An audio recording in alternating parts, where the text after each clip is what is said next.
Audible Inc. presents Quarry's Deal, a Quarry novel, written by Max Allan Collins, narrated by Christopher Kipiniak. This is for the cartoonist Ray Gatto, whose Ozark Ike was a hitman too. They gotta be taught to respect us women folks. Sagebrush Sal, 1948. 1. I waited for her to come, and when she did, so did I. I asked her to lift, and she lifted, and let me get my hands out from under her. Here I'd been cupping that ass of hers, enjoying that fine ass of hers, and then we both came, and suddenly her ass weighs a ton, and all I can think about is getting my hands out from under before they get the fuck crushed. I rolled off her. Was it good for you? She asked. It was fine. There was a moment of strained silence. She wanted me to ask, so I did. How was it for you? Fine, she said. That taken care of, I got off the bed, slipped into my swim trunks, trudged into her kitchen, and got myself a bottle of Coke. Get some Kleenex for me, she called from the bedroom. I was still in the kitchen. I said, You want something to drink? Please, fix me a 7 and 7, will you? Jesus, I thought. I put some Seagrams and 7-Up and ice in a glass, got her some Kleenex from the bathroom, and went into the bedroom, where she took both from me, setting the glass on the nightstand, stuffing the Kleenex between her legs. There was a balcony off the bedroom, through French doors, and I went out and looked down on the swimming pool below. It was mid-evening and cool. Florida days are warm year-round, they say, but the nights are on the chilly side, particularly a March one like this. Not that the crowd of pleasure-seekers below seemed to mind, or notice. Lean, tan young bodies, of either sex, their privates covered by a slash or two of cloth, basked in the flickering glow of the torch lamps surrounding the pool. Some of them lounged on towels and sun chairs as if the full moon, which I could see reflected in the shimmery green water of the pool, was going to add to their already berry-brown complexions. Others romped, running around the pool's edge, or in the water splashing, perpetual 12-year-olds seeking perpetual summer. I watched one well-endowed young woman tire of playing water baby with a boyfriend, climb out of the pool, tugging casually at her flimsy top, which had slipped down to reveal dark, half-circles of nipple. She was laughing, tossing back a headful of wet, dark blonde hair, shoving at the brawny chest of the guy who was climbing out of the pool after her. He pretended to be overpowered by her nudge, and waved his arms and made a show of falling back in. But she no longer seemed amused. She wasn't beautiful, exactly. The girl in the bedroom behind me was more classically beautiful, with a perfect, high-cheekboned fashion model face and a slim but well-proportioned figure. A lot of the girls at this place, which was an apartment complex for so-called swinging singles, were the model type. Others were more all-American-style beauties. Sunny-faced girls sung about in songs by the Beach Boys. She fit neither type. Her face was rather long, her nose long and narrow, her eyes having an almost oriental slant to them. Her mouth was wide, and when she smiled, gums showed. Her figure was wrong, too. She was tall, at least an inch taller than my 5'10", with much too lanky a frame for those huge breasts. Put that all together, and she should have been a goddamn freak. But she wasn't. Those big breasts rode firm and high. She carried them well. Her face was unique-looking. You might say haunting. The eyes especially, which were dark blue with flecks of gold. Her voice was unusual too. A rich baritone as deep as a man's, as deep as mine, in fact. But for some reason, it only made her seem all the more feminine. I didn't know her, but I knew who she was. I was here because of her. I'd been here, watching her, for almost a week now. If she noticed me, she gave no indication. Not that it mattered.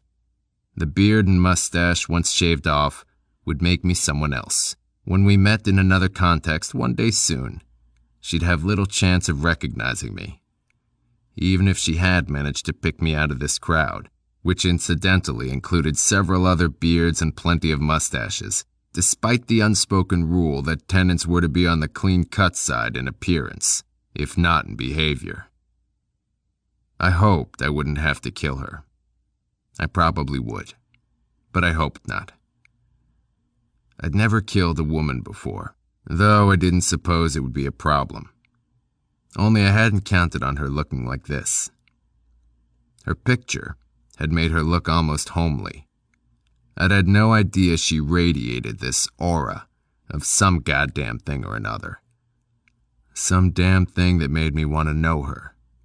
Made me uncomfortable at the thought of having to kill her. "Hey," she said. I turned.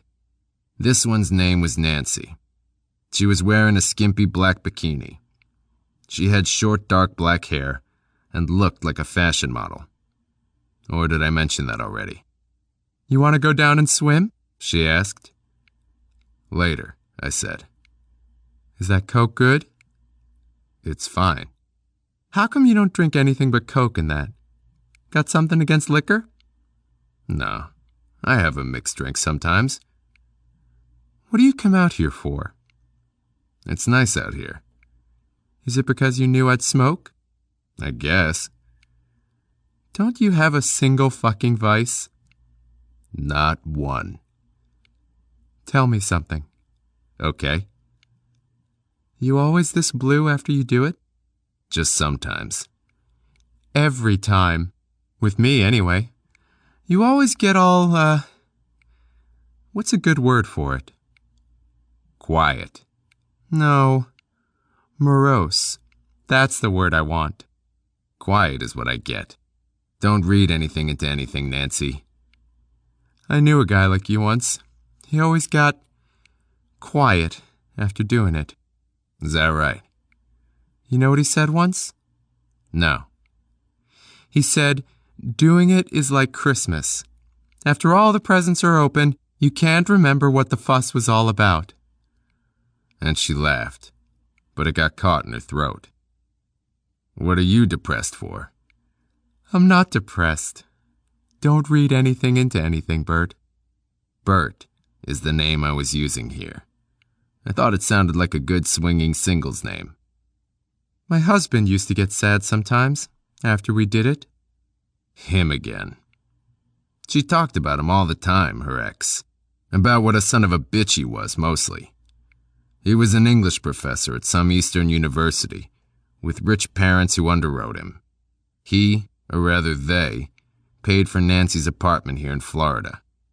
There was a kid, too, a daughter, I think, living with Nancy's parents in Michigan. You know what he used to say? She asked.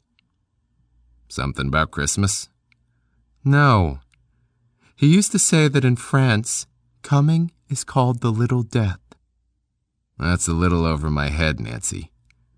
Well, he was an intellectual, the lousy prick. But I think what it means is when you come, it's like dying for a second. You're going out of this life into someplace different. You're not thinking about money or your problems or anything. All you can think of is coming. And you aren't thinking about that either.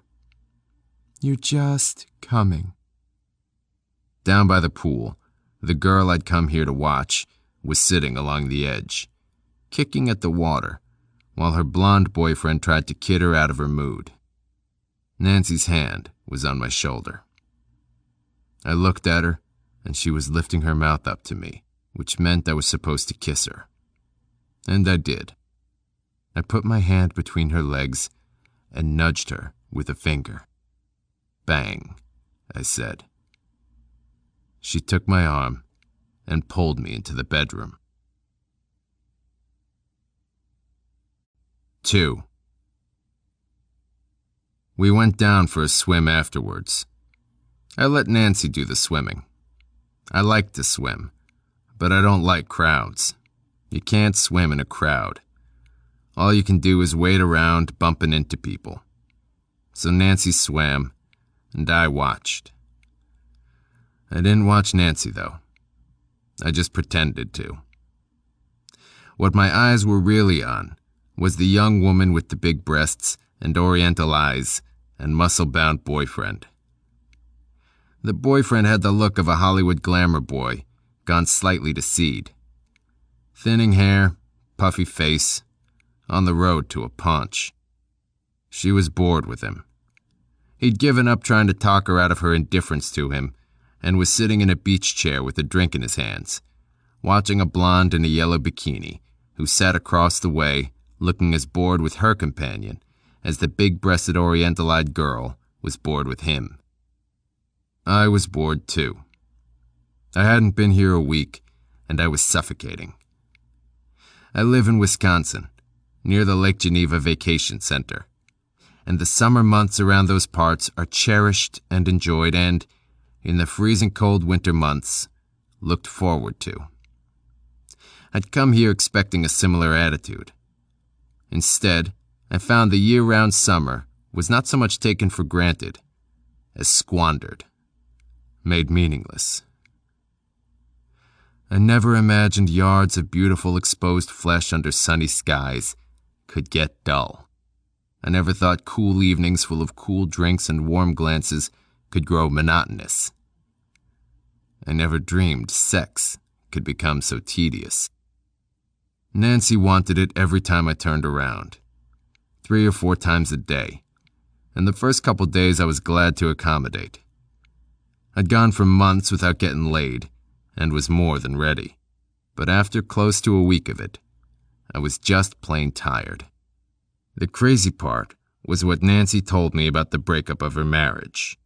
The son of a bitch was a sex maniac. He didn't respect me as a person at all. She told me this while we were taking a shower together. All of this was new to me. I had never had to maintain a relationship with one woman while watching another woman I would most likely have to kill. I was used to keeping those 2 particular compartments of my life separate. I led a relatively normal social life in Wisconsin, including an occasional Nancy.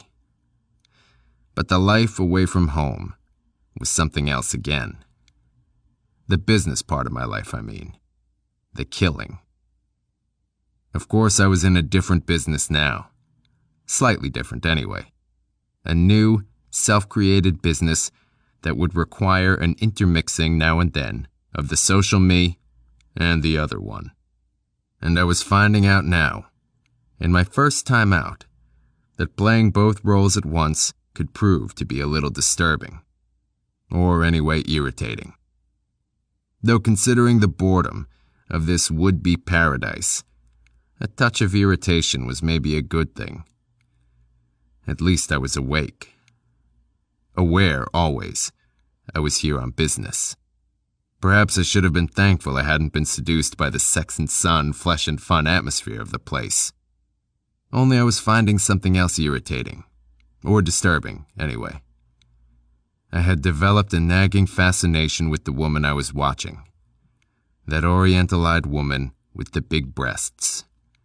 A woman who didn't seem to quite fit in here. And that fascination was unhealthy as hell. Especially since this was my first outing in my new, make that revised, line of work. How much longer was I going to have to watch her? Another week? A month? Longer? I never have liked stakeout work, and this swinging singles lifestyle with its fringe benefit of constant sex seemed likely to kill me before I had a chance to kill anybody myself. Maybe tonight would be different.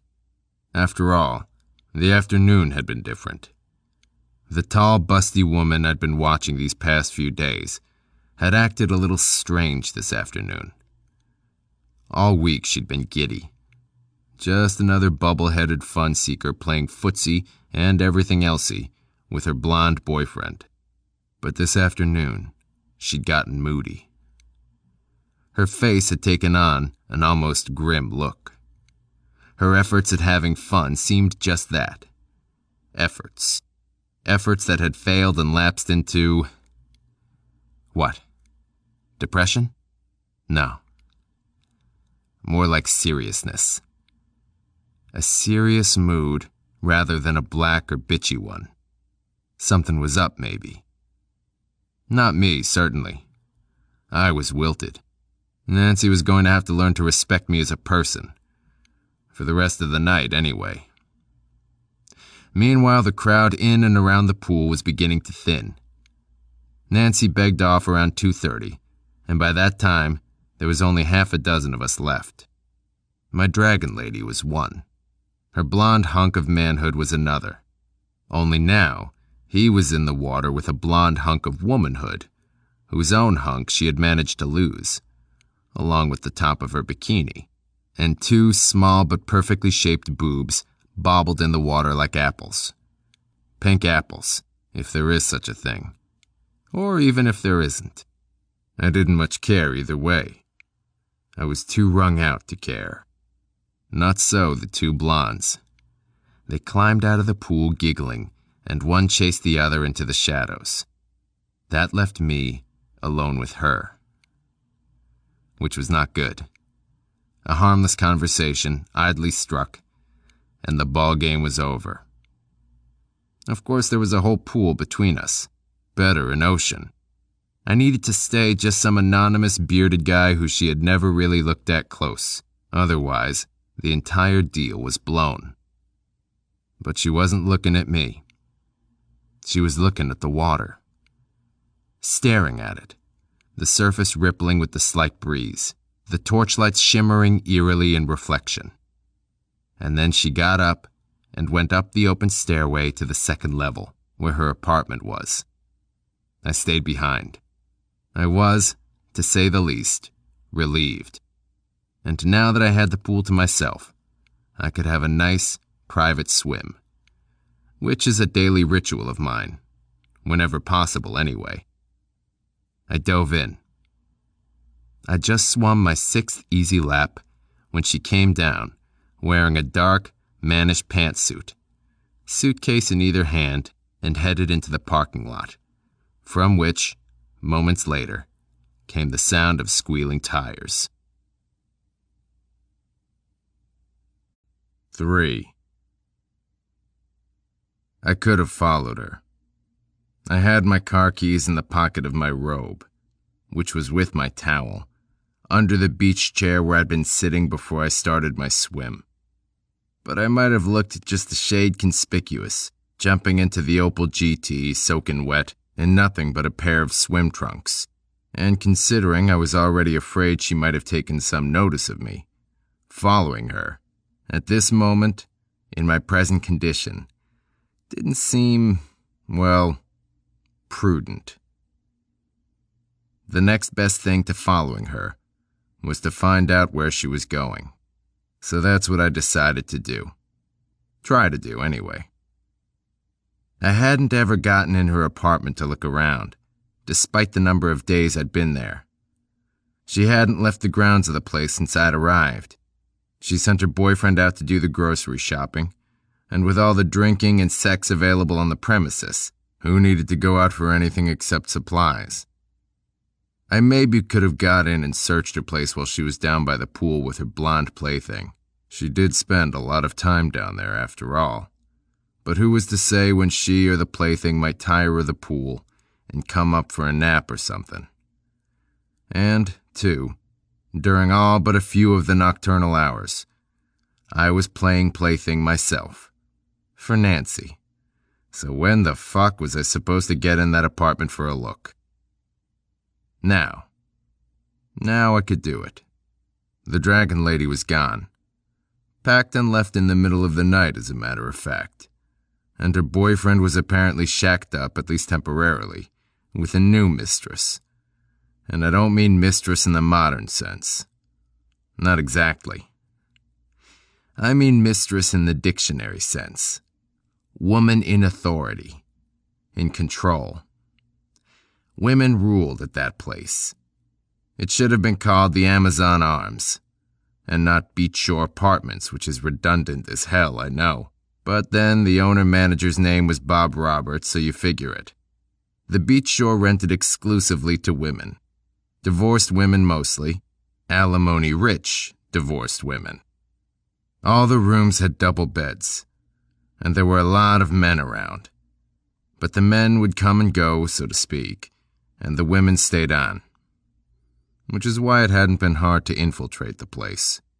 I just dropped in one afternoon and sat by the pool, wearing my tight little trunks, and waited to be picked up. It wasn't as degrading as I'd imagined it, but it was degrading enough, as any woman reading this could tell you.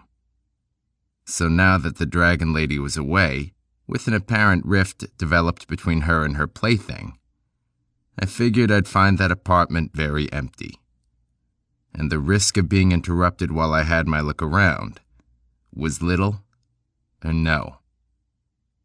Getting in would be no problem. Getting in was never a problem around this place, in about any sense you can think of. The asshole who managed the place, the owner, old Bob Roberts, remember, was never in his own apartment, as he considered that part of his function was servicing any of his tenants who were momentarily between playthings. He liked to tell his tenants his door was always open. And it was. So was his fly. Anyway, I walked in one afternoon, found his master key in a drawer, and took it to a Woolworth's in a nearby good-sized town, where I had a dupe made, returned his key, and got back in bed with Nancy, all in the course of 50 minutes. I used to be good at picking locks, but got out of the habit. For what I'd been doing the past few years, I'd seldom needed tools of that sort, as most of my work was in the Midwest, where security tends to be lax, where most doors can be opened with a credit card, and there are lots of other ways to get in a place if you have to. Easier ways than picking a lock, I mean, which, honest to Christ, requires daily practice. Anybody tells you picking locks is easy is somebody who doesn't know how to pick locks. I got out of the pool.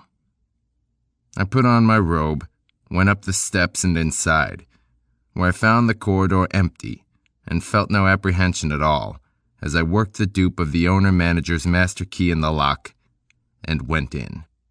I turned on the lights. The windows of her apartment faced the oceanfront side of the building, so no one was likely to see them on. And even so what? And began poking around.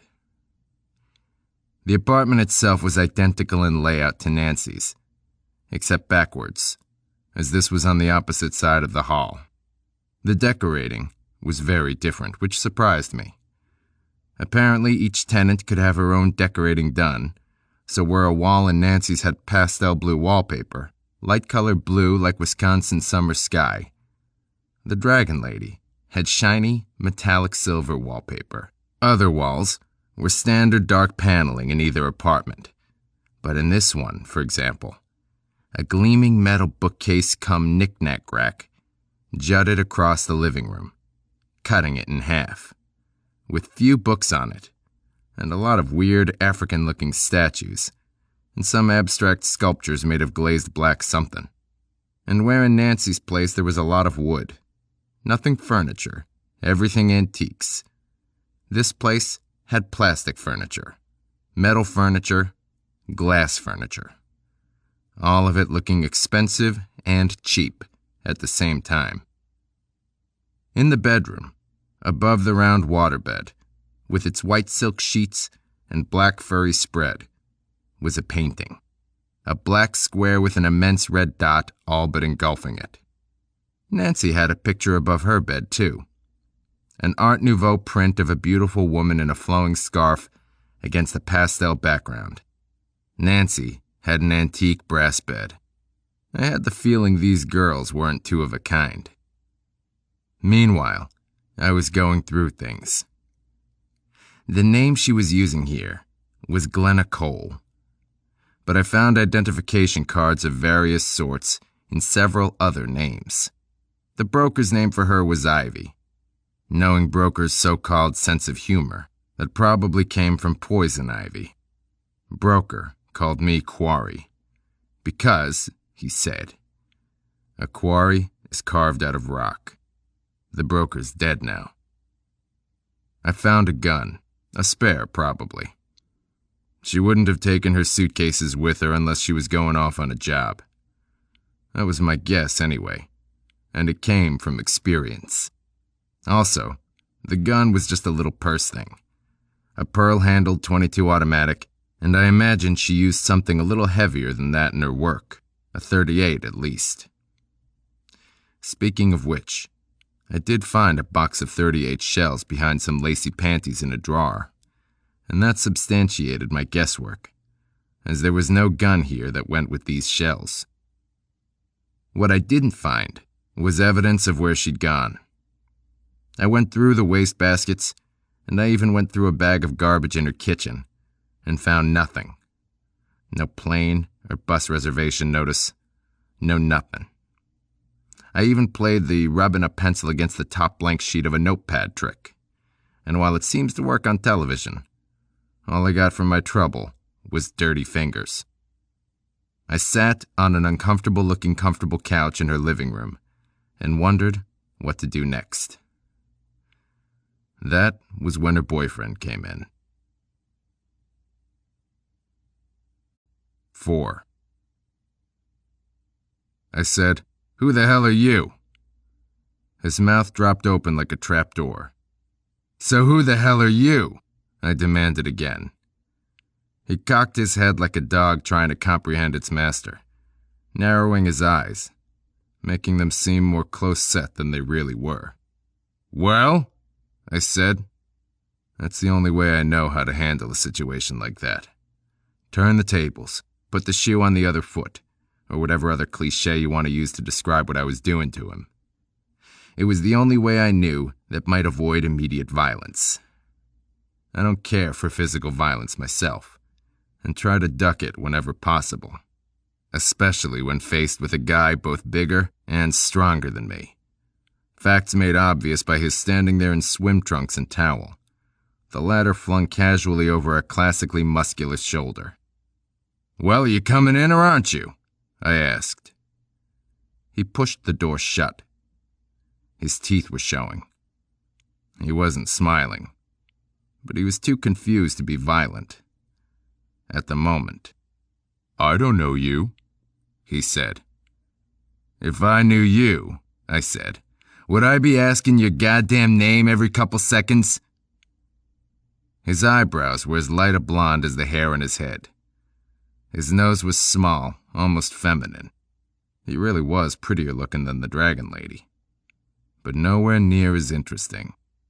"You got a reason for being in Glenna's room?" he said. His voice was medium range, flat, uninteresting. "Sure. Do you?" Yeah, I do. I live here." "The hell you say?" I knew he did, of course. Had seen the men's clothing in the closet and in dresser drawers, and knew of the female domination of the place, which meant any man here was living with whatever woman he served. What I didn't know was how fast this asshole was, that he'd pull a wham-bam thank you ma'am on that female counterpart of himself he'd gone off into the shadows with. I mean, even at the beach shore, you spent the night with whoever you banged. Sometimes you stayed the month. "Hey," he said, sitting in a chair across from me, a glass coffee table separating us. "Hey, I've seen you someplace. You staying here with somebody? Have I seen you down by the pool?" "I'm staying here. You might have seen me." "But we haven't met." "That's right." "I'm Norm Morrow." "Bert Thompson. We didn't shake hands, by the way." "Okay, then. Okay, Bert. Now we're introduced. Now maybe you don't mind going into what you're doing in here? I'm waiting for Glenna. Glenna's gone. She'll be back. Not for a while, bud. I'll wait a while. And it's Bert. I don't give a fuck it's Henry Kissinger. I'm starting to get the idea you're fucking around with me, and I don't like it. If you hadn't gone fucking around with some other piece of ass but Glenna, maybe she wouldn't have asked me up here. That's horse shit, pal. How so? Glenna doesn't give a damn what I do while she's gone. She's gone sometimes a month at a time, and she doesn't expect me to be a fucking priest, you know? It's an understanding we got. And I'm beginning to understand something else. I had about enough of you. Now what is this really about? All I know is she asked me up. Asked me to stay on. Maybe she just figured I'd pass the word on to you your welcome was worn out. Hey, you were just leaving, sport. I don't want any trouble. You're a whole lot stronger than me, I can see that. No need to go proving it. So get the fuck out of here then. Look, why don't we just ask Glenna which of us she wants to hang around? What? She's split, she's gone. Hasn't that sunk in yet, you jackass? We'll call her and ask her. I don't have a number to reach her, and neither do you. I admit I don't. I just thought maybe you did. You say you live here. Well, sometimes she leaves a number. Yeah? I don't know why I'm playing along with you on this, I really don't. Well, call, come on. She won't be there till tomorrow at least. She's driving, and it's a long way where she's headed. Where's that? You're her new boyfriend and you don't know? Hey, that's all. That's all I can take. Just haul your ass off that couch and get out of here, okay? I was admiring a metallic abstract sculpture on the glass coffee table between us. It was egg-shaped, the sculpture, with an indentation on either side, and about the size of a baseball. A little taller, maybe. When I hit him with it, he went down without a sound. He missed the table, landed soft on the tufts of shag carpet. I hit him again, once, in the same spot, and made sure the skull was cracked open. One good thing was he landed on his right side, and it was his left side I'd hit. The left side of his head, I mean, so there wasn't any blood on the carpet, and wouldn't be if I moved him quick and careful. I left him in the bathtub, after pulling off his trunks, heaving him in, turning on the shower, and leaving him looking like he'd slipped and fallen in there, cracking his head open against the side of the tub. The work of art I wrapped in a towel and took with me, for later disposal. The telephone number she left him, I found under the phone. 5. Killing people with blunt objects isn't really my style.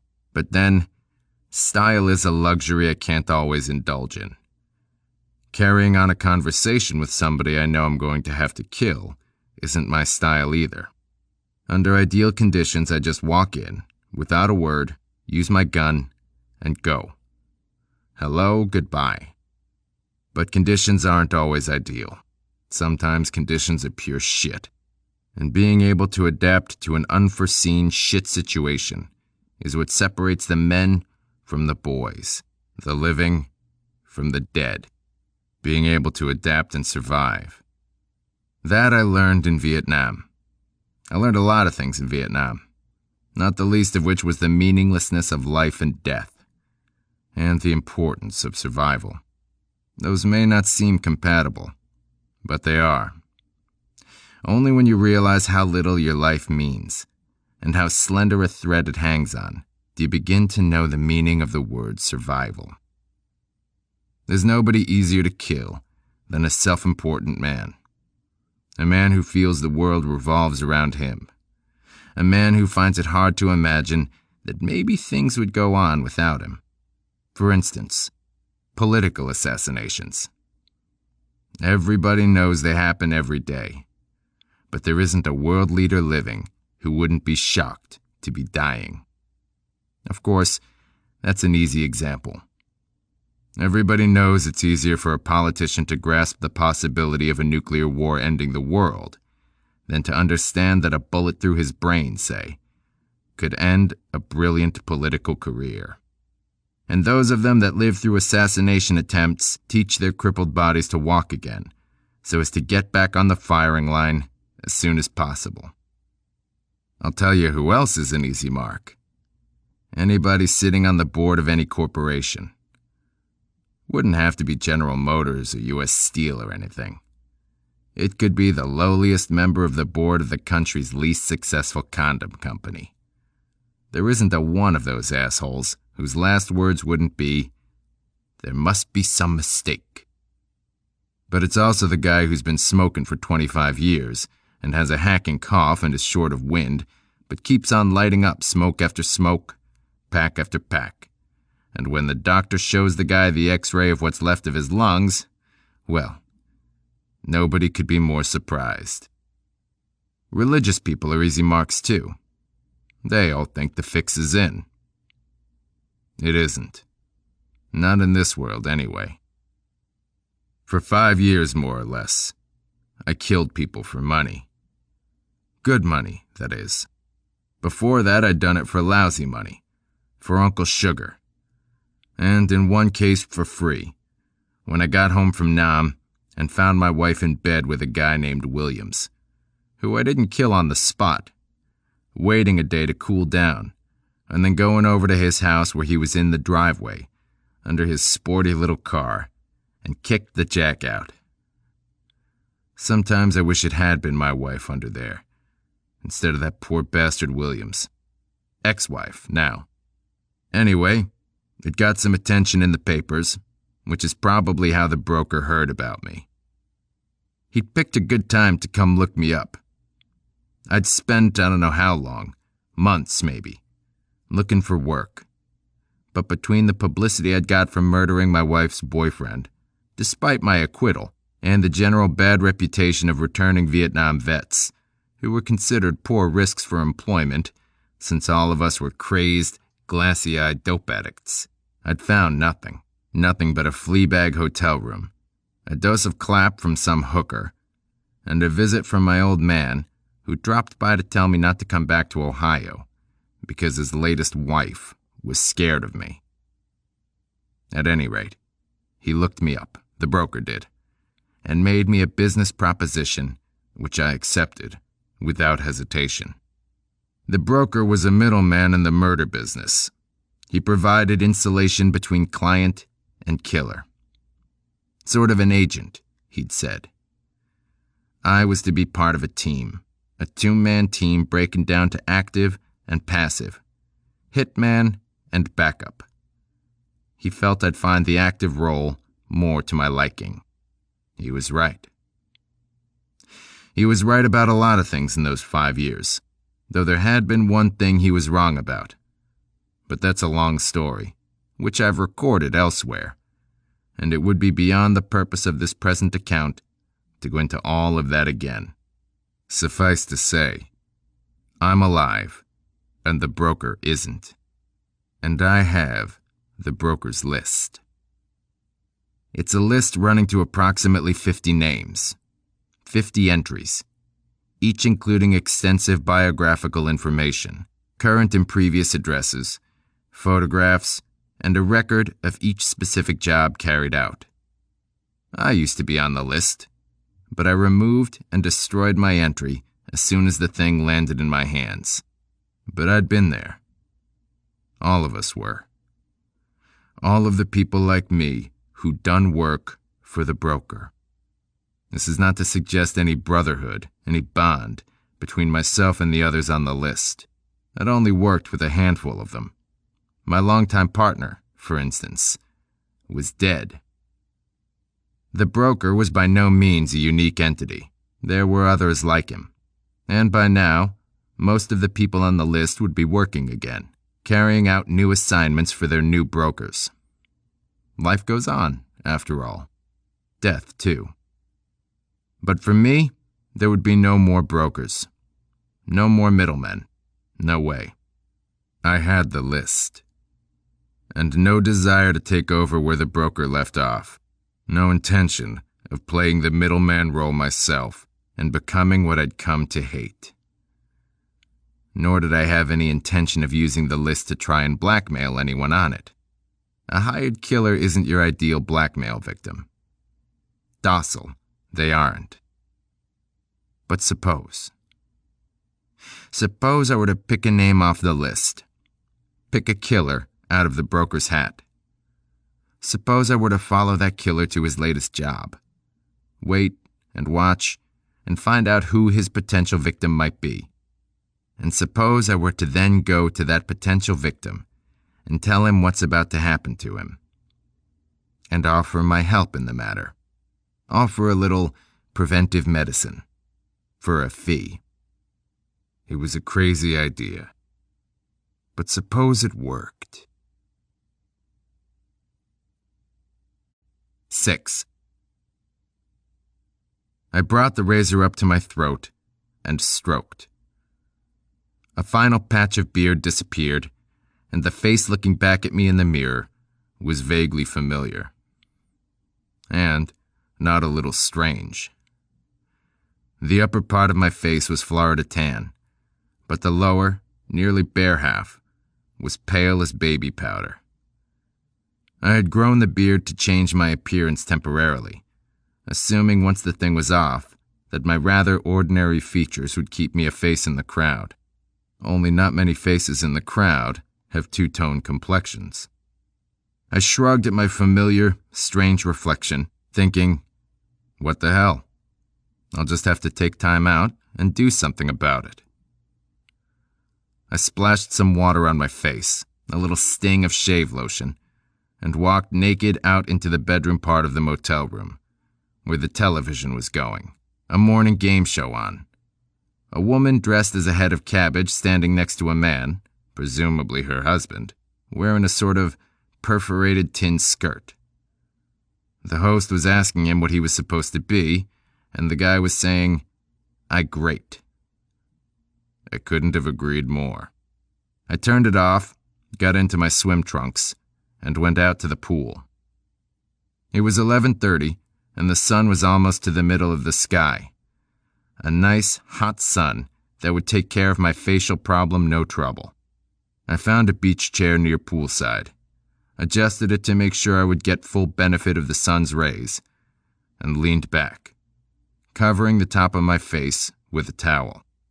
I suppose I looked a little weird, but it didn't matter much, as there wasn't a soul around.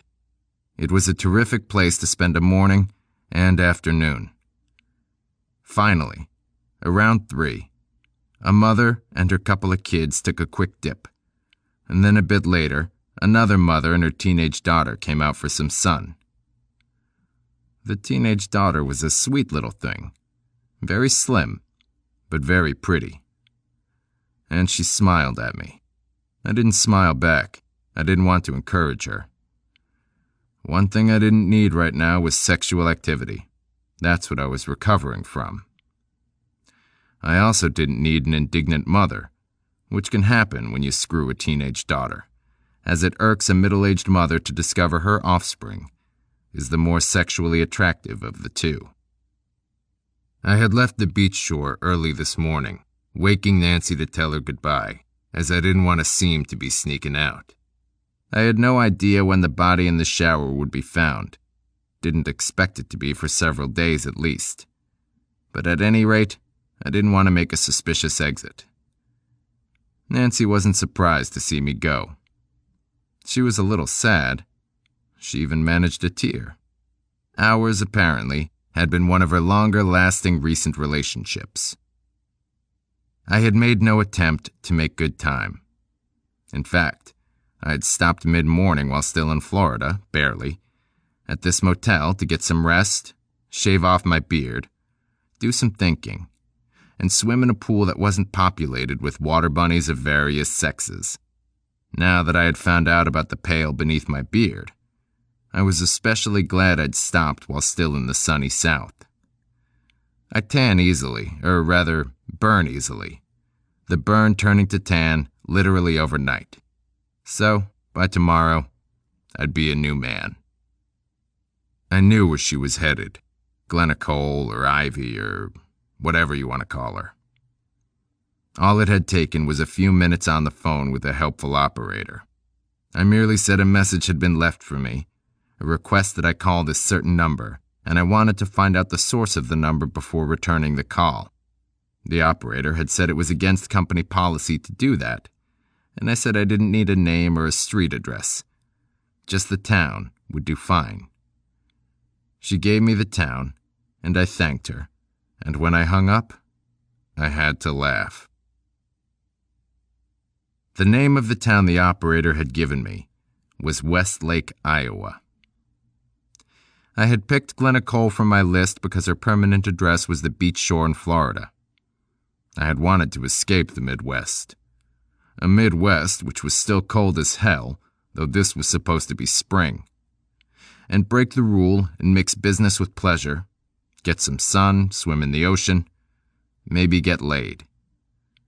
In my desire to ease the boredom of working stakeout, I had chosen Florida, where I had not once been able to swim in the ocean, and where I got laid till I wanted to check into a monastery, and where I got so much sun, half my face got tan.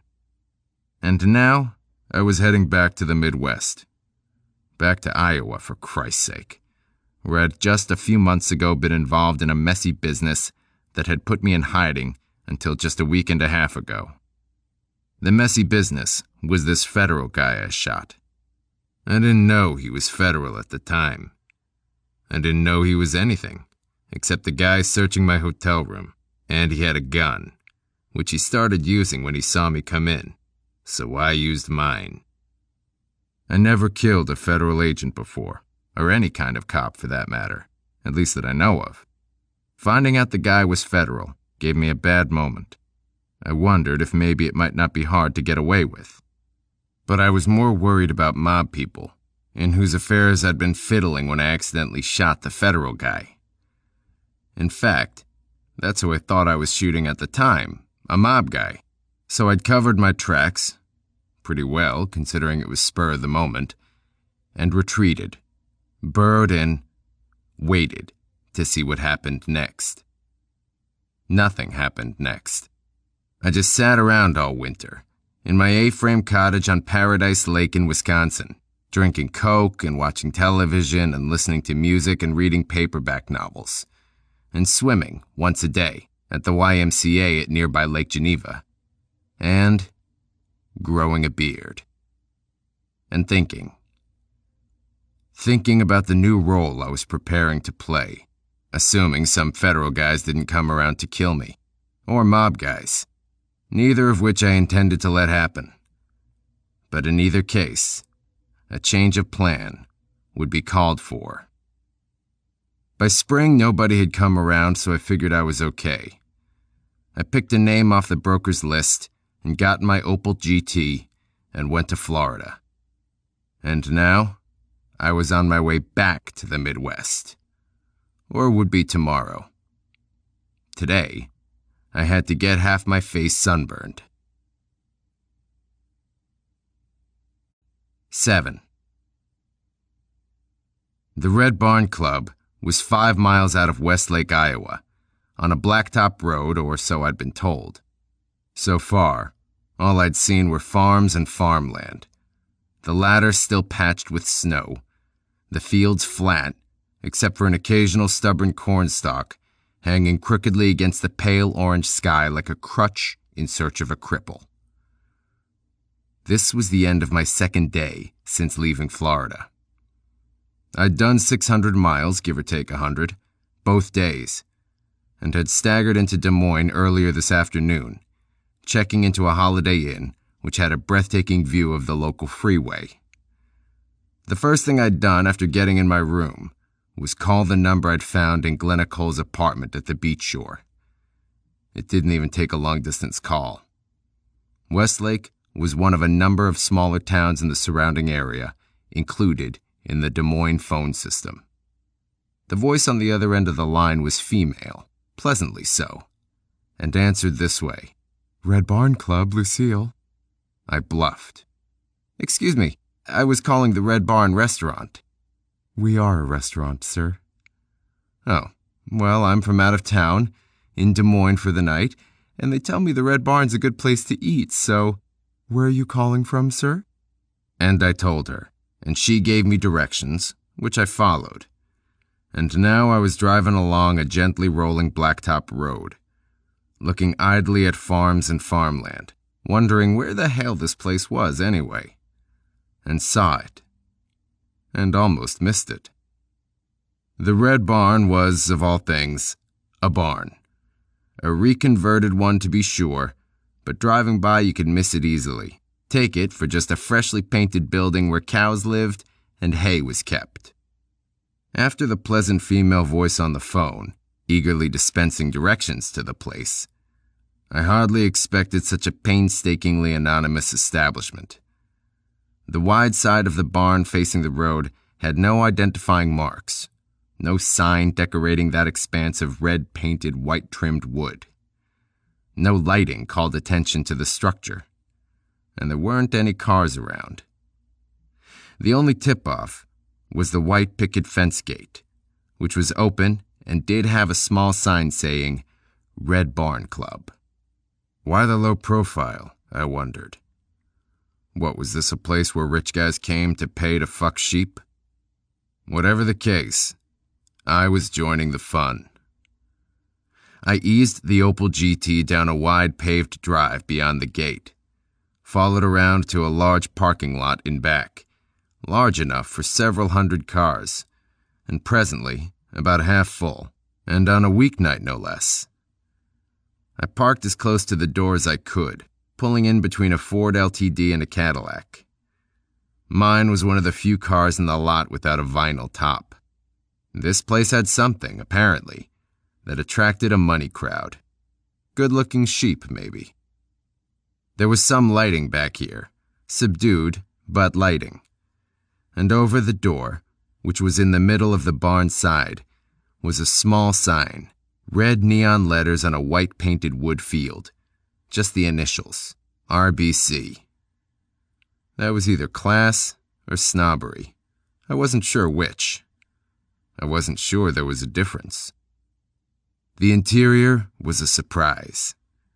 The lighting was low-key, as I'd expected, but it was a soft focus sort of thing. Gold-hued, glowing, not unlike the sunset I'd just witnessed. The girl who greeted me at the door was glowing too. A honey-haired young woman with a bust line you could balance drinks on. She was wearing a sleeveless, clinging red sweater and high-waisted denim slacks and a beaming smile. The smile was phony, but she was good at it. And the bust line was real, so who cared? Are you a club member, sir? I said I wasn't. I said I was from out of town, which was a little moronic, since the Red Barn Club wasn't in a town. Will you just be dining with us then, sir? I guess so, I said, and was led up some stairs into the dining room.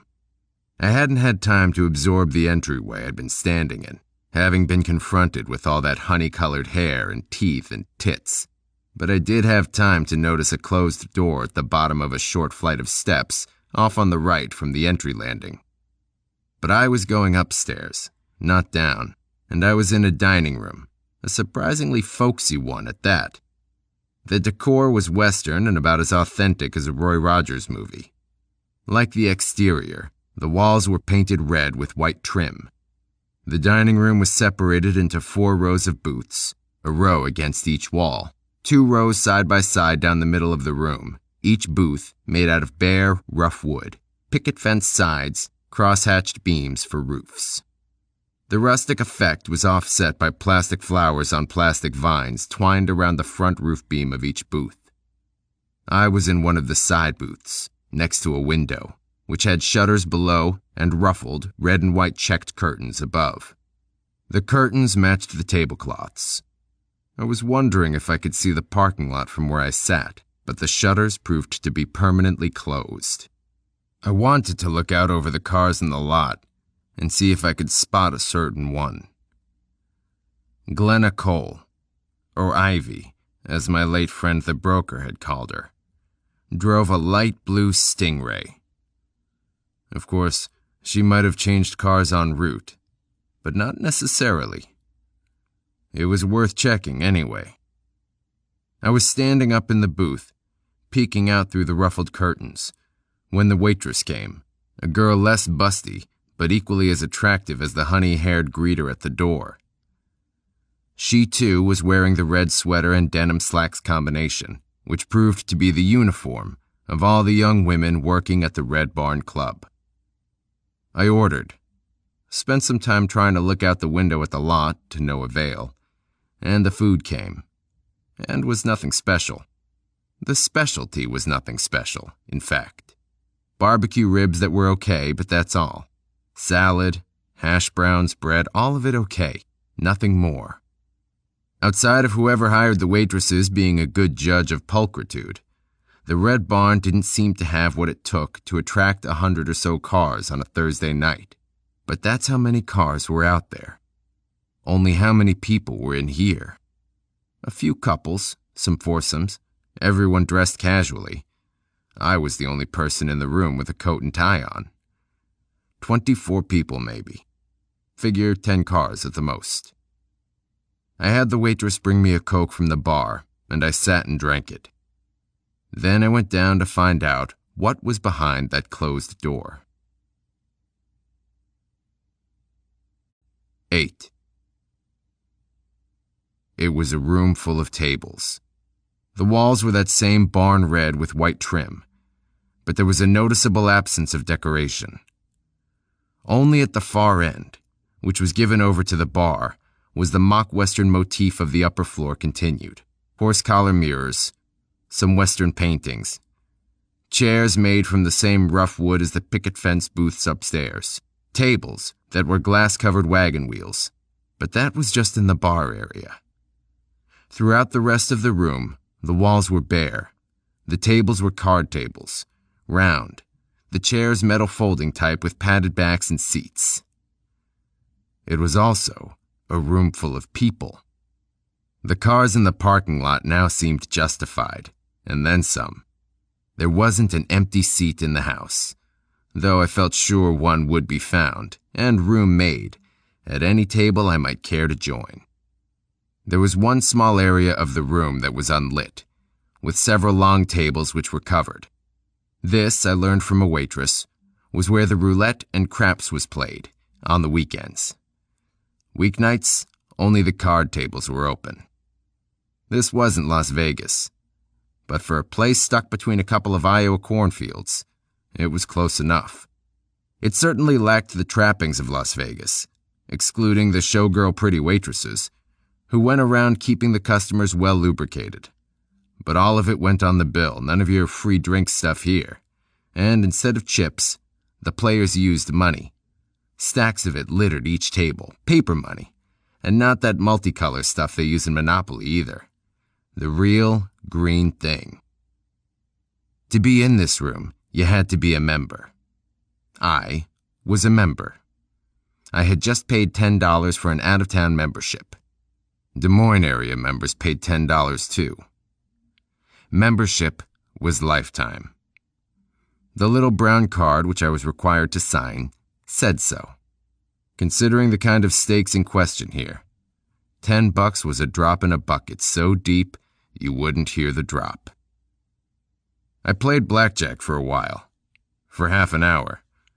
I lost $50 without trying. I went from there to a table where they were playing 5-card stud and lasted 5 hands, throwing away $25 on nothing but anteing up. I shouldn't have chosen blackjack, which is my worst game, or 5-card stud either, my second worst. I shouldn't have been playing cards at all, coming off of 2 days of solid driving, which had left me sluggish to say the least. And one thing I didn't need to spend any more time in was a sitting position. What I did need was a bed. I was getting sleepy just thinking about it. But this place, this Red Barn Club, with its hokey decor and mediocre restaurant and high-stakes gambling setup, was where my dragon lady, Glenna Cole, had gone. Or anyway, where simple reasoning said she'd gone. considering the barn's phone number was the one she'd left for her late lover. So I needed to get the feel of the place, find out what it was about, find out what was going on here that could require the specialized talents of the beautiful Ms. Cole. By the time I'd settled in at a table where 3-card draw poker, jacks are better to open, progressive ante, was being played, I had traversed the room and pretty well convinced myself Glenna Cole was not around. Not anywhere where I could see her, anyway. I was beginning to think I'd beat her here. I hadn't made great time on my way up from Florida, but not terrible time either. And maybe she'd made a side trip or something. If she was here, she'd be easy enough to spot. The oriental eyes, the awesome breasts, how could you miss her? Even if the room were full of women. Which it wasn't. There were a few ladies mixed in at the blackjack tables, several others playing casino, just 1 or 2 playing at a poker table where a handsome young house dealer was offering 7-card stud. The weeknights at the barn, it would seem, belonged primarily to area businessmen having a night out. The weekends apparently attracted more couples, from the area and outside of it too, probably, with the craps and roulette tables being better suited to the needs of a mixed crowd. At any rate, if Glenna Cole was among the few females present, she was wearing a hell of a disguise. Outside of the waitresses, these were women in their 40s. Wives, divorcees, maybe a mistress or 2. Too much makeup, expensive, ugly pantsuits, a hell of a disguise. The men were dressed more casually, country club casual, sports shirts, knit slacks, occasionally a sport coat, seldom a tie. This included the house dealers who, unlike the waitresses, wore no specific uniform.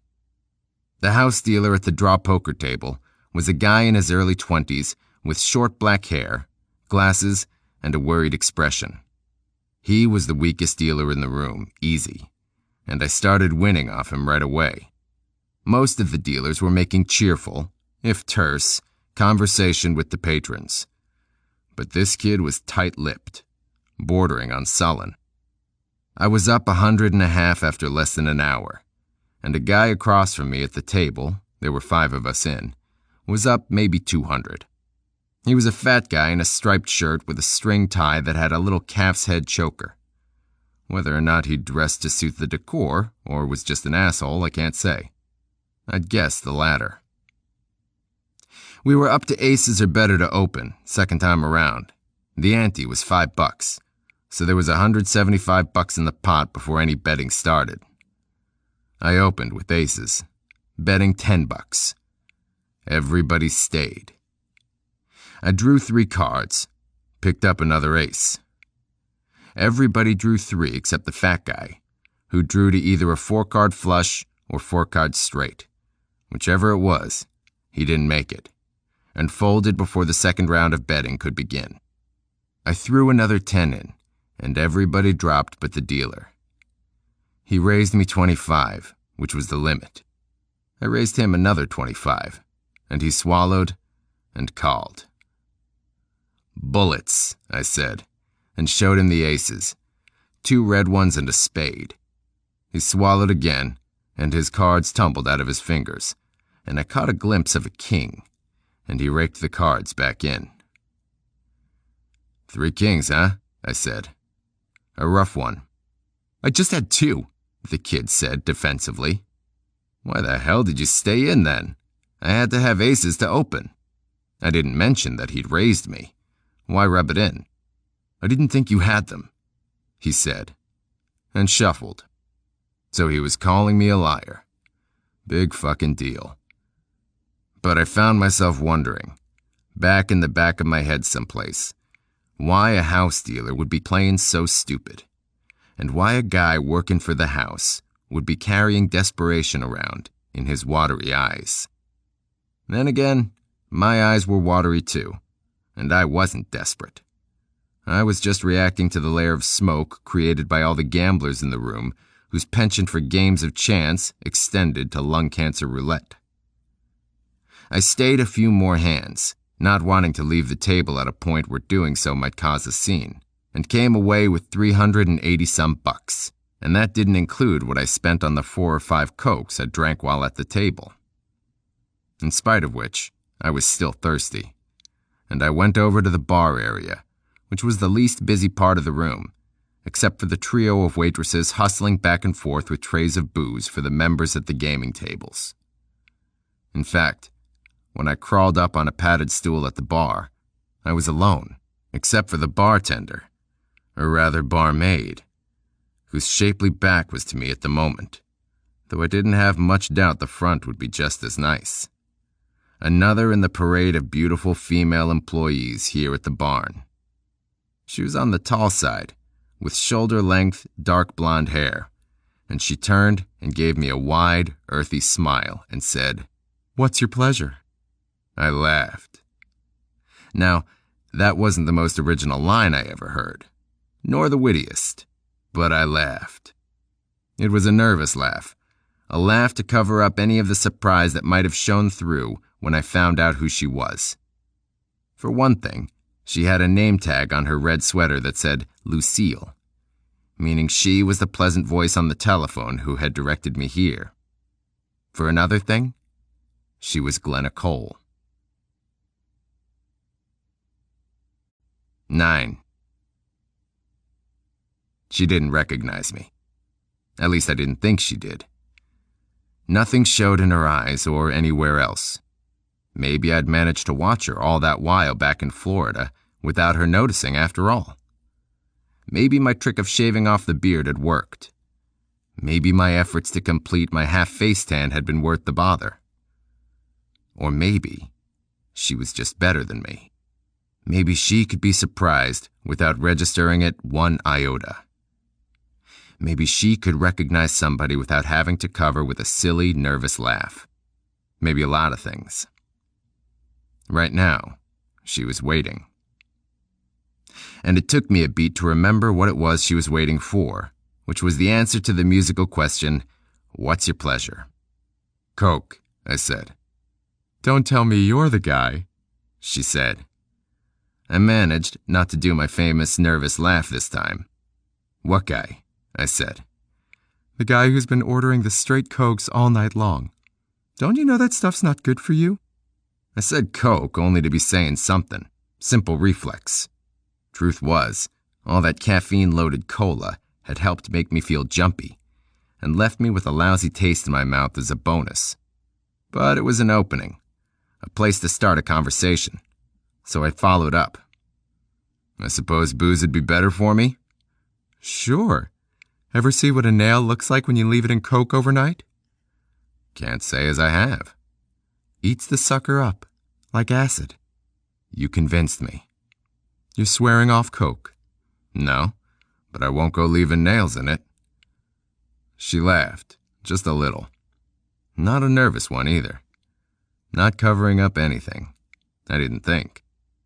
"Somehow you don't seem the type," I said. "Which type is that?" "Bartender type." "Is that it? You don't trust lady bartenders." "Can you make a gimlet?" "Can I make a gimlet? Gin or vodka?" "Gin. Make yourself something, too." She went away and made a gin gimlet for me, and something for herself, and I sat wondering how I could ever have failed to recognize that voice on the phone earlier today. Sometimes the full timbre of a voice is lost over the wires. On the phone, hers had seemed pleasant, sultry, but that's all. Here now, in person, I was reminded of how haunting that baritone but in no way masculine voice of hers had seemed to me when I was first hearing it, memorizing it, learning to pick it out from the giggly crowd down round the pool at the beach shore. It was a voice I should have recognized, even though tonight was my first conversation with her. She brought me the gimlet, and I sipped it and nodded approval. She sipped the Manhattan she'd made herself and said, "I know you from someplace." "Well now." "Shouldn't that be my line?" I said. She gave me that earthy smile again, the gums showing, but attractive as hell. "Maybe so. You're a regular here? No, I'm from out of town. Why? Are you new? New? Not exactly. This is my first night on the job at the barn, if that's what you mean. But new? I'm definitely not. Hey, I do know you from someplace. Really? I talked to you on the phone this afternoon. Oh, yes, I gave you directions. Pretty damn good ones, too, for a first-nighter. Well, I just got here this morning myself, came by way of Des Moines like you did, so it was all pretty fresh in my mind. A waitress with short blonde hair, an attractive pout, and perky little breasts that poked at her barn-red sweater came up alongside me and said to Lucille, as Glenna Cole was calling herself here, I hate to bust up this budding romance, but I got a couple dozen booze-happy card players who'd be happy to get the couple dozen drinks you're supposed to be making. I'll get right on it, Lucille said. But those oriental eyes said go fuck yourself, which didn't in the least bother the pouty blonde waitress, who parked herself on the stool next to me while the drinks were getting made. You got a smoke? She said. No, I said. I'll do you a favor sometime, she said, and moved over a stool. I nursed my gimlet. Hey, I said after a while. The pouty blonde, not looking, said, You talking to me? Yeah, tell me something. Such as? Who's that big guy that's been circulating all evening? A guy, about 50. A younger-looking and healthy 50 at that, several inches over 6 foot. Short-cropped white hair, modest potbelly, craggy good looks, had been winding through the tables incessantly as long as I'd been there, though he never would butt in. Never made conversation unless a player at a table began it. A constant presence in the room, without being obnoxious about it. And though he wore a conservative but well-tailored suit with a solid-colored blue tie, he had a rugged look that fit right in with the image the barn sought. Why don't you take a great big guess and see if you can't figure it out yourself? He runs the place. He owns it, too. What's his name? Tree. What? Tree, I said. Frank Tree. Is that a real name? How should I know? Ask Mr. Tree. You still want to smoke? Sure. I got a buck out and wadded it up and tossed it down the counter in front of her. Buy yourself a couple packs, I said. She turned her nose up at the wadded-up buck. Then she put it in her denims. Meanwhile, Lucille was on her way back with a tray full of drinks. One of the drinks was another gimlet for me. The rest of the tray went with the pouty waitress out into the room of card tables. I tasted the fresh drink and said, I may give up Coke completely. Oh, shit, Lucille said. Here comes another empty tray to fill. Listen, we close in an hour and a half. I'll be out of here 15 minutes after that. Let's do something. Fine, I said. While I was waiting, I went back out to the tables. By closing, I'd lost half of my winnings from draw poker at 7-card stud. I wasn't sure yet whether I was winning or losing tonight. 10. You'll have to excuse this place, she said, flicking on the light as we came in and locking the door behind us. But I haven't exactly had much time for decorating. As a matter of fact, I haven't unpacked. Looks fine to me, I said. It also looked small. One 12-by-12 room, serving as living room and bedroom and everything else, except for a cubbyhole kitchenette off to the far right and a bathroom to the near right. There was a beat-up couch against the left wall, a coffee table nearby, an armchair by the window, and on the kitchen table, a portable television with a screen the size of a TV guide folded in half. The walls were plaster, light green, and the carpet wall-to-wall, but worn, dark green.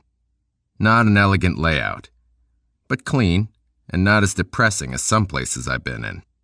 The major problem was a pygmy could get stir-crazy in there. I'll fix us something to drink, she said. Nothing with booze. This time I agree with you. Instant Sanka, okay? Sounds fine. Just take a second to make. You go ahead and pull out the bed. The bed? You know, the couch. It's a hideaway bed. Oh. Well, sure. I pulled out the bed. Are there sheets on it? She asked from the kitchenette. Yeah. Also some blankets. That's a relief. This friend of mine who was supposed to be getting this apartment ready for me, well, she's kind of a scatterbrain. I didn't expect things to be so well organized. She's got the cupboard and refrigerator stocked for me and everything. How's the Sanka coming? Just take a minute to get the water heated up. Go ahead and make yourself comfortable. On the bed, you mean? Of course on the bed. Is it hot in here? A little, yes. I don't think the heat can be turned down. I think the thermostat's broken or something. She fixed the Sanka, brought a cup over to me, and pulled off the sleeveless red sweater she'd filled out so admirably at the barn. I hope you know I'm taking terrible advantage of you. Oh? Sure, she said, undoing her bra. If it wasn't for you, I would have had to hitch a ride home with one of those creeps at the barn. And you saw how well I get along with the waitresses there. Maybe they were just giving you a hard time because it's your first day. First day and every day. I mean, I make more money than they do, so what can you expect? I could have got a ride from one of those guys dealing for the house, I suppose, but fraternizing with them is against policy, I'm told. Besides, I didn't see anything in that room that appealed to me, with one exception. She unzipped her denims. Excuse me a second, would you? She let the denims drop, stepped out of them, and went into the bathroom. You see, I have a car of my own, she called over some running water, but I loaned it to my girlfriend. The one who got this apartment for you? That's right. How could I refuse her? She gave me a ride out there, and I told her I could find a ride back. And I did, didn't I? She emerged from the bathroom, walked over to the kitchenette, got her own cup of Sanka, and flicked off the kitchen light, and the overhead light too. She was wearing transparent panties. That's all. She'd left a light on in the bathroom and left the door open a crack, but otherwise, it was dark in there. Still, I could see just fine. Subdued lighting can do nice things to a naked body. Nearly naked. She was a study in dark and light contrast. Dark Florida tan against the untanned flesh where her bikini had been. Dark nipples against otherwise white breasts. Dark pubic bush against the whiteness of her loins. She was an architectural wonder, this girl. One day, if she lived long enough, those massive breasts would have to droop. Gravity, like death, is inevitable. But right now, she and her high, huge breasts were alive and well in Des Moines, Iowa. Sorry I was such bad company on the way here, she said, stretching out on her stomach on the bed, cupping her chin with one long-nailed hand, the dark blue, gold-flecked eyes with their oriental slant catching what little light there was and making electricity out of it. Bad company? Yes, I'm afraid I slept all the way. And she had, head against my shoulder, for the whole 30-minute ride from the barn to the east side of Des Moines, where this apartment was. You didn't snore, I said. I never snore. Neither do I. I want you to know something. Okay, what is it? I don't usually do this kind of thing. I want you to know that. Do what kind of thing? You know, fuck on the first date. How do you know we're going to? Just a hunch. You may be right. But right now, I'm going to drink this Sanka. See? See what? You do think I do this kind of thing all the time. If I said something, I'm sorry. You didn't say anything. It was how you said it. I'll pretend I understand that. I'm done with my Sanka. Well, I'm just starting mine. I'll wait. What the fuck's your name, anyway? Jack. You already know my name. Lucille. Lucy? Lucille. Lucille, then. How'd you get in the bartending business, Lucille? I had a husband who owned a nightclub in Detroit. He thought it was good psychology to have a good-looking woman tending bar. Also, it was cheaper since he was married to me and didn't have to pay me. Had a husband? That's right. Divorced? No, they killed him. They? Some mob people. No kidding. Yeah. They were his silent partners and he was screwing them.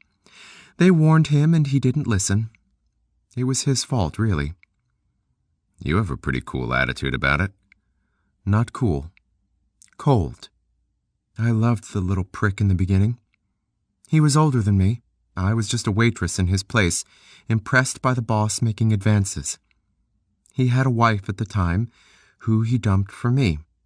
He was really a little prick. But I was impressionable. Didn't finish high school, that sort of thing.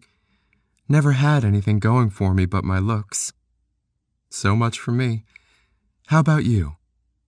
Well, I could tell you about the time I came home from Vietnam and found my wife in bed with a guy. Or we could forget about the sad stories and fuck. Good idea, she said. 11. She was gone when I woke up. On the coffee table was a note. Jack, you looked too restful to wake. Had a hair appointment and some other errands. Orange juice in the fridge. If you're still in town, stop at the barn tonight. If you want. L. I had a shower and got dressed. Had some orange juice and looked around the place a little. But carefully. I didn't pick anything up or look inside anything. Don't think it wasn't a temptation to get in that suitcase over in the corner, or to go through the double-door closet, or through the drawers of the tiny dresser in the bathroom. There are ways to tell if somebody's been through your things. Traps you can lay before going out. You can apply a faint layer of baby powder to the inside of a drawer, for instance, or lay a thread or hair or something across the joining of two closet doors, or balance a little piece of metal or plastic or anything on the snap of a suitcase. There are a lot of tricks like that. I don't know them all, and don't bother with any myself. But a lot of people do. Why else would she leave me here alone, if not to test me? Wasn't that why she picked me up last night? She'd made the move, after all, not me. I figured she'd recognize me but hadn't been able to place me. I was just a familiar face. But in the business she was in, a familiar face can be big trouble. So she was checking me out. I've been checked out worse ways. That had to be it. No other way made sense. Women don't usually go crawling in my lap looking for the zipper. Not on first sight they don't. Especially not an exotic-looking looker like Lucille, or Ivy, or Glenna Cole, or whoever the hell she was. She sure wasn't the dragon lady. Not in the sack, anyway. Oh, she was nice in bed. Better than nice. A slow, hip-grinding, sensual screw that wasn't the wham-bam of a casual bar pick-me-up, or a phony I love you bout like the married ladies indulge in when they're screwing somebody besides who they're married to. But she was not exotic. The promise of the Oriental eyes was not delivered. It was that earthy, gum-showing smile that kept its word, and that, as I sat at her kitchen table drinking a second glass of orange juice, was what was bothering me, now that I thought about it. Because she wasn't supposed to be real. She was acting. She had to be. But Christ, did she seem real, opening her legs for me, sucking me in, hugging my back. God damn, it was real. Nothing fake in it at all. Not that I could see, anyway. Not the joyless copulation of the stag film actress, or the frantic humping of a hooker trying to fool and please at the same time. But something else. Something she was caught up in. or seemed to be. And I got caught up in it myself. Caught up in her, should I say. And it disturbed me. I was supposed to be here to watch her, to see what she was up to, and maybe kill her. Not fuck her, and certainly not fuck her and like it. So I looked around the place without touching anything. There wasn't much to see. The only interesting thing I found was on the windowsill. The bottom of the sill was lined with dust. 2 round circles were evident in the dust, as if left by 2 drinking glasses that had been set side by side, making their mark. But it wasn't drinking glasses that had made the mark. It was another sort of glasses. Binoculars. I parted the curtains, looked out the window. I saw the parking lot where I'd left my GT last night. Beyond that, a quiet side street, on the other side of which was an obviously high-rent apartment house. Lucille's apartment was on the 3rd floor of a 3-story building in a sleazy little block in a sleazy little area known as the East Side. To be fair, not every place of business on the East Side fell into that category. For every 3 or 4 nude go-go bars, there was a plumbing supply outfit or an auto parts shop or the like. There was even a bank and a drugstore or 2, left over from when the East Side had been the hub of the city, and not its most embarrassing eyesore, a ragtag collection of junk shops, porno houses, and seedy bars, crouching at the foot of the gold-domed, archaically ornate Capitol building, like a poor relation waiting for the reading of the will. Like the Capitol building, the high-rent apartment house sat on one of a series of bluffs that rose above the deteriorating East Side, and the rest of the city too, for that matter. Unlike the Capitol building, the apartment house was modern in style, a curved slab of white brick and black glass. Alone on its hill, aloof, it was bordered by a neighborhood of factories at the hill's foot, and churches, clinics, government buildings, and more apartment complexes at its rear. A drive curving up the slope was clearly marked private. The place was undoubtedly well guarded, and even without the use of the binoculars, I knew were somewhere in this apartment. I could see a pair of uniformed private cops on duty in the spacious parking lot that surrounded the building like a moat. The people living there probably felt pretty safe. Most of them probably were. One of them wasn't. One of them was being watched from this window by the woman currently calling herself Lucille something. I thought I knew who it was she was watching, and I'd spend the rest of the day confirming that suspicion. And then, I'd be in business. Unless she killed the poor son of a bitch before I had a chance to do something about it.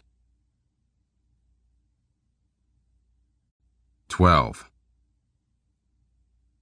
Saturday night, about midnight, Frank Tree got in his LTD, and by the time he was settled behind the wheel, leaning forward to insert key in ignition, I had put the fat, cold nose of the silenced 9mm up against the side of his neck, just under his ear. I had to give the guy credit. He didn't jump. Hell, he didn't flinch. He didn't yell either. And he knew enough not to turn towards me. He didn't try looking at the rearview mirror, as if he knew in advance I'd turned it to face the windshield. All he did was say, "I don't have any money on me." Good. I'm glad to hear you're not a total idiot. What?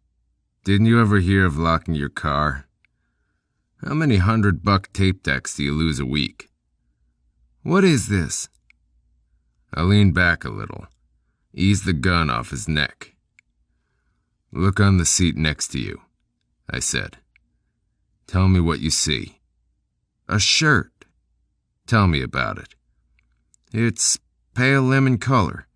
It's got a monogram on the pocket. It's dirty. What else? It's mine. Where do you suppose I got it? My dirty laundry, I guess. So you've been in my apartment. So what? So now I'm in your car, and I got a gun on you. Yeah, well, congratulations. Now, what the fuck's this all about? It's about a guy who drives an LTD and makes a hell of a lot of money, who leaves his car unlocked and lives in an apartment you can open with a credit card in an apartment building whose security is a joke. There are 2 armed guards on duty 24 hours a day at Town Crest. That was the name of the high-rent apartment building I could see from Lucille's window. Frank Tree was a tenant. Those guys aren't guards, I said.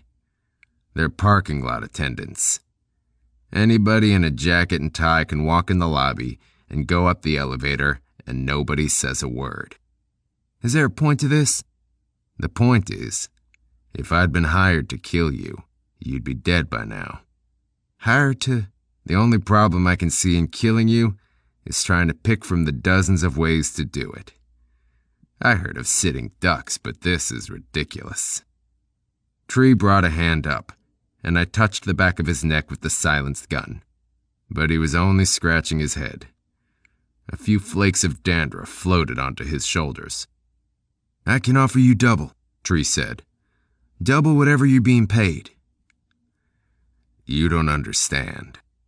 No one's paying me. Yet. I only said if I'd been hired to kill you. What is this, some kind of extortion racket? Maybe you don't know the kind of people I count as friends. Mafia guys, you mean? They probably helped get you into this. Into what? You're being watched. You're being set up. Watched? Set up for what? What do you think? Hey, I don't have an enemy in the world. Sure. Hitler probably felt the same way. Anyway, I've already established you're going to be killed. Established? You got 2 weeks at the outside. 2 weeks? I'll be going now. Don't turn around as I go. But... I'll call you tomorrow, Frank. Sleep well. 13. The stairwell was dark. An hour ago, I'd been in the back seat of Tree's car in the barn parking lot. I was preoccupied, wondering how tomorrow would go. This crucial first meeting with Tree had gone well enough, but that was the easy part, scaring him. Tomorrow I had to reason with him, which was where it could get hard. I was alone. She'd given me the key to her apartment and told me to go on ahead. She had her own car tonight, so why didn't I take off a little early and get the frozen pizza in the oven and put the hot water on for Senka, and go ahead and get started on the late show? If my eyes were up to the postage stamp screen of her portable, she'd be along soon. The stairs creaked. The walls of the stairwell were peeling paint. The smell of disinfectant hung heavy. Light seeping out around the doors on either side of the little platform of a second-floor landing made me feel less alone. But the third-floor landing was long, more a hallway, though there were only 2 apartments up here, one of which was empty. Or anyway, she'd told me it was empty. I noticed light along the bottom crack of the door and wondered if somebody had just moved in today or what. And I had this prickly feeling on the back of my neck that made me wish I still had the silenced 9mm on me, and I swung my arm back and gave the guy coming up behind me, from out of the shadows of the landing over to my right, an elbow in the face. Felt like I caught a cheek, flesh and then sharp bone, but it was dark, and an elbow isn't the most sensitive part of the body to be making such distinctions with, so who knows. The important thing was, I'd sensed the guy in time, and I was drawing back my right foot to kick his balls up inside him when the apartment door opened, flooding the landing with light, and somebody hit me with something. 14. I felt my face moving, back and forth. Then I heard a clapping sound. Face moving, clapping sound, like I was clapping with my face. And I came out of it chuckling, laughing at how silly it was, clapping with your face, and opened my eyes and looked into bright light, and the guy stopped slapping me. I never saw his face. I saw nothing but the light. A lamp, I guess it was, with a 100-watt bulb or maybe something stronger. Anyway, all I saw was light, and the guy, who was somewhere behind the light, right behind it, said, "What's your name?" Jack Wilson. That was the name I was registered under at the Holiday Inn. The phony driver's license in my wallet had it too. "What are you doing here?" "Going blind. You know, I can jam this .38 up your ass and see how you like it." The light was blinding me all right, but I didn't have to see to know I didn't want a .38 jammed up my ass. "I'll ask you again," he said. "What are you doing in Des Moines?" "Looking for work." "What kind?" "Any kind. Salesman." "What are you doing hanging around the barn?" "Playing some cards. Banging the lady bartender." "It's time you moved on." "Anything you say." And he put out the light. He hit me with it. 15. My eyes peeled slowly open, and she was right in on top of me, leaning over me, fingers plucking at my face. Her oriental eyes narrowed, like I was something interesting to look at. "What are you doing?" I said. "Picking glass out of your face," she said. "Oh." "You're not too badly cut. A lot of little nicks is about all, really. But we better get this glass out." "Be my guest." "Ouch!" "What?" "The little fucker nicked me." She held a half-inch sliver of glass up by a thumb and forefinger for me to see. When I had, she dropped the sliver, sucked the forefinger a second. I sat up on the couch. "How'd you get me back in your apartment?" "I walked you over here." "You mean dragged me? I was unconscious, wasn't I?" "Not entirely. More like drunk." "I think somebody hit me with a lamp." "I think so too. Anyway, there's a busted bulb all over the floor next door. All but the pieces of it I've been picking out of your face, that is." "That's where you found me?" "The door was open. You were on the floor against the wall, glass all over your face. I thought you were dead for a minute." "No such luck. Who's your new neighbor? The guy that wrote Psycho?" "Nobody lives next door. Not that I know of." "Help me off this couch. I want to go see for myself." She did. The door was still ajar. I went in carefully, reaching a hand around to switch on the light before going in all the way, and saw an apartment exactly like Lucille's, with one exception. It was unfurnished. Some shattered, bloody glass lay near one wall. So did the screw-in socket of the bulb with its claw of red-flecked glass shards sticking out. "Let's go back," she said, a hand on my shoulder. "Let's." She locked the door and night-latched it. A lot of doors in the Midwest don't have night latches. I was glad hers did, though I had no reason to feel safer locked in here with her than I'd been next door with the guy who'd used my face to switch off the lights. Did I say guy? No. There were two of them. The one who came up behind me, and the one who opened the door. Of course, the one who opened the door could have been a woman. "Listen, I think there's some mercurochrome in the bathroom cabinet. You better let me dab some on." "Go ahead." She went and got the stuff, and I had a sip of the Sanka she'd found time to make. "This'll hurt," she said, and began daubing it on. It did hurt. I felt a tear roll down my cheek, and she made a concerned face, and with her free hand, brushed the tear away. Then she put little band-aids over each cut, pressed them gently into place. When she touched my face like that, it bothered me. When she looked at me, concerned like that, it bothered me. The way she'd been in bed the other night bothered me too. Responsive, giving, loving. The bitch was a killer. More importantly, so was I. How could she seem so genuine?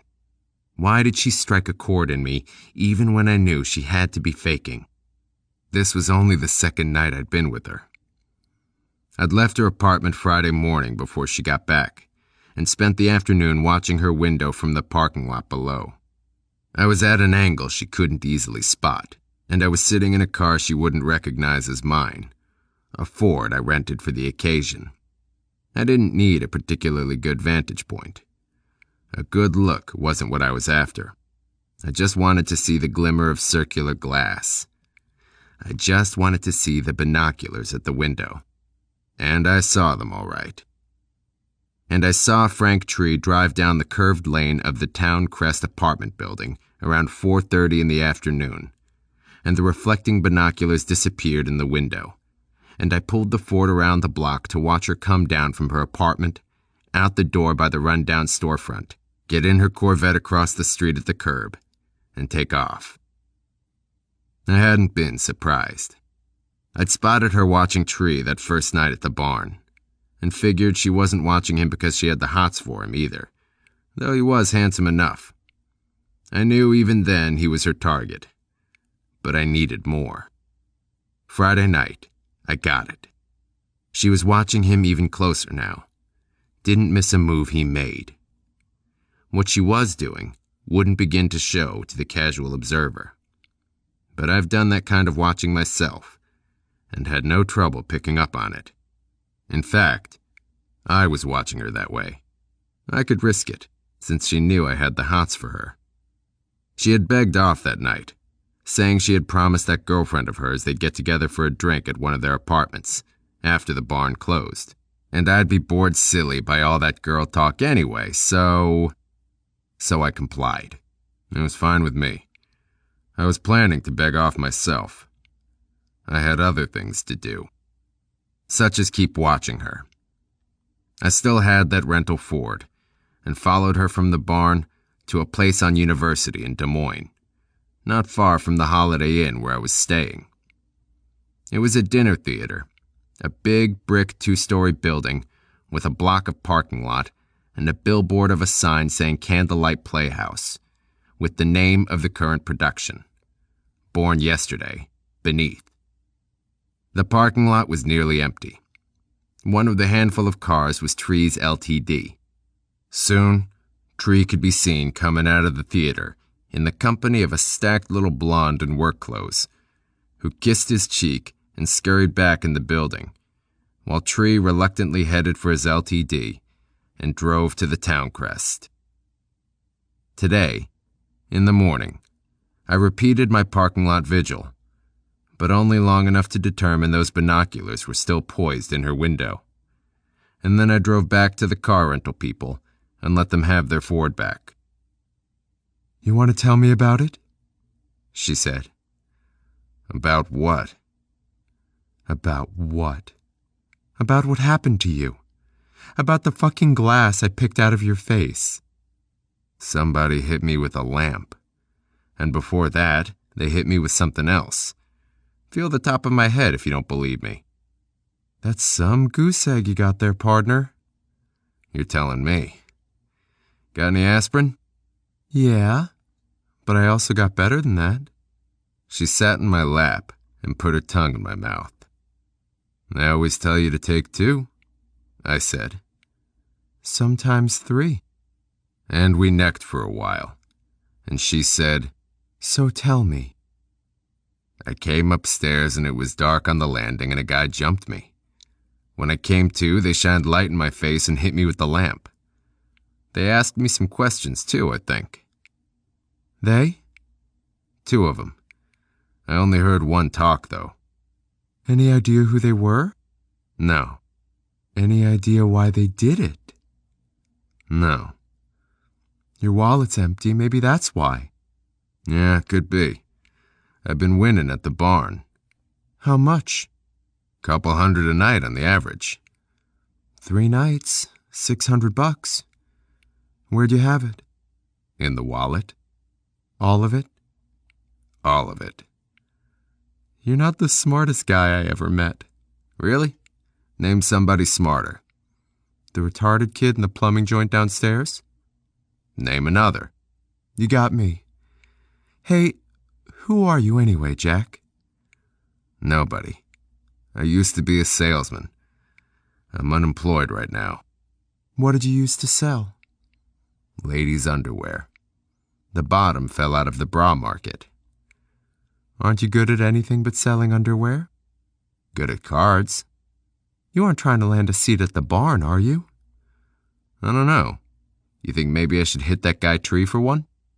There wasn't a flicker of anything in those almond eyes of hers.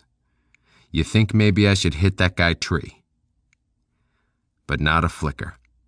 Christ, this bitch was good. I'll put a word in for you.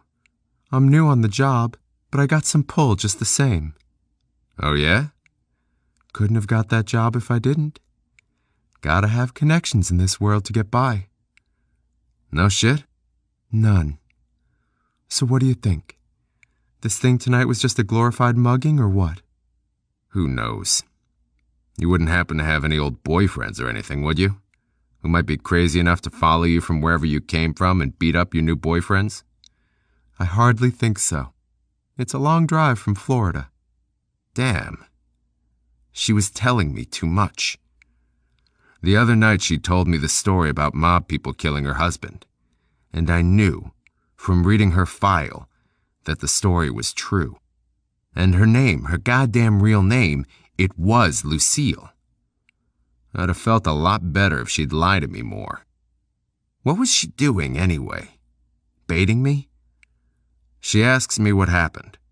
How was it I happened to get the piss beat out of me just now, when she was probably there when I was getting that lamp busted across my face? She was playing me like a kazoo. Let's fold the couch out, she said. I'm too weak. You'll have to do it. Pull out the bed, you mean? Or the rest, too? Just the bed. On the other, if you want to start without me, go ahead. I'll catch up. She laughed a little, like she meant it. I laughed too, like I meant it. The fuck of it is, I did mean it. That's what bothered me. Then she turned the couch into a bed, and we used it. 16. She said she didn't snore, and she didn't, but she was sleeping deep just the same. That fine, full chest of hers rising slow and steady and, well, it was with not a little reluctance that I crawled out of bed and got in my clothes and left her. My GT was in the parking lot below her window. I had a spare sports jacket stowed under some stuff behind the driver's seat, and I took the jacket and shook it and got some of the wrinkles out and put it on. From the glove compartment, I took a pair of glasses and my silenced 9mm. I put the glasses on and stuck the gun in my belt and glanced up at her window. Dark, curtains still drawn as best I could tell. The change of jacket and glasses were for her benefit. Should she wake up and get back to doing her stakeout number, in which case she could conceivably see me going in or out of the town crest, and in that event, the jacket and glasses and distance would hopefully keep her from recognizing me. The jacket and the tie were all it took to get into the town crest, even at 3 a.m. That and the 20 I handed the guard in the front lot, when I asked him to park the GT for me. I had him put it in the back lot, which was unlit and presented less of a chance of being spotted by somebody with binoculars across the way. The modern exterior of the town crest was more than matched in its cold sterility by the interior, which looked to have been designed by a mortician who read science fiction. The walls were smooth and white, like eggshells pressed flat. Diffused light glowed down from the white tile ceiling, some of it swallowed up by the black carpet. The elevators were shiny metal that reflected like a compassionate mirror. I pushed the up button and turned away from my soft focus reflection while I waited. Tree's room was on the top floor, the 12th, down a wide white hall to the right and at the end. I opened his door with a credit card and went in. No lights were on, but I was familiar with the place from my previous visit in the afternoon and walked quickly across the tufted shag carpet, though I nearly neglected to sidestep the glass and plastic coffee table by the half-circle couch on the edge of the spacious living room, just off of which was his bedroom, where I was headed. His bed was making noise. Glug, glug, glug. Like 100 midgets swallowing. Then I remembered. It was a waterbed.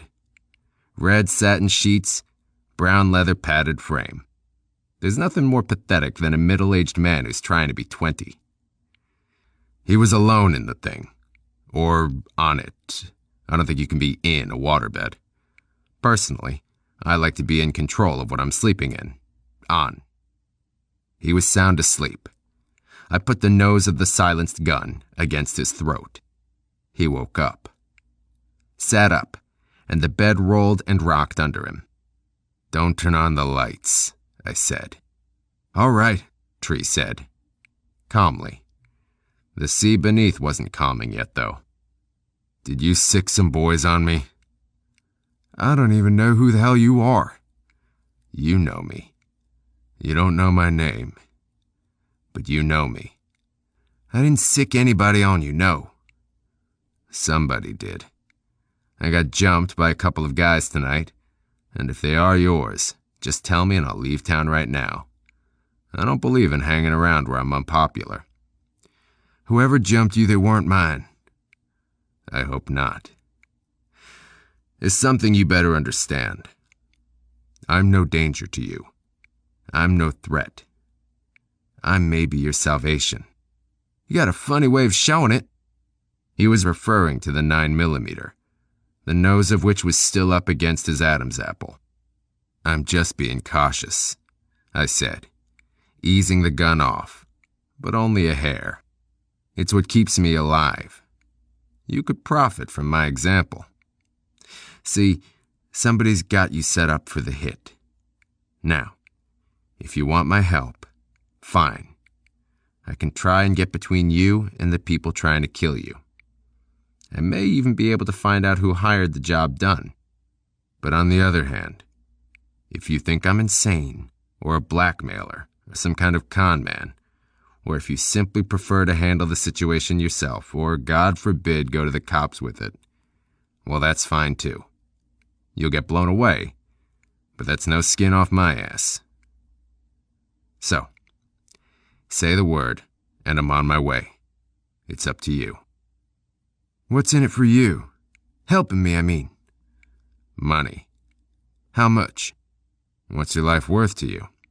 It'll be cheap at half the price." The bed was finally settling down, making a lap-lap sound, like waves rolling into shore. "If someone wants me dead," he said quietly, "I can use all the help I can get." "That's good, sound thinking, especially since I'm the only help you can get." "You're right about the police anyway. With my past and the laws I'm bending right now, I can't go inviting that kind of trouble. What about my lawyer?" "Talk to nobody. Your lawyer could have hired it done." "He's the best friend I have in the world." "Murders happen because of family and friends. Crime of passion and premeditated alike. Oh, a stranger will kill you for money, or out of being crazy, or both. But a stranger doesn't hire you dead. Someone you know does." "Jesus. Where do we go from here?" "We talk again, with the lights on. What's your schedule the next couple days?" Today, Sunday, we're open noon to midnight. Monday, we're closed. I always drive to Iowa City on Mondays to visit my son. He's in the hospital there." "You go alone?" "Yes." "What time Monday do you leave?" "Around 10. I get there about noon." "There's a Holiday Inn at the interstate turnoff at the Amanas. Stop for lunch." "All right. Anything I should do between now and then?" "Do you carry a gun?" "No, but I have one. A .38. "You can use it?" "Yes." "Carry it. and put a night latch on your door. Done. Anything else? You might try sleeping on the floor. Somebody shoots at you in bed, even if they missed, you could drown. Good night. 17. Did you get up in the middle of the night and go out? She asked at breakfast. Or was I dreaming? Even in the morning, she looked good. She got up before me and washed her hair, and was wearing a towel around her head like a turban. Her face was clean and unblemished and free of makeup, though still dark with Florida tan. And she looked young, or anyway, as young as those eyes would allow. She was wearing a housewifely patchwork robe that made her look less than glamorous, but there was no way known to make her look bad. She looked good. I was in my underwear. My hair was greasy, my teeth unbrushed, my face unshaven. I was barely awake. I looked down at the plate of scrambled eggs. I looked back up and managed to say, "You weren't dreaming. I did get up. I went out and drove around a couple hours." What possessed you to do that? It's something I do sometimes. Just go out and drive. Helps me think. About what? In this case, about getting mugged by those guys last night. Wondering if there's anything I can do about it. Any way to find them and get my money back, and pay them back a little too. I suppose I could go to the cops about it. Why bother? That $600 of yours is long gone by now, don't you think? I suppose you're right. I guess my ego was just a little bruised, that's all. Are you serious about asking Frank Tree for work? If you're serious about putting in a good word for me. Sure. And so I asked her. I couldn't see any reason why not, and I didn't know anybody better to ask. So I did. I asked her, "What do you know about this guy Tree, anyway?" She gave me a confused little smile for a moment, while she searched my face, wondering what I was up to, no doubt. I don't know a hell of a lot, she said. Whatever it is, it's more than me. Well, the barn is a relatively new thing, I know that much. It hasn't been too long since the law passed in Iowa that makes it even possible for a place like the barn to openly exist. Must be a pretty liberal law, or is Tree just greasing the right wheels? Little of both, I'd say. The law makes gambling legal in situations where there's a social relationship, such as a private club or any place where the gathering is social, whether it's bingo in the church parlor or poker in the back room of a bar. Certain things are still illegal: blackjack, craps, roulette, and there's a $50 win or loss limit in a 24-hour period. But all of that can be gotten around, obviously. Sounds like your employer knows how. He should. I hear he used to have a place in Illinois, on the Mississippi, in some little town that was really wide open, across from Burlington, Iowa. Anyway, he had a place there, like the barn, only rougher. No restaurant number, just a casino setup. And booze, of course. Booze wasn't legal in Iowa on Sundays, so Sunday was a big night for a place like that. People coming across the river to sin in Illinois. I wonder why he left. The laws got changed. Booze on Sundays is legal in Iowa now, and you know about the gambling law. So he moved back to Des Moines and opened the barn. Back to Des Moines? Yeah. I understand he was involved in some things here in the late 40s and early 50s, but I don't know what. That's all I know about the man. It's just stuff I picked up off my girlfriend Ruthie and the bitches at work. They're all hot for his bod, you know. Really? Does he hump the help? Not this help, he doesn't. Anyway, he's too good a businessman to do that, I think. What's your personal opinion of the guy? What kind of boss is he? Best way to describe him is he's a man's man.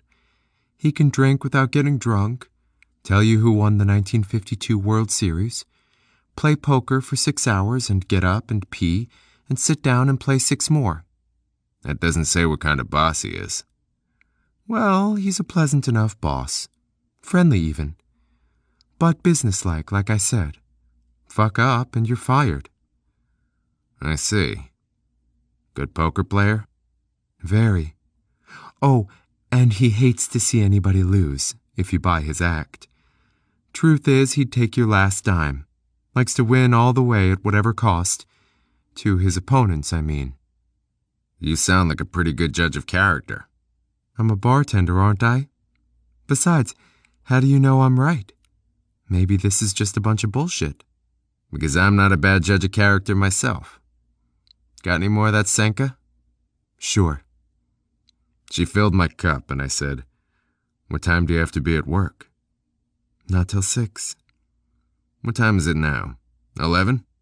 Want to take in a movie this afternoon or something? I got a better idea, she said, sitting down, sipping her own cup. There's a good dinner theater here that has Sunday matinees and a great buffet lunch. Want to give it a try? Wouldn't happen to be that place over on University, would it? Yeah, that's the one. That was the place where Frank Tree had met that busty little blonde girlfriend of his the other night. Why not? I said. I can appreciate good acting. 18. The Candlelight Playhouse was a modern brick 2-story that looked somewhat cold and even austere from without, but within was decorated in warm golds and greens.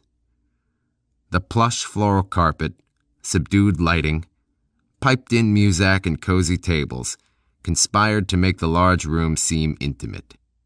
We were seated at the edge of the balcony, at a table barely big enough to hold its glass-enclosed candle, as yet unlit, by the way, and sipped a drink before going down to the stage, where the food was being served, the set and its props having been scooted back to accommodate a generous buffet. It looked a little odd, people parading up the few steps onto the stage, going through the cafeteria line collecting their food, then exiting nervously, awkwardly, balancing the several filled plates, coming off the stage like bit players who had wandered into the wrong scene. The stage, Lucille explained, had been the altar of the place when it had been a church. Church? Yeah, she said. Some crazy evangelist type thing. They had a young guy who thought he was the second coming or something, or at least the second Billy Graham. He had a big following here, even had his own radio show, but he got an offer to do the same thing for more money someplace in Texas, I think, and once he was gone, everything just sort of fizzled. Church went bankrupt. Some local people got together and bought and remodeled the place into this. Either way, it's show business, I said. For somebody new in town, you sure know all the local gossip. Ruthie just talks a lot, that's all. Ruthie? I've mentioned her before, haven't I? She's the friend who got that apartment lined up for me before I even got here. She's also the one who got us this good a seat at such short notice. She works here. Am I ever going to meet her? You'll see her a little later. I decided not to pursue that. The way I was playing this allowed me to ask a lot of questions. In fact, pretending ignorance as I was, required that I ask a lot of questions. But it would be wrong to press, so I waited till our drinks were finished, then rose, pulled out her chair, and walked her down a softly carpeted, gently winding stairway to the main floor, where we joined the food line, climbed onto the stage, and came back to our balcony table with our food, which we ate. As buffets go, it wasn't bad. The salad bar was unimaginative, just a couple kinds of Jell-O with stuff floating in it, and coleslaw and lettuce salad, apply your own dressing. But the roast beef was rare and tender, and several kinds of potatoes and vegetables and other side dishes made it a very pleasant Sunday dinner.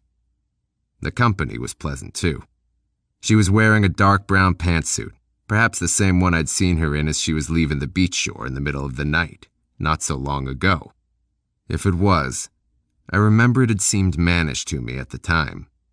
Perhaps that was because I didn't know the jacket came off to reveal a yellow and tan striped halter top that caressed her large breasts, cradled them like a child sleeping in a hammock. Somebody came around and lit our candle. It threw shadows on her face, making her features seem even more exotic than usual. She wasn't wearing any makeup on her eyes. She didn't need to. I was taking a perverse enjoyment in the verbal games we were playing. Neither of us aware of what the stakes were exactly, but both aware we were playing something. Maybe nothing more than the sex game. Or anyway, that was the conclusion I hoped she'd come to. And maybe she had. If I was succeeding at convincing her I really was just a guy who used to sell brassieres. I knew one thing. I knew I had to be something of a pain in the ass to her, since she was obviously playing the backup role here, surveilling Tree till her partner, who I assumed was the guy who'd worked me over with the lamp, got ready to make the hit. I was in her way, making it impossible for her to properly keep an eye on Tree, to get his movements, his pattern down. But my presence here was suspicious enough to make it necessary for her to keep track of me, at least until she was sure of who the hell I was or wasn't. Otherwise, she'd have to forget the Tree contract entirely. She was a pro, and couldn't operate any other way. She'd beg off the job, tell her middleman to tell their client to get somebody else, because this one just didn't smell right to her. The thing that bothered me was she getting to me, and something else bothered me even more. I was starting to entertain the probably stupid notion that I might be getting to her. Not to mention this nagging feeling I had that one of us was behaving like an idiot, and I was afraid I knew which one of us it was. Unless it was both of us. We had another drink, and I decided to move another chess piece. "There's something I'm having trouble with," I said. "What's that?" "Your name. Lucille. It's a nice name. I like it. But I'm having a little trouble using it. It's, I don't know, too formal or something. And you don't look like a Lucy to me. Do people call you Lucy?" "My folks did. I always hated it." "So what do people call you?" "Do I have a nickname, you mean?" "Well, I knew a man who called me Ivy. He seemed to like that name for me." Ivy. The broker's name for her. I make a tentative little move, just nudge a pawn out for a look around, and she comes down on me with her fucking queen. "Ivy," I said. "I don't think it fits you." "My friends in high school called me Lou. Nobody's called me that in years, though." Lou. I lifted my gimlet. "Here's to you, Lou." "Didn't anyone ever tell you not to have so many drinks so early in the day? I'm a bartender. I know." "Are you going to accept the damn toast or not?" "All right." She clinked her glass against mine. "Here's to Lou." The house lights dimmed. We looked down, and the stage had been cleared, the set put back in place, and the play was beginning. And that was when I found out who her friend Ruthie was. She was the lead, playing the Judy Holliday role in Born Yesterday, which they were doing in 40s dress and trappings, since that's when the play first came out, and because people like nostalgia, I guess. She was no Judy Holliday, but she was blonde and well-built, and not a bad little actress for Des Moines. She was also Frank Tree's girlfriend. But then, was that so surprising? After all, Tree himself was sitting at a ringside table. I saw him there when the house lights went up for intermission. The bitch had brought me along on her goddamn stakeout. 19. Sunday evening was interesting. I won $100-some playing draw poker, but that in itself wasn't particularly interesting. What was the dealer. The kid with the worried expression and closed mouth and glasses.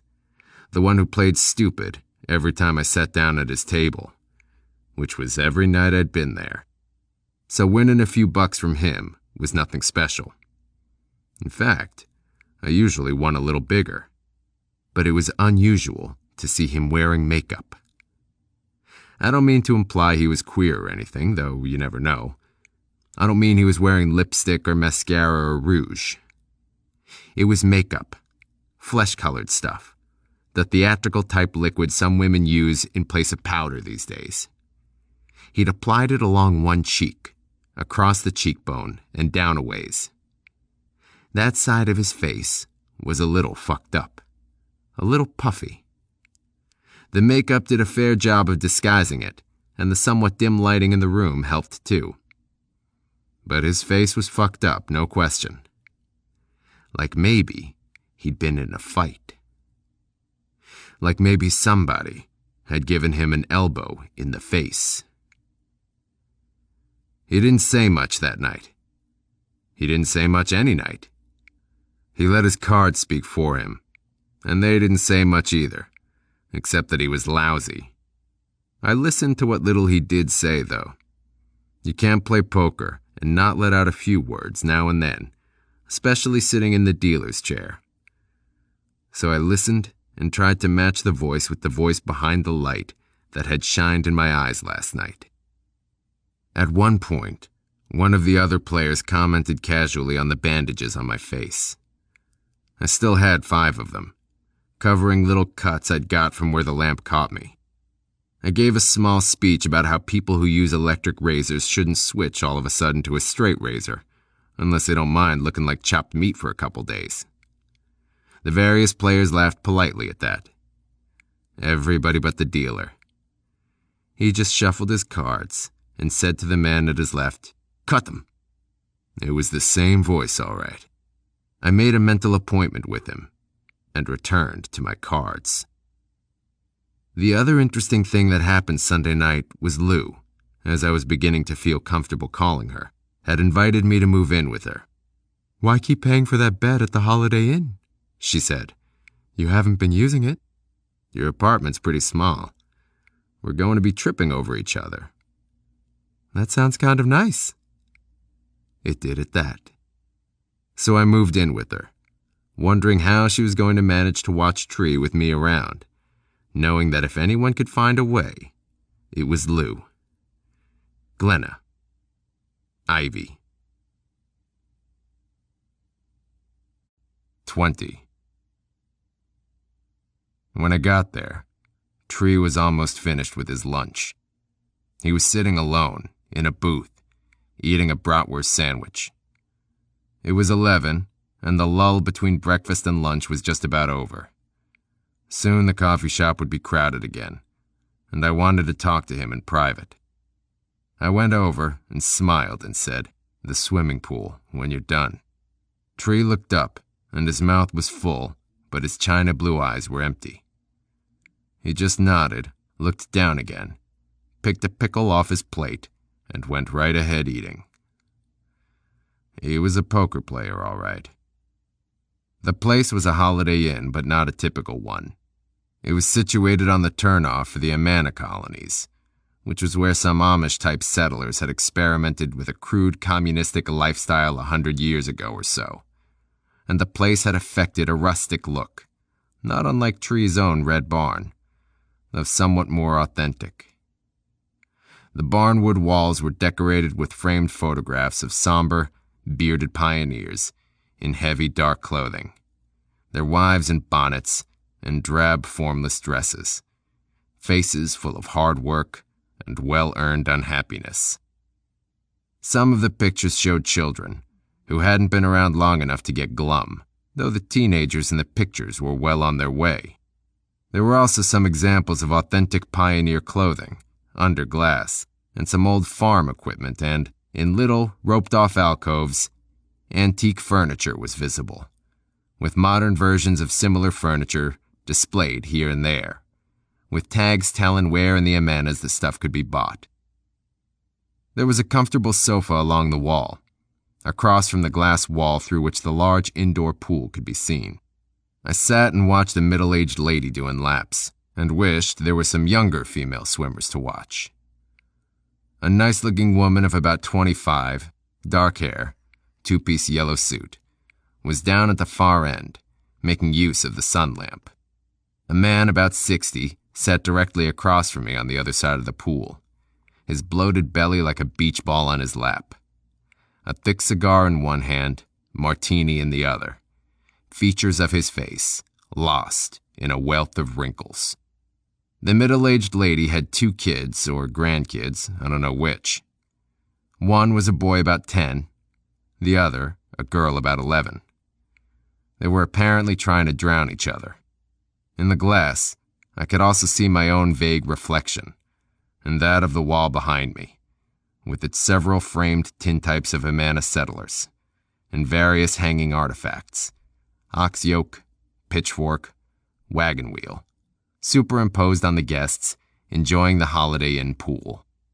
Maybe I would have made something profound out of all that, but then Tree was there, sitting down next to me.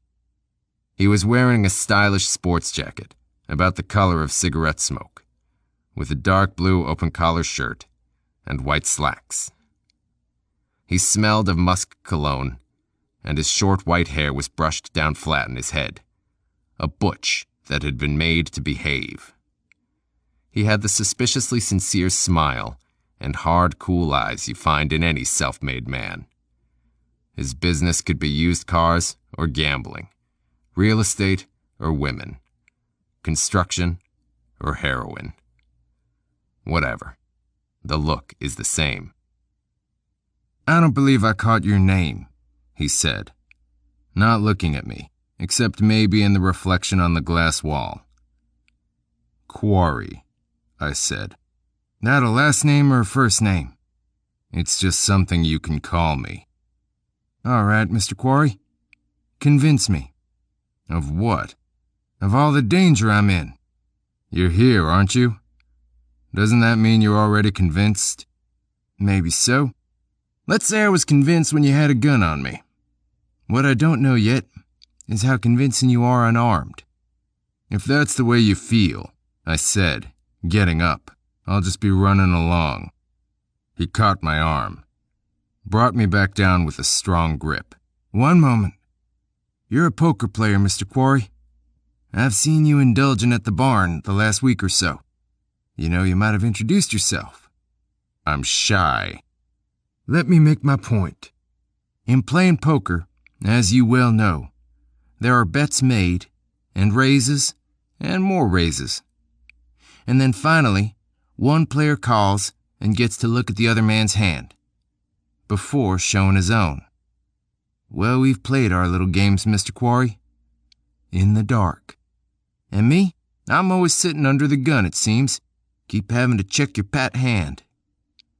Well, this time I'm calling." I smiled. That was a rehearsed speech if I ever heard one. I wondered if he'd written it down on paper and memorized it or what. No matter. I had him. He already believed me, was convinced he was set up for a hit. He just needed to make up for the minor humiliations I'd put him through those 2 times. That is, if any humiliation is minor to an ego like his. Some tourist types, a couple of near-elderly couples, stopped in front of us and stared at the artifacts on the wall over our heads. People were constantly flowing by, which, in a strange sort of way, afforded us privacy. The glass wall didn't hold in all of the echoing pool noise, and the lobby was nearby, and so was the bar. Just enough commotion to make us invisible, and to keep our conversation to ourselves. When the aging tourist types moved on, Tree picked up where he left off. "Maybe I haven't made myself clear," he said. "I know how this kind of thing works. Hitting people, I mean. I know how much it costs. I know the channels you go through to get it done. I know how many people come in to do the job and what each one does. I've been around, in other words. I know some things that you better know, Mr. Quarry, or you may find out the hard way what getting hit is all about."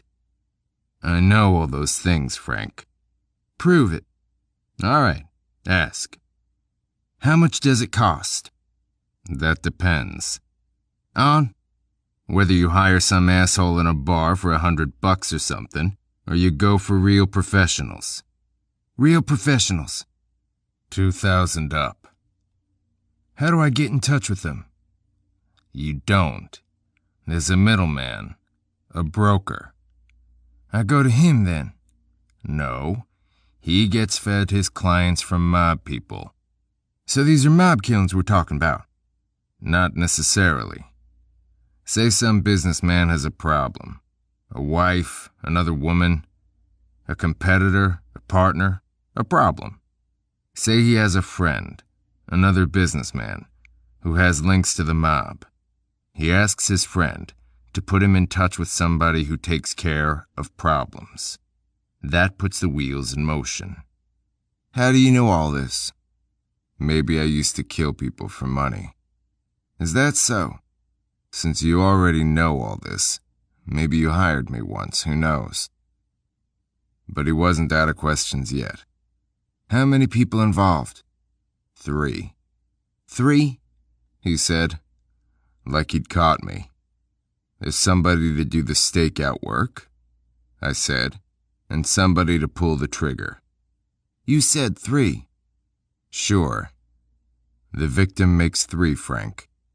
That's where you come in. 21. The psychopathic hospital at Iowa City was a sprawling, one-story brick building on a spacious lawn whose many trees and bushes were apparently tailored to provide a soothing landscape, no matter what the season. Only right now, it was no season at all. Rather that limbo period between winter and spring, trees gray and skeletal, grass brown as cardboard. Even the few evergreen bushes looked wilted, like a salad that sat out. We came in separate cars. I had already determined that no one, except me, had followed a tree from Des Moines to the Amana turnoff on Interstate 80. But that didn't mean somebody knowing trees' patterns might not drive to Iowa City some other route and pick up shadowing him there. So Tree parked along the curb of a half-circle drive designed for outpatient pickup, where you could legally park for 30 minutes or so, and I left my latest rental Ford in a metered stall down the slope of the hill just beyond the hospital. I spent 10 minutes trying to see if anybody was here ahead of us, watching, and there didn't seem to be, but I couldn't be sure. The university hospital was across the way, with its large parking lot, where somebody could easily be staked out. My main concern was not wanting to be recognized, not wanting to be seen with Tree, particularly by Lou, who might be sitting in a car in that lot, watching, right now. Maybe the 10 minutes between Tree going in and me following would be enough. That and my rental car in feeble disguise, consisting of glasses and a sweater I'd pulled on over my shirt, hopefully affecting the look of a straight-type college kid. The man of 1,000 faces.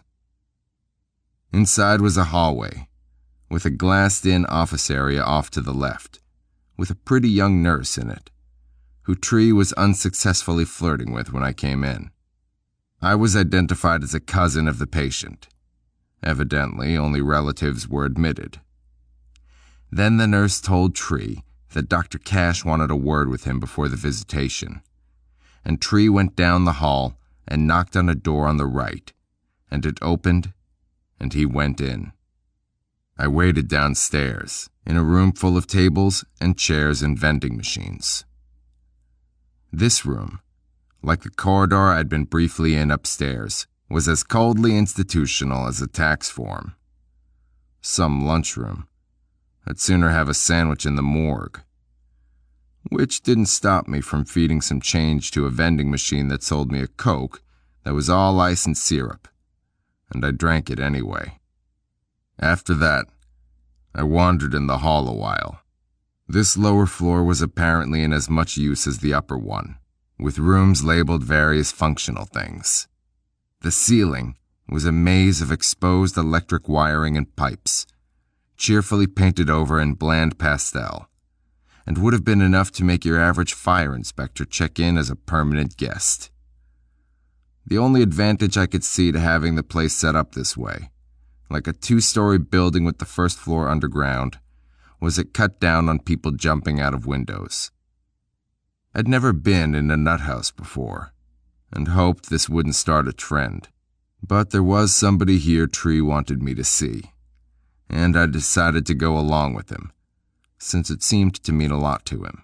But by now, I was half expecting Tree to come through the door with a brace of boys in white coats and point his finger at me and say, "That's the one." We talked money first. I reminded him that in one of our earlier conversations, he'd offered double the price of the contract on him. He reminded me that I'd had a gun on him at the time, which, like trying to get a good-looking woman to do what you want in bed, is a situation where a man will say anything. And then I told him I didn't want to double the price anyway. I just wanted him to match it. "What are they paying?" he asked. "I don't know," I said, "but I can make an educated guess." "Make it then." "5.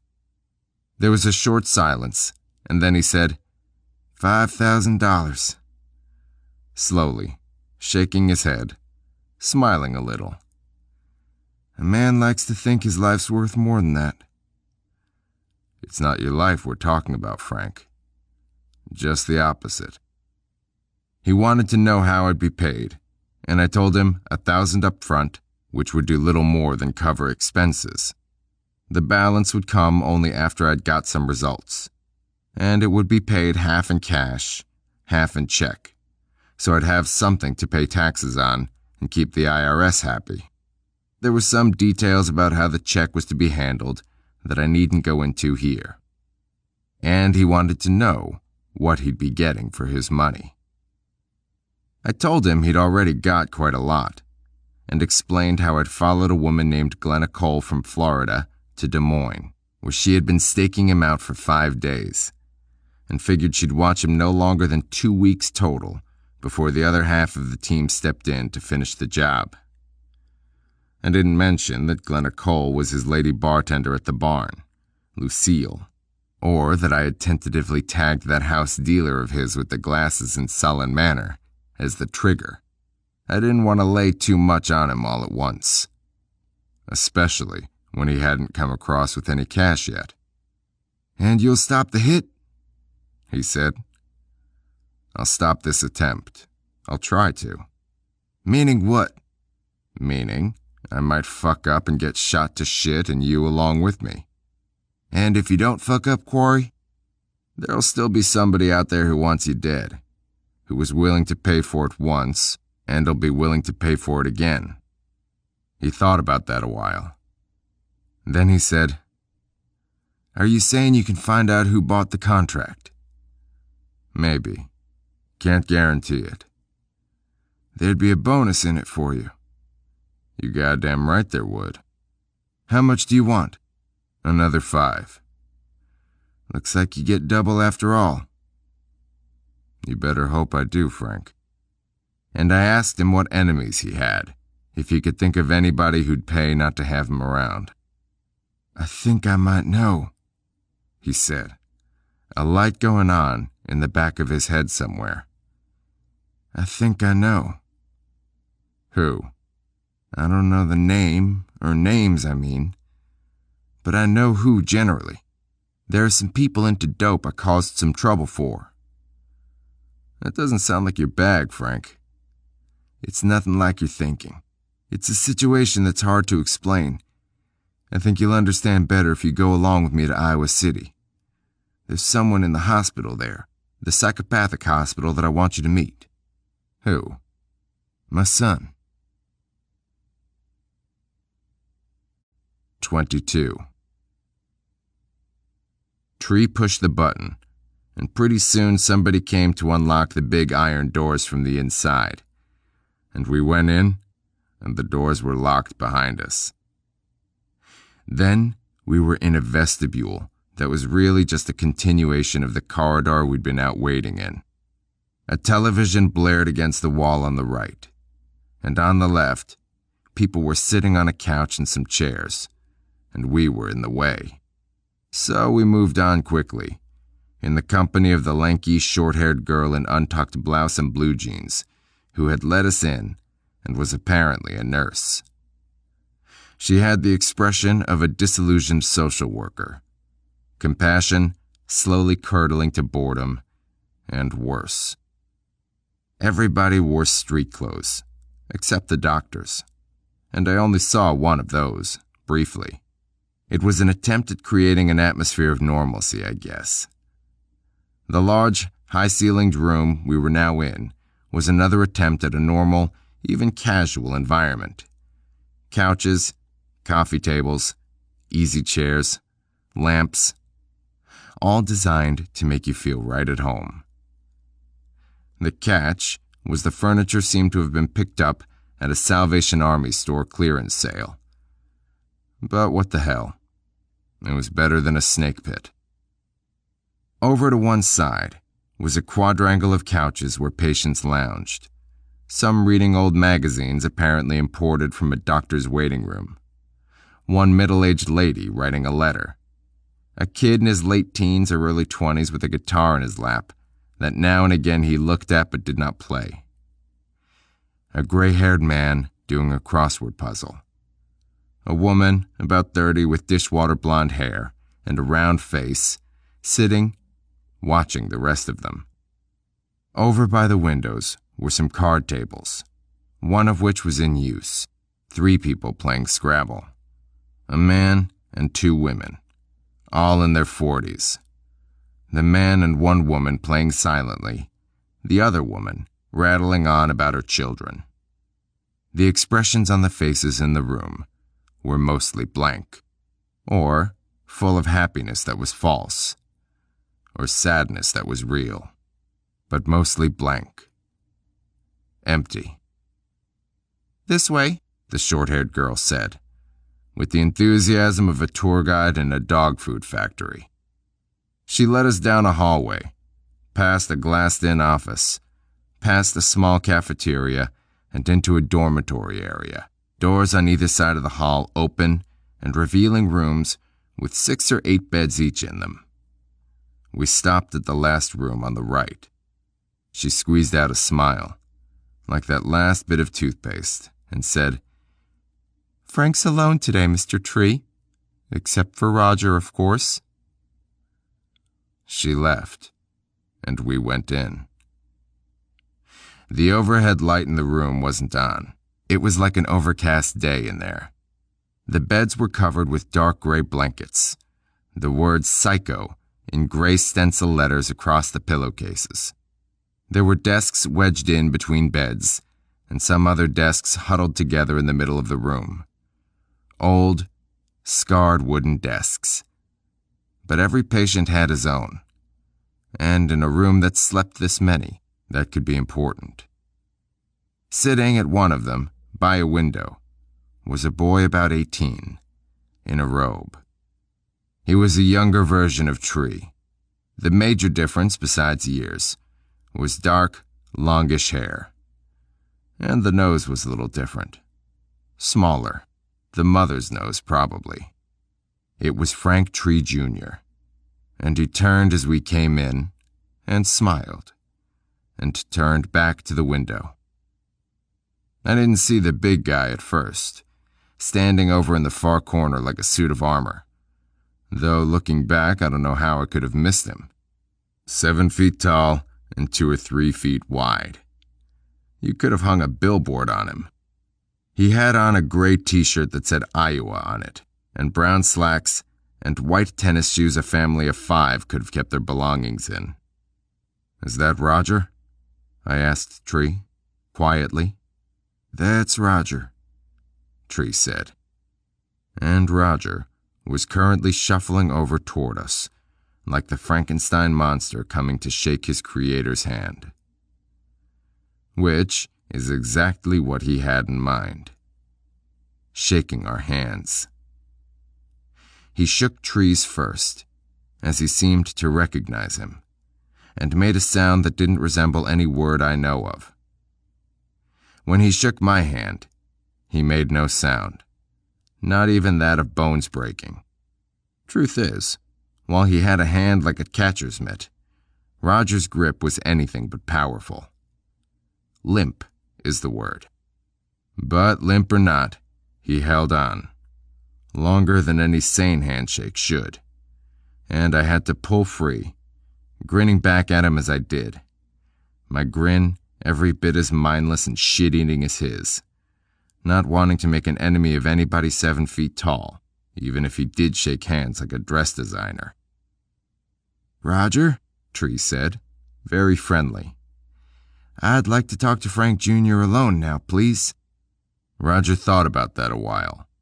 He narrowed his eyes, which were wide set and an eerily beautiful shade of green, in a face with otherwise large, irregular features that seemed to have exploded into being, like a kernel of popped corn.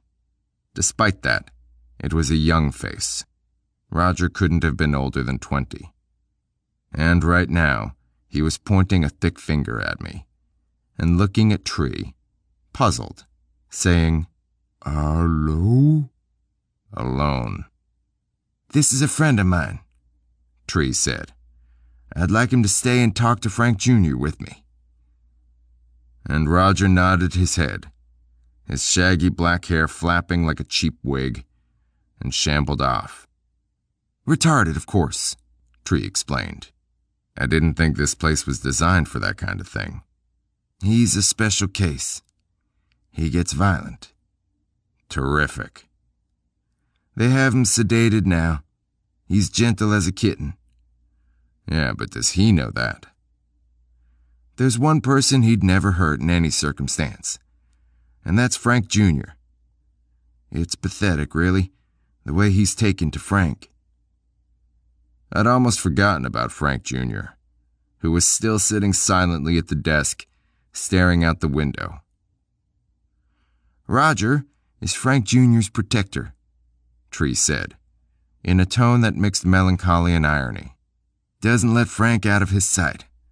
Always stands nearby, watching him, guarding him." "Why?" "I don't know. I've asked Dr. Cash, and he doesn't understand it either. Maybe it has something to do with Roger feeling sorry for Frank Jr. That didn't make much sense to me, but I didn't ask him to explain. I was getting uneasy, talking about Frank Jr. like somebody who wasn't around. The fucker was a few feet away from us, sitting at a desk, listening to everything we said, even reacting a little if I was reading my body language right. Tree took a tentative step toward the boy. "Son," he said. The boy was silent. "Dr. Cash tells me you joined the exercise group this week. He says you're hanging right in there. I can't tell you how happy that makes me." The boy turned and smiled, almost imperceptibly, and turned back toward the window. "Looks like you're putting on some weight. That starchy hospital food, I suppose. Good thing you're taking up that exercise thing." The boy was silent. "It'll be getting warm soon. Maybe we could get out and play some tennis together. Dr. Cash says there's some courts near here, and we could use one if you like, when it warms up." And it went on like that, for 15 minutes. Tree struggling painfully to maintain the one-sided, small-talk conversation, while his son sat staring, reacting occasionally, usually with that small smile, but nothing more. "Well," Tree said, finally, with reluctance, in relief, "gotta go now. See you next Monday. I love you, son." The boy turned and nodded and turned away. Roger waved to us in the hall as we left. He was on his way back to Frank Jr.'s side. I didn't ask Tree anything till we were out of there, iron doors shut behind us, in the cool, outer corridor of the hospital. "He never says anything?" I asked. "He just sits there and looks out the window and smiles now and then?" Tree's eyes were glazed. "You don't know how much those smiles mean to me." It's taken him 4 months to get that far. Half an hour later, in a bar in downtown Iowa City, Tree told me the story.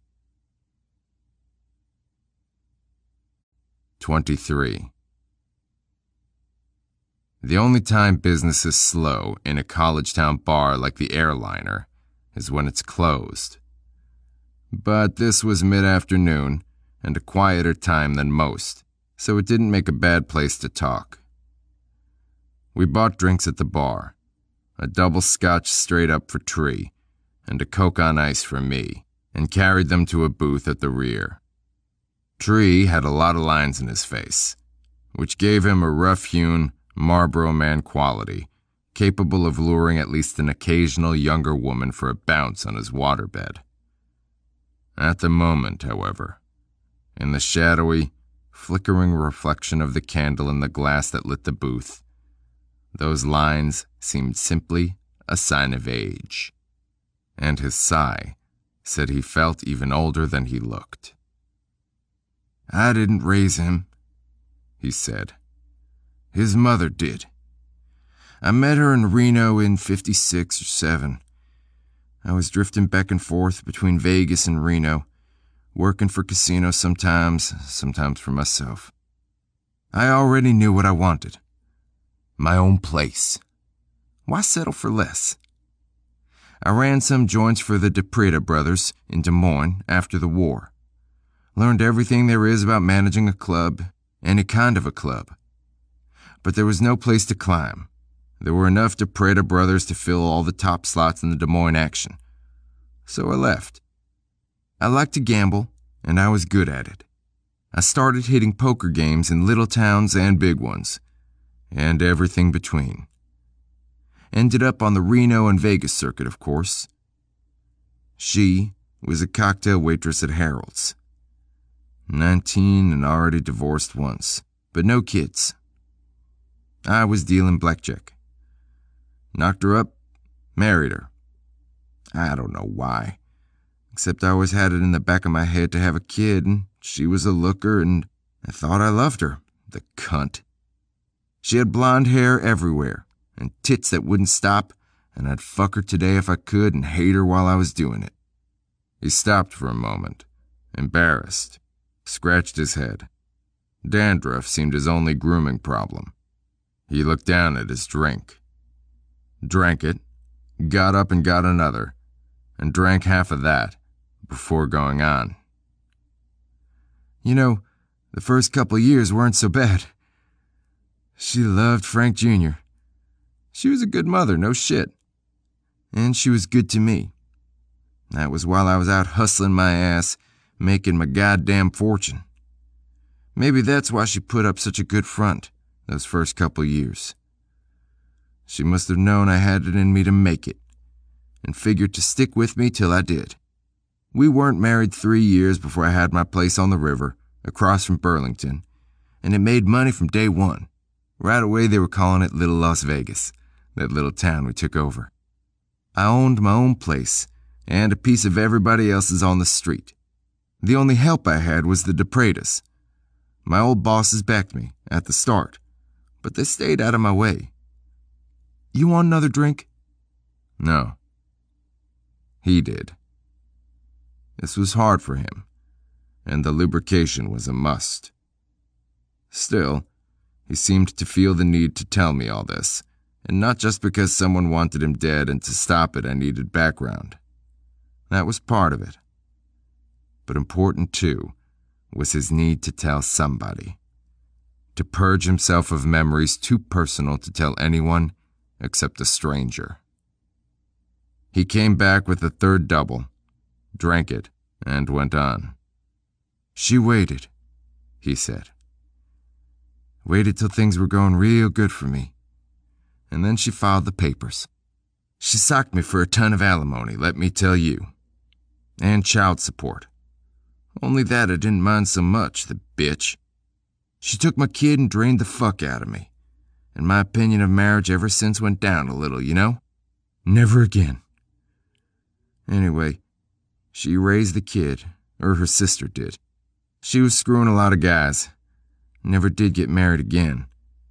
But then, that'd stop the money, right? I'll never figure out why she was such a good mother at first, and then just turned the kid over to that senile sister of hers. The only thing I can say for the twat is she let me see the kid. A couple of weeks in the summer, Christmas, some other holiday usually. I'd take him camping, ball game, things like that. I was a good father to him, good as I could be, considering what little chance I got. And he looked up to me. He really did. That made me feel good, and I'm not ashamed to say it. Another drink? Not me, I said.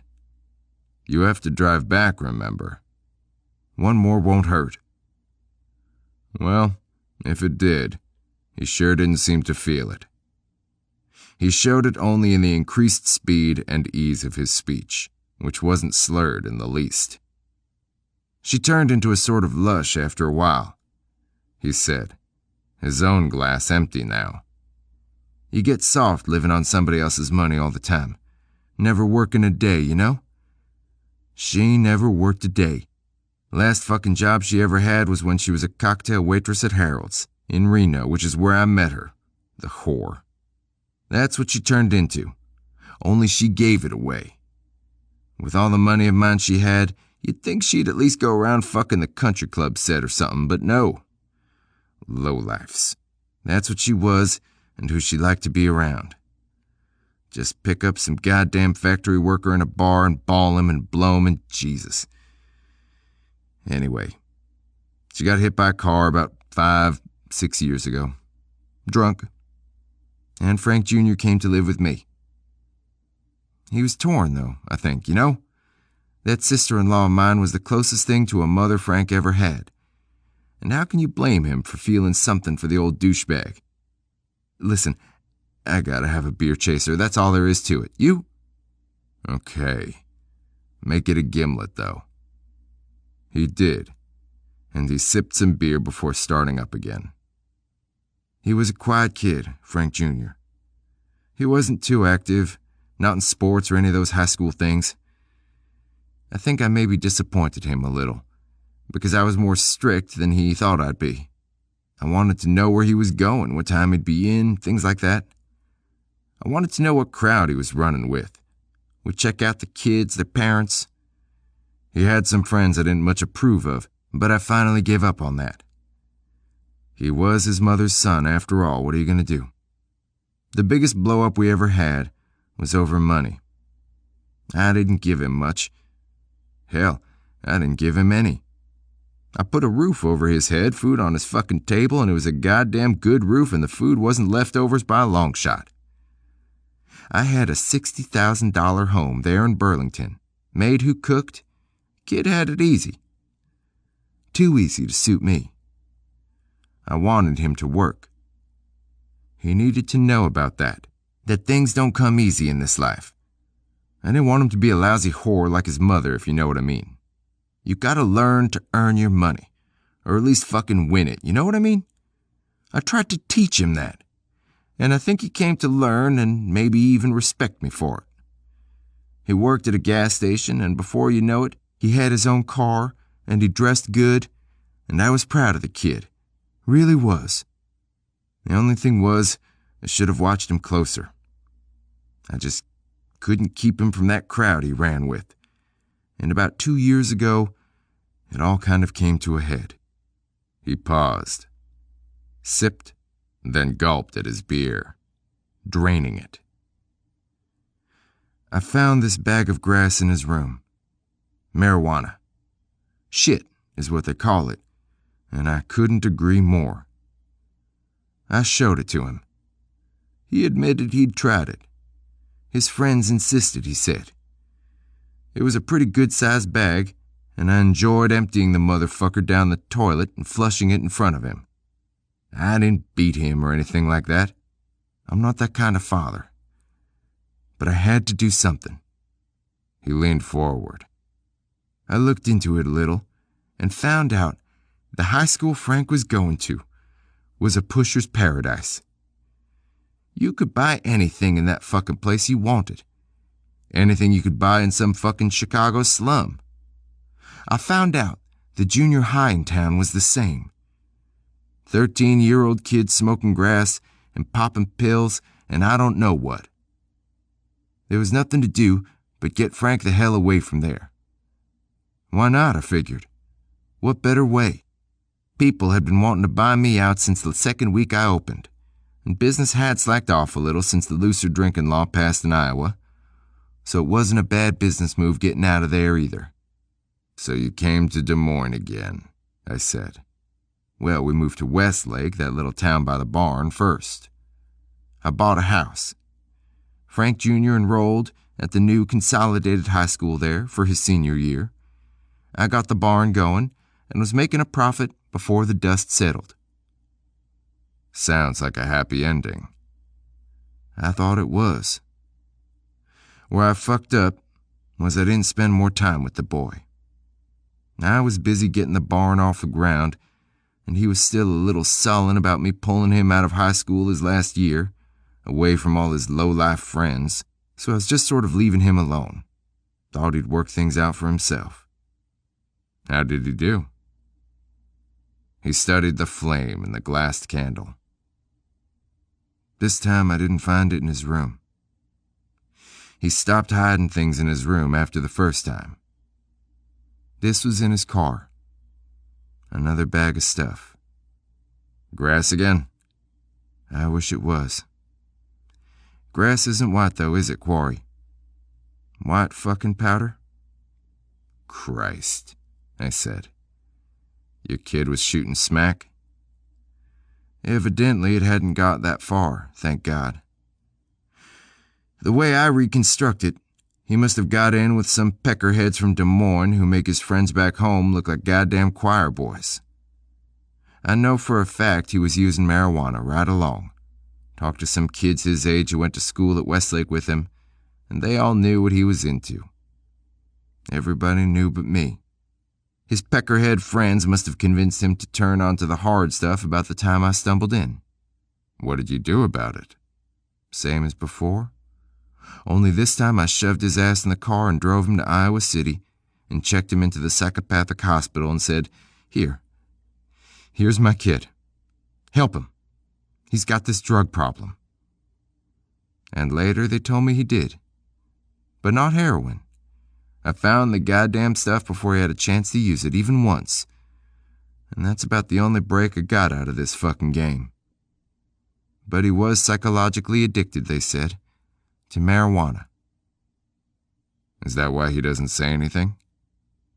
That's part of it, I guess. Even the peckerhead doctors don't know, really.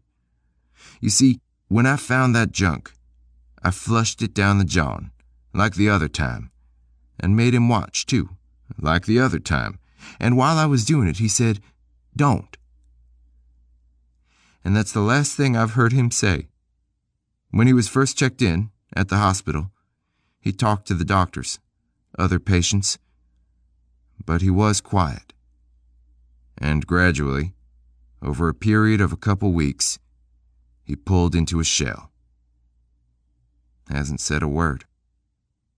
Frank, I said kindly, I know this is something you're very concerned about. But how does it relate to you and me? I think it does relate. He looked convinced, like Oral Roberts telling his audience God is not dead. I've stepped on people, Quarry. I've made some enemies. But that's, most of it, past history. This is a recent history. And he took a clipping out of his pocket. The date was recent, about a month old. The headline, Citizen Group Launches Attack on Drugs, with a smaller headline above saying, Young People Major Victim. The article told of a civic group whose initials were DOPE, Des Moines Organization of Parental Inquiry, and who were demanding action on the rampant drug problem demoralizing the youth of our city, state, and country, in the words of the ex-mayor who headed the executive council of the group. I gave the clipping back to him. I looked at him close, in hopes he was kidding. He wasn't. I'm staying on the sidelines naturally, but it was my idea, my money, my connections that got this thing going. I got some very influential friends. Rich people, well-to-do assholes who don't like the idea of their kids being stuck in the same school with a bunch of nigger junkies, and who are willing to put their money where their mouth is and help cause a stink and put a stop to it. It's a matter of educating the public, finger-fucking the press, all that Ralph Nader lobby group bullshit. Of course, the group can only do so much. But I can put pressure on by myself, with the people I know in politics, local and state, and even federal. And people in law enforcement, all kinds of people I got influence with. You're kind of an unlikely candidate for a civic reformer, aren't you, Frank? Look, I know dope's just a business, like anything else. Of course, I never fucked with it myself, or any people I worked with either. The DePredas say they never had their hands in that kind of shit. A lot of mob people never did get into it, and hardly no mob people are into it anymore. It's the niggers and spicks who own it now. But even so, I know I'm not going to single-handed wipe out dope in the world, and couldn't care less if I did. I just want to cause some trouble for the fucking leeches who turned a decent kid into a vegetable. All right? And I must be pulling it off. And it looks like, even though I kept in the background on this thing, word's out I'm the one who put the heat on. He shrugged. So somebody bought a contract. That's what somebody did, I said. Anyway, they're two different things entirely. What? Running a gambling house and selling poison. Right, I said, and finished my drink. 24. She was half asleep and completely naked. Sheets and covers twisted and not covering much of her at all. She was on her stomach, but turned to one side, hugging a pillow, against which rested one generous breast, cuddled there, not squashed, its large dark nipple soft and smooth and delicate, a flower with its petals unfolded. Her face, sans makeup, looked young, almost childlike, except for the worldly cast of those eyes and the faint smile of the freshly fucked. She lay there, dark blonde hair tickling her shoulders, beads of sweat glistening along the sweep of her slender back. Legs sprawled, but gracefully so. Slopes of her ass spread gently, exposing wisps of pubic hair, and a glimpse or two of pink, and one firm, creamy thigh. Often, in the clinical light of postcoital moments, a man may notice for the first time a pimple on a formerly perfect ass, or a dark, coarse hair growing along the edge of a nipple, or how her one breast seems now oddly smaller than the other one, or the redness from the elastic around pantyhose, or a scar, or stretch marks, or a birthmark, and pretty soon he can't remember what was the big deal. Lou was what every man is looking for. A woman who looked as good after as before. I brought her a cup of Senka. I brought myself one, too. She looked up at me with hooded eyes, still hugging her pillow. People are supposed to smoke afterwards. Don't you know that? Not drink instant coffee. I say if you can't smoke during, why bother? She laughed. Her laugh was throaty, baritone, like her voice. You know, she said, leaning on an elbow, I used to smoke. I gave it up. Had an uncle who died from it. Cigarettes killed my mother. No kidding? That's terrible. Yeah. She got hit by a Chesterfield's truck. Go to hell, she said, showing her gums as she smiled. Give me that goddamn coffee. She sat up in bed, took the coffee, draping a sheet over her lap, for decorum's sake, I guess. I wondered how decorum would feel about those two big naked boobs. Seriously, though, folks, I said, sitting by her on the bed. I like it that you don't smoke. It's nice to taste a girl's mouth that tastes like a girl's mouth. Kissing some women is like sucking a tailpipe. It's the same with men. Fucks your teeth up, too. It's too bad everybody can't be clean cut like us. Fucking shame. Hey, you haven't said how your job interview went this afternoon. That was the story I told her. I even told her I was going to the Amanas to see about a job selling the refrigerators and shit they make there. It was now about 6, and I'd been back half an hour. I won't know for a while, I said. Don't you even have a gut reaction to the interview or the job? Sure, I got a gut reaction. I think it sounds like a crazy job, and the guy I talked to was also crazy. But I'll probably take it anyway. Is that desperation talking, or just apathy? Protestant work ethic, I think. How'd you spend your day off? Like I thought I would. Shopping. Didn't you see the packages and sacks and stuff on the kitchen table? Like I was supposed to? Well, since you're probably broke, why don't I take you out to dinner? I understand Rosselli's has terrific pasta. They do, she said. Only? We already have plans. We? You and me. You remember us, don't you, Jack? Vaguely, but I seem to have forgotten our plans. That's because I haven't told them to you yet. Anyway, you're finally going to get to meet Ruthie. We hadn't had time to see Ruthie after the Sunday performance at the Candlelight, because Lou had to get to the barn to work. It was about time I met her bosom buddy, and Trees. I still hadn't broken the news to Tree yet, about his current bed partner being a pal of the woman who was the surveilling half of a hit team that probably included a certain guy who was lousy at cards and good at smashing lamps in people's faces. Where are we going to meet her? I asked. Another Italian restaurant that's supposed to be good. Downtown. It's called DePreta's. Heard of it? Yeah. Family restaurant, isn't it? She didn't catch my joke, or pretended not to.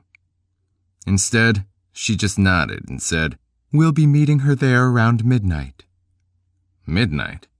Midnight is in 6 hours from now? That's right. We can have some popcorn at the show if you're so hungry. What show is that? The one you're taking me to, as soon as we get dressed. What show are we going to? I thought I'd let you pick it. I don't know if I can handle all this responsibility. Go fuck yourself. That would be an even bigger responsibility. The paper's on the kitchen counter. See what movies are playing and what the times are. I did. I suggested a Clint Eastwood double feature, which she rejected as too violent. I pointed out that we had a lot of time to kill, and we settled on a Woody Allen double feature. I watched her get dressed. Do you own any kind of underwear except transparent? I asked her. Nobody else has complained. It's just that I got a sample case someplace of real lacy things that you could have, if you wanted them. You know, if you were ever feeling feminine or something. Is this feminine enough for you? She asked, grinning, giving me the finger. I'll just take you up on that, I said. And a while later, we were having some more instant coffee. And I said, Why midnight? It's the first chance Ruthie'll have to get away. It's strike weekend. Strike weekend? Sunday was the last day for Born Yesterday. A new play opens Wednesday, the four-poster, I think. That's some explanation. Don't you know what strike means? Sure. Strike a match, strike it rich, the Teamsters. It means like strike the sets. They tear down all the old sets and put up new ones, one play making room for the next. Why's an actress like your friend Ruthie involved in that? It's a repertory company. Everybody works both backstage and on. You can be lead in one play and prop man in the next.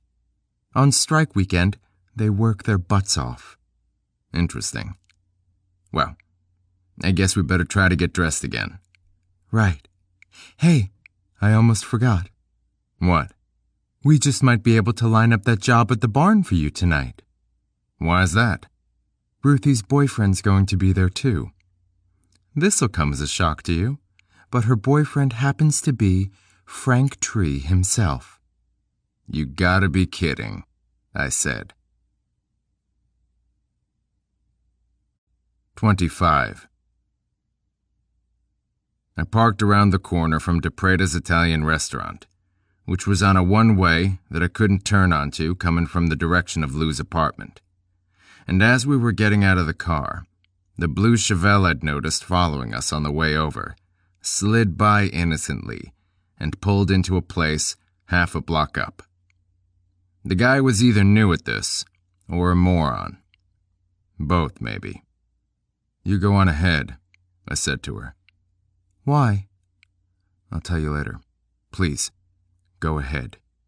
She made a shrugging face and got out of the car and walked. When she disappeared around the corner, I leaned over and got the 9mm out of the glove compartment, checked it over to see if it had been fucked with, stuck it in my belt. I was wearing a sports shirt and slacks, but the night was cool enough to require a light jacket, and the jacket covered the gun. This took a couple minutes, and in that time, the sidewalk on my side of the street stayed clear. And stayed clear on the other side, too.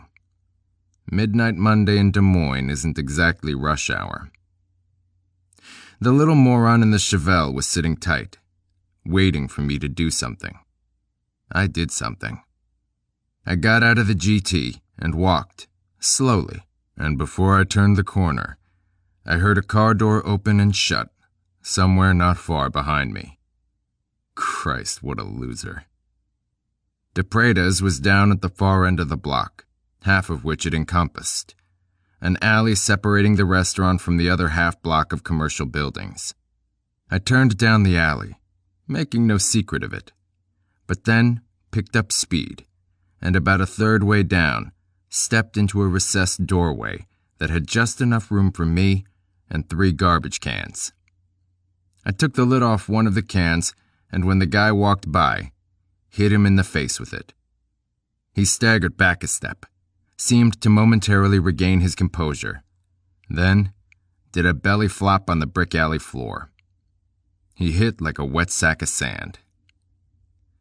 I turned him over. He looked familiar, naggingly so.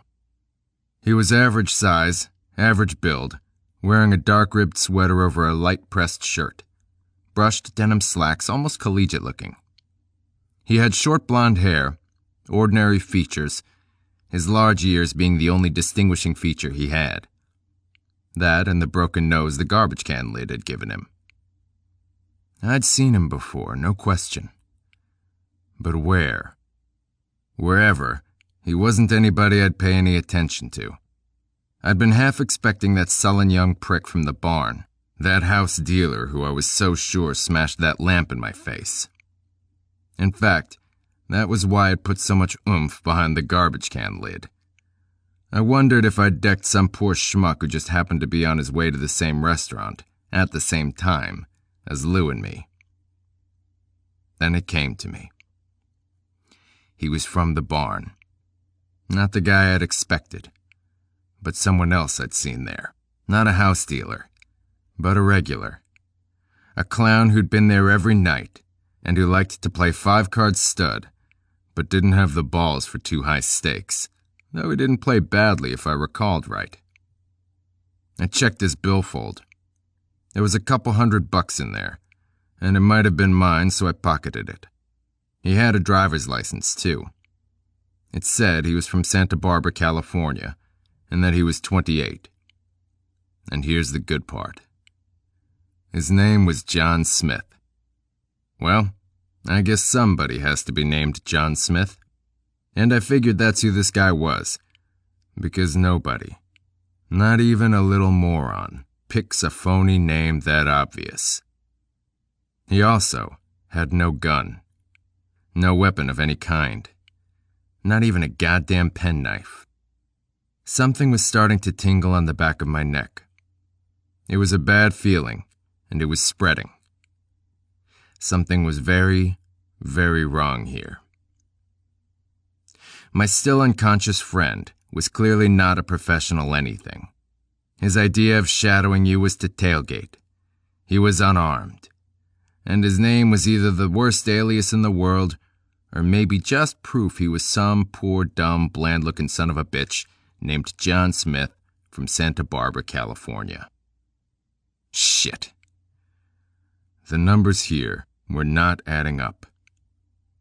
If the former Glenna Cole, current Lucille, was the stakeout, and that prick dealer from the barn was the hitter, where the hell did John Smith fit in?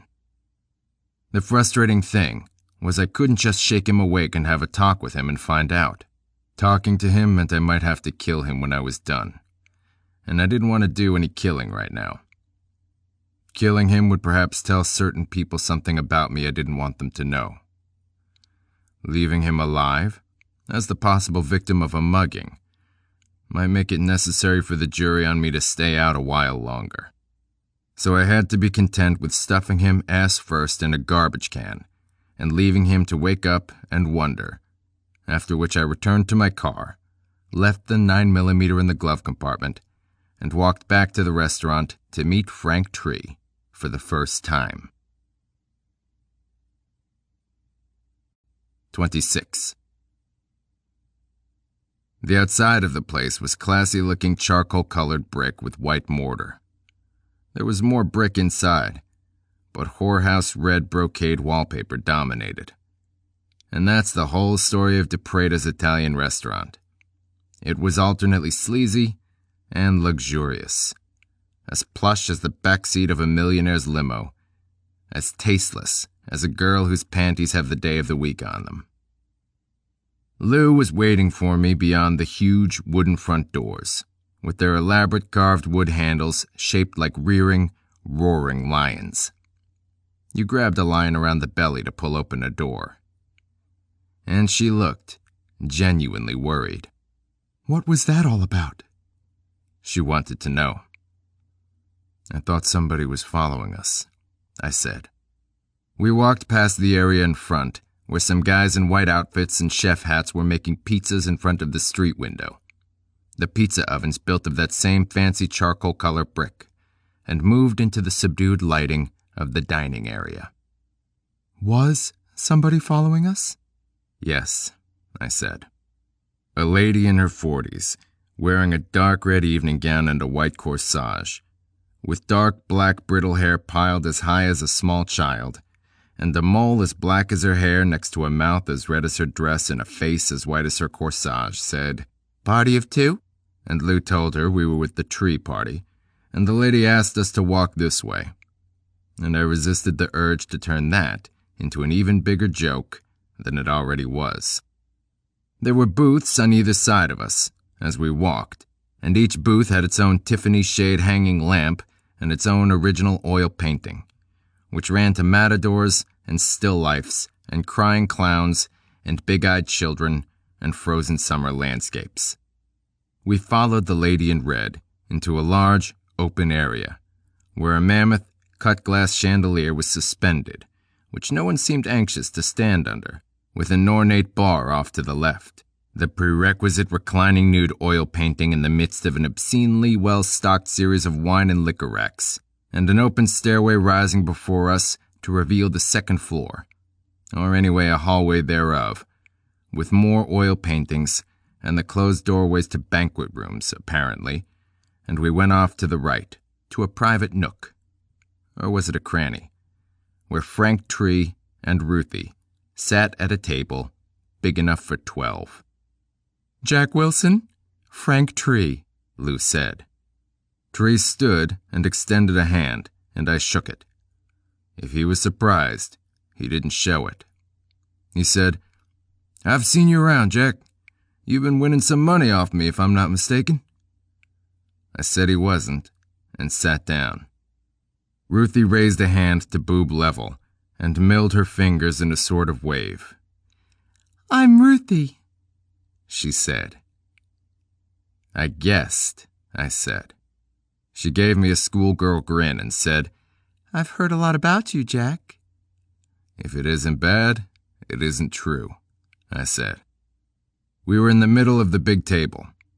I was across from Ruthie, who was wearing a yellow short-sleeved sweatshirt that had a dancing Snoopy on it. Her blonde hair was pulled back from her face, and she had little makeup on. She looked good, though. Nice tits. Lou looked good, too, in her pantsuit with the halter top. Tree was wearing a sport coat and open-collar shirt, and seemed to have sobered up considerably since this afternoon. The range of clothing at the table was in keeping with the rest of the patrons at DePreda's. There was everything from evening wear to sandals and sweatshirts, and all the stops between. It was like being on Mars, or in Cleveland. A middle-aged waitress in traditional black and white uniform with black hose came over to take our order, asking first if we wanted anything from the bar. Tree and I both declined, but Lou asked for a Bloody Mary, and Ruthie a screwdriver. Then Tree recommended the rigatoni, and Lou and I went along with him, but Ruthie wanted an anchovy pizza. When the waitress had gone, I told Ruthie how much I enjoyed the play Sunday. "Did you really?" It lit up her dark blue eyes, which darted around as she spoke, never looking at you, never landing. "It's too bad you couldn't see me in something heavy. I mean, born yesterday, after all. How shallow can you get? Anyway, at least it was fun, and, well, you can't go dropping Edward Albee in the laps of these little old ladies in tennis shoes at the matinees, can you?" "I wouldn't," I said. "Not that anybody in Des Moines is ready for something heavy." She took a Virginia Slims out of the pack in front of her. She'd already had several. Tree used a lighter to fire it for her. "The theater's a once or twice a year thing for Des Moines. Birthday, anniversary. Before curtain, the manager comes out and has everybody in the house applaud for people celebrating special days. But you know that. You were there. Bunch of small-town bullshit, but what can you expect? Now, this four-poster play coming up isn't so bad, but I'm not in it. A good woman's role for a change, too. I guess I'll be playing these lousy ingenues and sexpot roles till my teeth fall the fuck out. It'd be nice to play something sensitive for a change, like when I was at Drake." "Drake?" "The university here. I did a lot of good stuff there. I did Rhinoceros." "I don't think I know it." "It's a wonderful play. It's about everybody turning into rhinoceroses." "Sounds nice."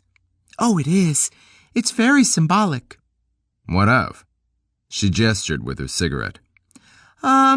People getting insensitive, I think. People turning into monsters and nobody noticing or caring, and pretty soon everybody's a monster. Our director at the time said it was about Vietnam, even though it was written before Vietnam. I think it's about conformity. It's a comedy." "I like a good laugh." "I played an ingenue in that too, but at least the play was heavy. There are so few good roles for women. That's because most of the playwrights are men. If it wasn't for the queer ones, we wouldn't have any decent roles." I started to ask something, and Lou, who knew I was leading Ruthie on, cut in. "How's your work coming?" she said. "Those sets struck yet, kiddo?" "God, no. And we've been working all day without a real break, and I am famished. And here we sit in the slowest restaurant in town, and it'll be years before the food comes. We really should have gone to Babe's or Noah's." "Then why'd we come here?" I asked. "First, some friends of Frank's own the place, and even at the busy times, we get a private place to eat. And second, they got the best anchovy pizza in town." Tree had been silent through all of this. He'd been watching Ruthie throughout, hanging on her every word, savoring everything about her with that special, fatherly sort of lust that gives incest a bad name. And she was a fine-looking girl. She had a lot going for her besides her chest, too. There was a fascinating mouth on the child, a fascination having nothing at all to do with the words that came out of said mouth. Puffy, pouty lips, and little white teeth. It was easy to imagine that mouth doing things other than eating an anchovy pizza. But watching her eat the pizza, once it came, wasn't especially fascinating. She wolfed it down and kept up her chatter as she did, which was impressive in its way. But a sexy girl eating with her mouth open is just as obnoxious as if it were you or me. Between bites of rigatoni, I asked her how she and Lucille met. "We got together down in Florida," Ruthie said. "We lived in the same apartment building. I was working a dinner theater down there. I was there a year. You should have seen my tan. But I got a chance a couple years ago to move back to Des Moines and work the candlelight. And Des Moines is sort of home to me, since I went to college here before I dropped out, so I was glad to come back, even if it meant kissing my year-round tan goodbye." Tree finally decided to join the conversation. "The nice thing about the candlelight for Ruthie," he said, "is she gets to work other places too. The candlelight is linked with a number of other dinner theaters in the Midwest, and in many of them she gets to appear with name actors. Just last March, she was in Milwaukee in The 7-Year Itch with one of the actors from Gilligan's Island." "It usually keeps me out of the hard work," Ruthie said, feigning sheepishness. "This is actually the first time I've had to help strike a set since I came to the candlelight, which is why I'm working so hard at it. The rest of the company thinks I'm going to loaf my way through it, and I'm going to show 'em." "Not to change the subject," Lou said, apparently a bit bored with Ruthie's showbiz patter, "but Jack here's been looking for work for the past week or so and hasn't had much luck. Jack has better manners than to bring it up now, but I'm not a shy type. Think you might have something for him at the barn?" "What line are you in, Jack?" Tree said. Nothing in his voice, but a little something in his eyes. "I'm a salesman. I used to sell ladies' underwear, but you can see how much the girls here care about that." The air was chill in there, and 4 nice nipples were standing out, and we all laughed a little. "Well, I know what kind of poker player you are, and I'm thinking of replacing one of my dealers. Interested?" "Very. Come around and play some cards tomorrow night, and try not to win too much more of my money, and stay and talk to me after closing." "Fine." Just as we'd prearranged. Then I asked Ruthie how exactly striking a set was accomplished, and she told us. Tree and I listened intently. Lou had a couple of Bloody Marys and stared off someplace. 27. On the stage was an antique oak bed, a post rising from each corner to support a lace-trimmed blue satin canopy. There were several other pieces of antique-looking furniture.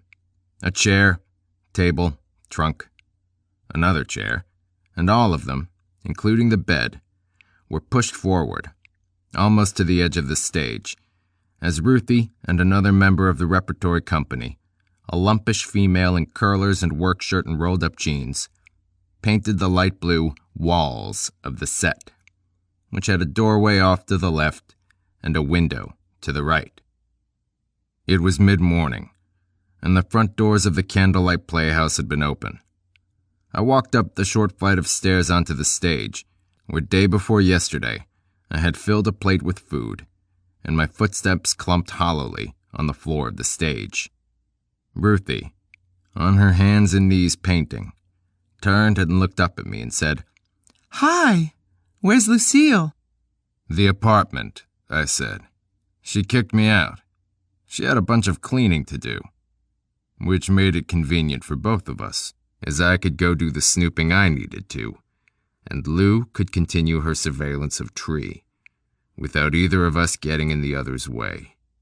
And since I knew Frank Tree would not be leaving his apartment before nightfall in the barn, and would in fact be spending the day in front of his television with a revolver in his lap.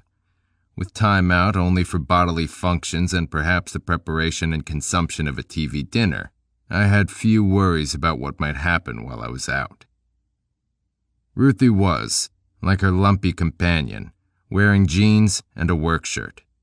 Ruthie's jeans, however, were tourniquet tight, and her work shirt knotted into a halter, leaving a succulent tummy, complete with navel, exposed, the buttons at the top open, and giving me a skyscraper look down her impressive cleavage. It was a view she was aware of, and even exploited. Whether she was just a cocktease in general, or had something in mind for me specifically, was, like my teased cock, up in the air. She gave me a sly look that I had seen before, in her performance Sunday, and said, "Sure she isn't cheating on you? It wouldn't take 20 minutes to clean that place of hers stem to stern." I squatted down to talk with her and look her in the eye, and not the gland. "Lou's like anybody else," I said. "She's just got to have a little privacy sometimes, and she's got a right to it. It's her apartment. I'm just a guest." "Well, if I had a guest at home like you, I wouldn't send you out in the cold." "It's not so cold. In fact, the sun's out for a change. Kind of a nice day out there. Too bad you're stuck in here working." "Oh, I don't mind. It's all a part of theater. It's just as exciting to me to be backstage as center stage." The lumpish girl, standing, stroking with a paintbrush, rolled her eyes, without Ruthie seeing. "Did you tell Lucille you were going to stop by and see me?" "No," I said. "I'm going to be busy all day, Jack." "I figured you might be. I'll tell you why I stopped by. I noticed in your program Sunday that there's something called Candlelight Productions that does advertising work locally. TV and radio spots, that sort of thing." "That's right. This place used to be a church that did its own radio shows here. There's a studio set up on the second floor where we do the recording. Why?" "I thought maybe I could pick up some extra work. I thought your production company might be able to use a salesman. Part-time, maybe." "Well, Jack, it's not my production company, but I sure can talk to the boss lady for you. She's here now, if you want me to see if you can see her." "That'd be great." "I'll go get her for you. Give me about 15 minutes. She's probably just finishing her breakfast about now and might not be dressed yet." "She lives here?" "Sure. So do I. There's 4 apartments here. She uses one, her ex-husband, who manages the place, has another, and me and another permanent member of the troupe use the other 2. When I say I live in the theater, I ain't kidding, booby. Be back in a flash. A 15-minute flash, that is." She stood up. Her jeans were so tight they were sucked up into her pubis. It was a wonder she could walk in the damn things. But she did. And then I was alone with her stocky coworker, who put down the paintbrush and said, "Buy you a cup of coffee, friend?" I took her up on it, and soon we were sitting at a ringside table, drinking instant coffee.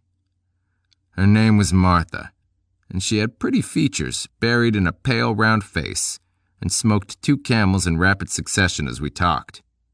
"You want some free advice?" she asked. "Price is right." I shrugged. "Stay away from that little cunt." I acted surprised by her language, then pretended to recover and said, "Well, I doubt it's little.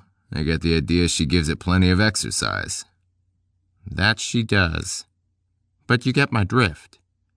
I'm talking figurative cunts, not literal. And that's a figurative cunt if I ever met one."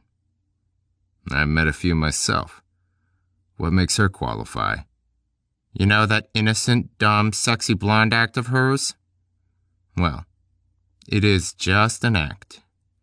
She comes on that way to the guys in the company, except for those she's had in the sack a few times, who she gives the cold shoulder when she's bored, and who come to hate her guts as much as the women, some of whom she comes on to, too, though to most she's shit personified from the start. The pits, my friend. How so? Aloof. Conceited ass. First class. The cunt thinks she's Glenda Jackson and she isn't even Mamie Van Doren. The pissy part is she gets all the good roles. Or most of them, anyway. She really must have fucked her way into somebody important's heart. Isn't she striking the set? Like anybody else in the company? That's just what I mean. This is the first time since she came here she ever lowered herself to that. I don't know how she rates, playing all those dinner theaters all over. I mean, that just isn't done. You're either part of a rep company, or you aren't. You gotta be a name to be on the circuit. Unless you fucked somebody important, I guess. Look, I probably shouldn't be telling you all this, but I heard you guys talking. I mean, I was standing right there. And if you've shacked up with somebody already, don't throw it away for her. Look the other way when she comes on to you. Ignore the cunt. She just isn't worth it. Whatever you got now, it's better. Believe me. Thanks. Don't mention it. Besides, she said, pulling some smoke up in her head and letting it out her nose. She isn't even all that hot in bed. I thought about that a while, and went back to the bar where the hot water was and made myself a fresh cup of coffee. Martha came along. She was starting on her third Camel. I hate these things, she said, referring to the cigarette. If I had a left nut, I'd give it for one goddamn half-smoked roach. I hear it's hard to score in this town, which I really had heard, having spent an hour on the east side trying to score myself before coming here this morning. The closest I came was a black guy in a khaki outfit in front of a place called Soulful Record Shop, who said maybe next week.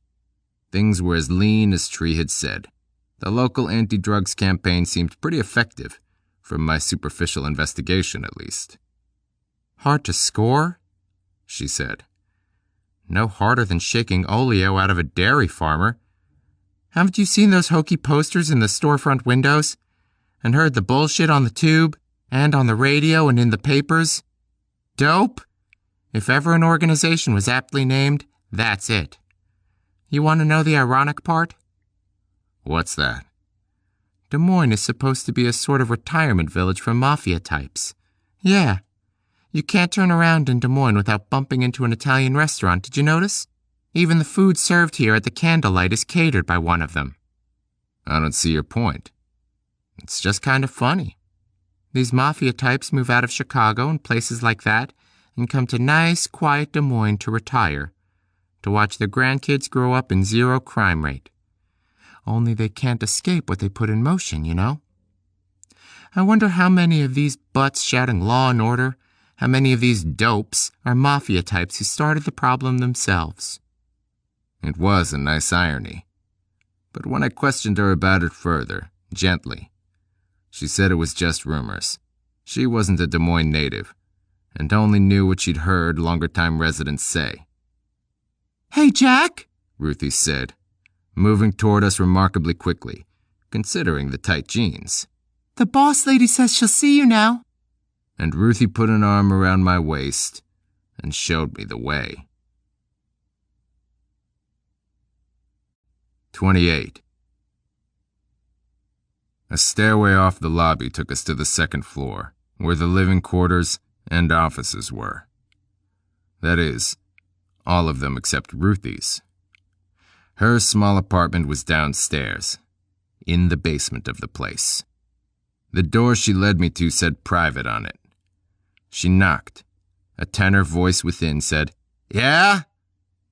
And we went in. Ruthie first.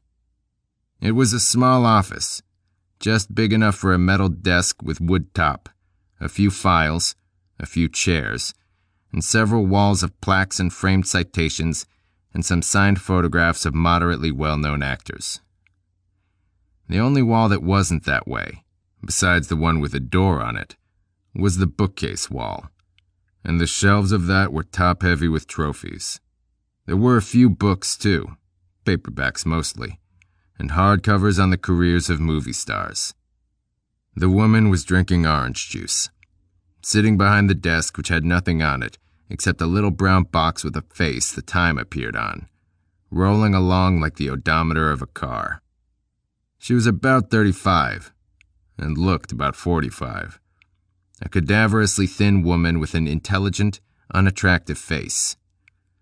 Her dark brown, almost black eyes were penetrating, demanding of attention, although she kept them constantly stiffed, eyes so commanding they diverted from her sunken, pockmarked cheeks, hook nose, and well-kept but painfully thin, colorless brown hair, which she wisely wore short. She was wearing a bathrobe, light blue and softly quilted and rather feminine, but not in the blatant way Ruthie's tight jeans and plunging neckline were. "I'm Christine Price, Mr. Wilson." She extended her arm across the desk like a spear. I took the hand she offered, shook it, gave it back. She had a firm grip. She was skinny, but I wouldn't want to arm wrestle her. "Please, call me Jack," I said, and took a chair. "Jack, then. I prefer Christine to Chris, and Ms. Wilson to Mrs., but you can call me what you like." "Christine, then."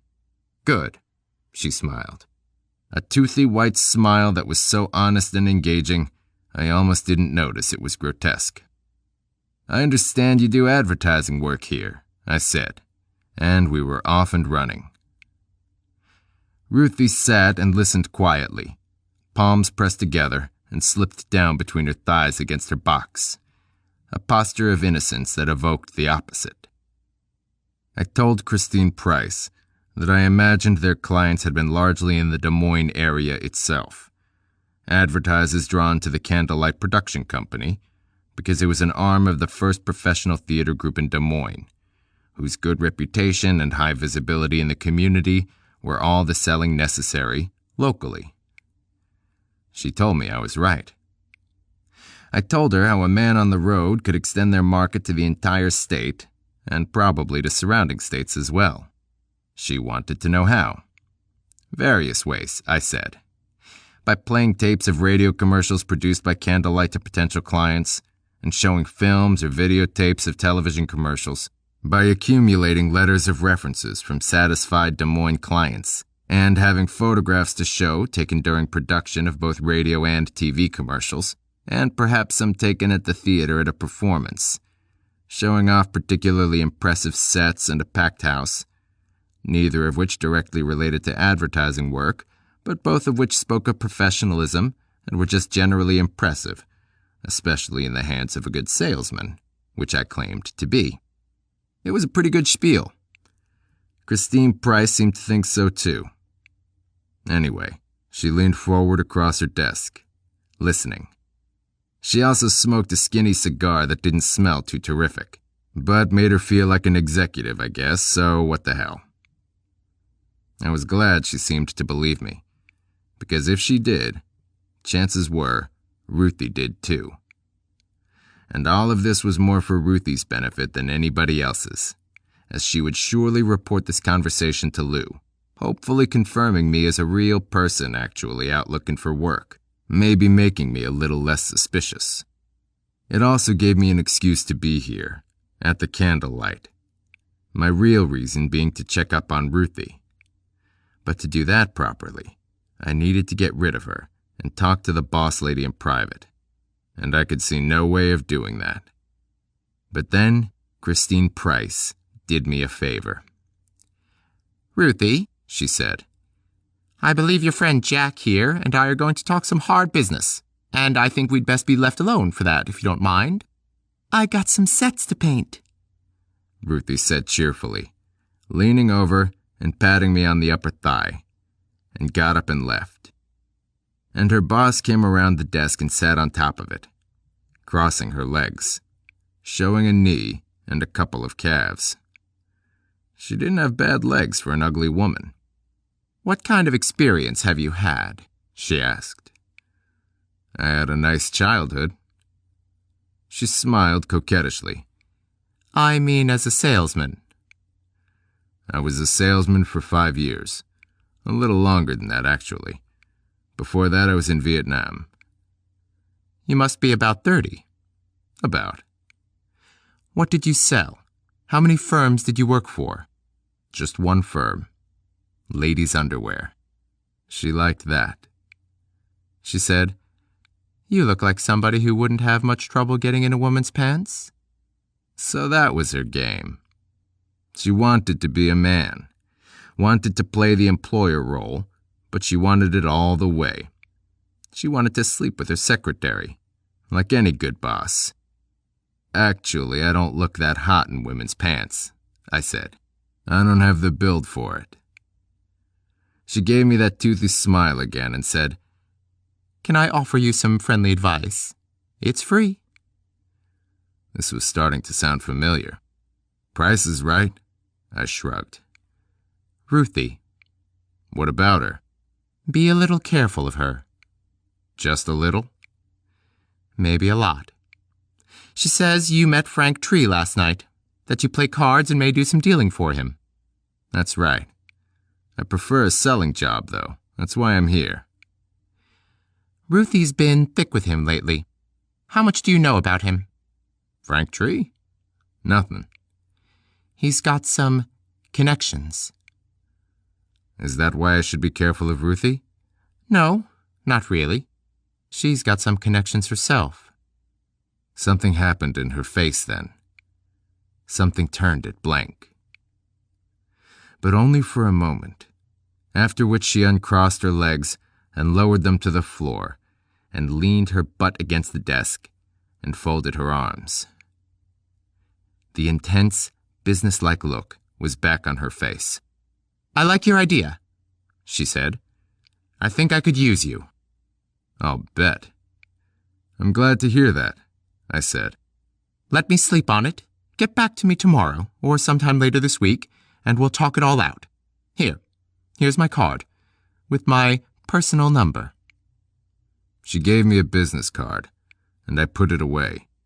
"I'm sure we'll work something out," she said. Fine. There was an awkward silence, and I realized, suddenly, I'd been dismissed.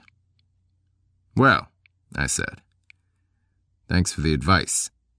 She went behind the desk and smiled flatly, and looked down at its smooth, empty surface, as if there were invisible papers that needed straightening. I left, wondering what exactly had unnerved her, made her cut short both business interview and seduction attempt. I hadn't said enough myself to cause that. It had to be something she said, something she let slip. In the lobby, on my way out, I saw Martha on the way to the ladies' John. I blew her a kiss. "What was that for?" she said, with a silly grin. "It's for being the only female in this goddamn place that doesn't think of me as a mere sex object." She said, "Get out of here." And I did. 29. I was sitting in the same booth as that first night, in the Roy Rogers room upstairs at the Red Barn Club. It was just after 6, and I'd again ordered the ribs and wondered idly if they'd be better than mediocre this time. Lou had to be at work by 6, and I hadn't got back to the apartment till 5, so there'd be no time to eat at home. She didn't mind, as she claimed to be on a diet anyway, though there was no fat on her I could see, at least none that I wanted her to be rid of. And she was downstairs working presently, while I was upstairs eating. I'd spent the afternoon further checking out the dope scene in Des Moines. I'd wandered the east side some more, had risked my ass in a black pool hall in a section that came as close to being a ghetto as anything in the city, and boarded the Drake campus area, where I tried some of the college hangouts. Finally, I went to West Des Moines, a suburb whose downtown was dominated by antique shops and other oddball places of business, where hippie types were highly visible, but not high. It was the same everywhere. Nothing to be had. Not a pill to pop, not a token toke. Oh, there was undoubtedly a small supply, accessible only to ingrained members of the local underground community. But the dope crackdown was real. Frank Tree really was something of a social reformer. It was enough to rekindle my belief in the basic goodness of America. Or make me want to throw up, one of the two. When I was finished with the salad, a gimlet arrived, a practical joke sent up by my lady bartender, who had made it extra strong, knowing I liked my gimlets just the opposite. I drank it anyway, and the ribs came, and I started in on them, and they were just as mediocre as the other time. Mediocre or not, I ate all the food they put in front of me. Tree was picking up the tab after all, and as she cleared the table, had a peek down my characteristically busty barn waitress's blouse for dessert. Then, I tried to open the shutters on the window next to me, before remembering too late they were permanently closed. I stood and parted the ruffled curtains above the shutters and looked out at the parking lot. It was too early for there to be many cars. One of the perhaps 20 that were out there was a familiar-looking Chevelle. I sat back down and thought about that, wondering if the Chevelle's driver was downstairs right now, a guy with a nose recently remodeled by a garbage can lid. I went down to find out. Only a few of the green baize-covered card tables were in use this early in the evening, a blackjack table and the 5-card stud table. Most of the action was at the bar, people getting a little oiled before getting down to it. The guy I was looking for wasn't in the room, but a probable friend of his was. The sullen little cocksucker in glasses was sitting alone at the table where he nightly dealt draw, shuffling his cards. I went over and sat down next to him. "How's it going?" I said. His eyes flicked up at me, then returned to watching his hands work the cards. "It's going," he said.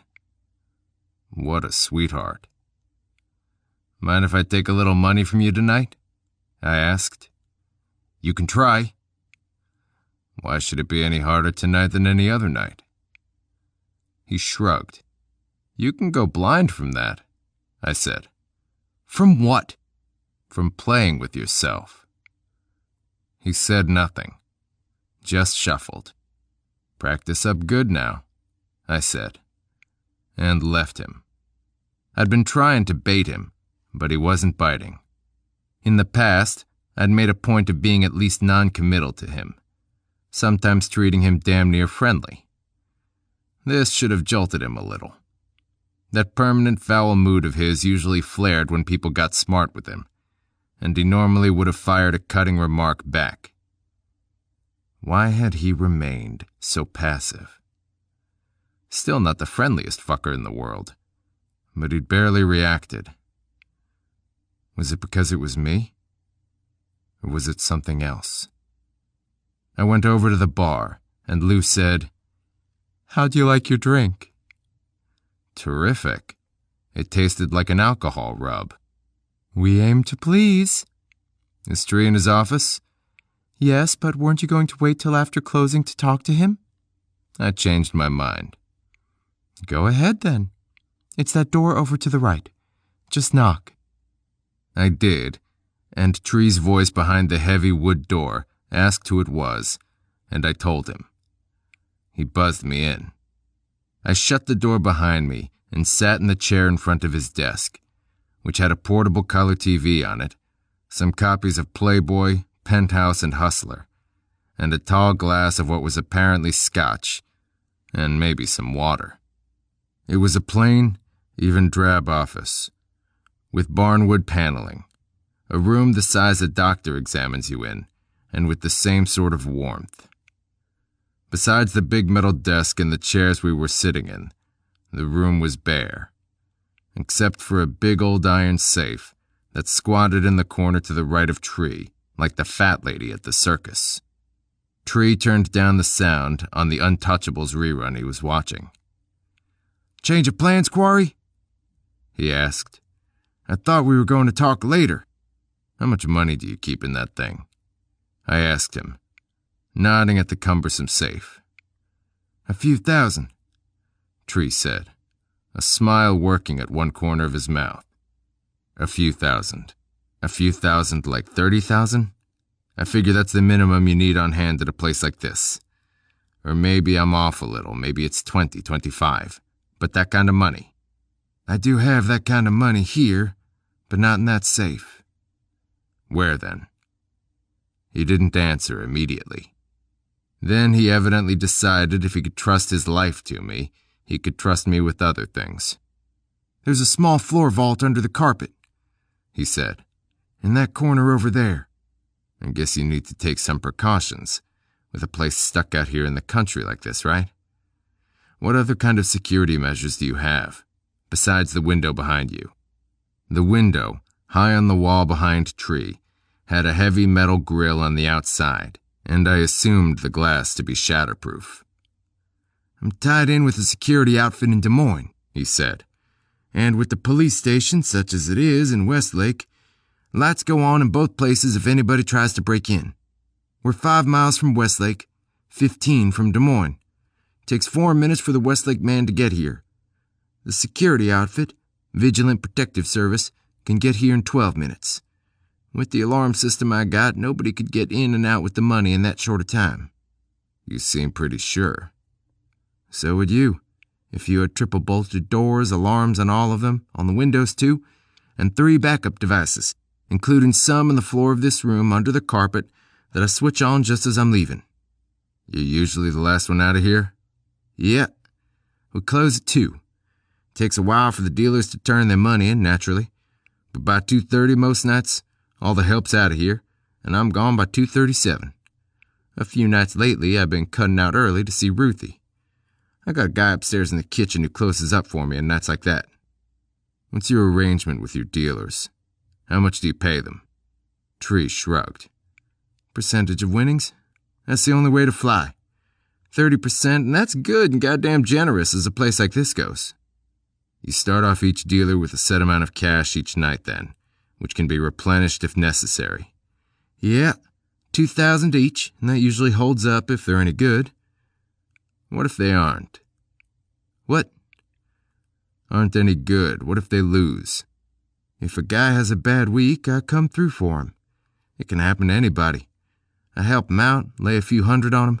I keep my people happy, and that way they don't try to pull anything on me. What if somebody consistently loses? And then I fire his ass, of course. What's this all about? The other night you said you were thinking of replacing a dealer. Did you say that just to have an excuse for giving me the job, or do you really have somebody worth getting rid of? You tell me, Quarry. You played here for a week. Then I'd say it's the sour little asshole with the glasses, the college boy. I'd say you're right.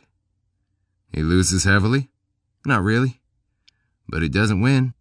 He's been with me a couple of months. Did okay at first, then had a real bad night, and I think it kind of threw him for a loop. He's never really recovered. He lost a few more times after that, and then ever since he's been just sort of breaking even. He lost all the nights I played him. Not according to him. He's had at least 2,000 to turn back in at the end of the night. He's giving you money out of his own pocket then. Why in hell would he do that? To postpone the inevitable. He's getting canned.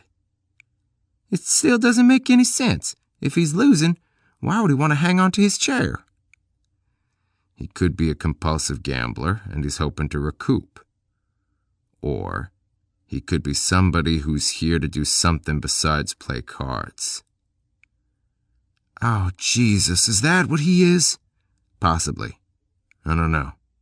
I do know he's one of the guys who worked me over a few nights back. The other one's another college boy type who's been a regular here. Blonde-haired kid with big ears. I think I know who you mean.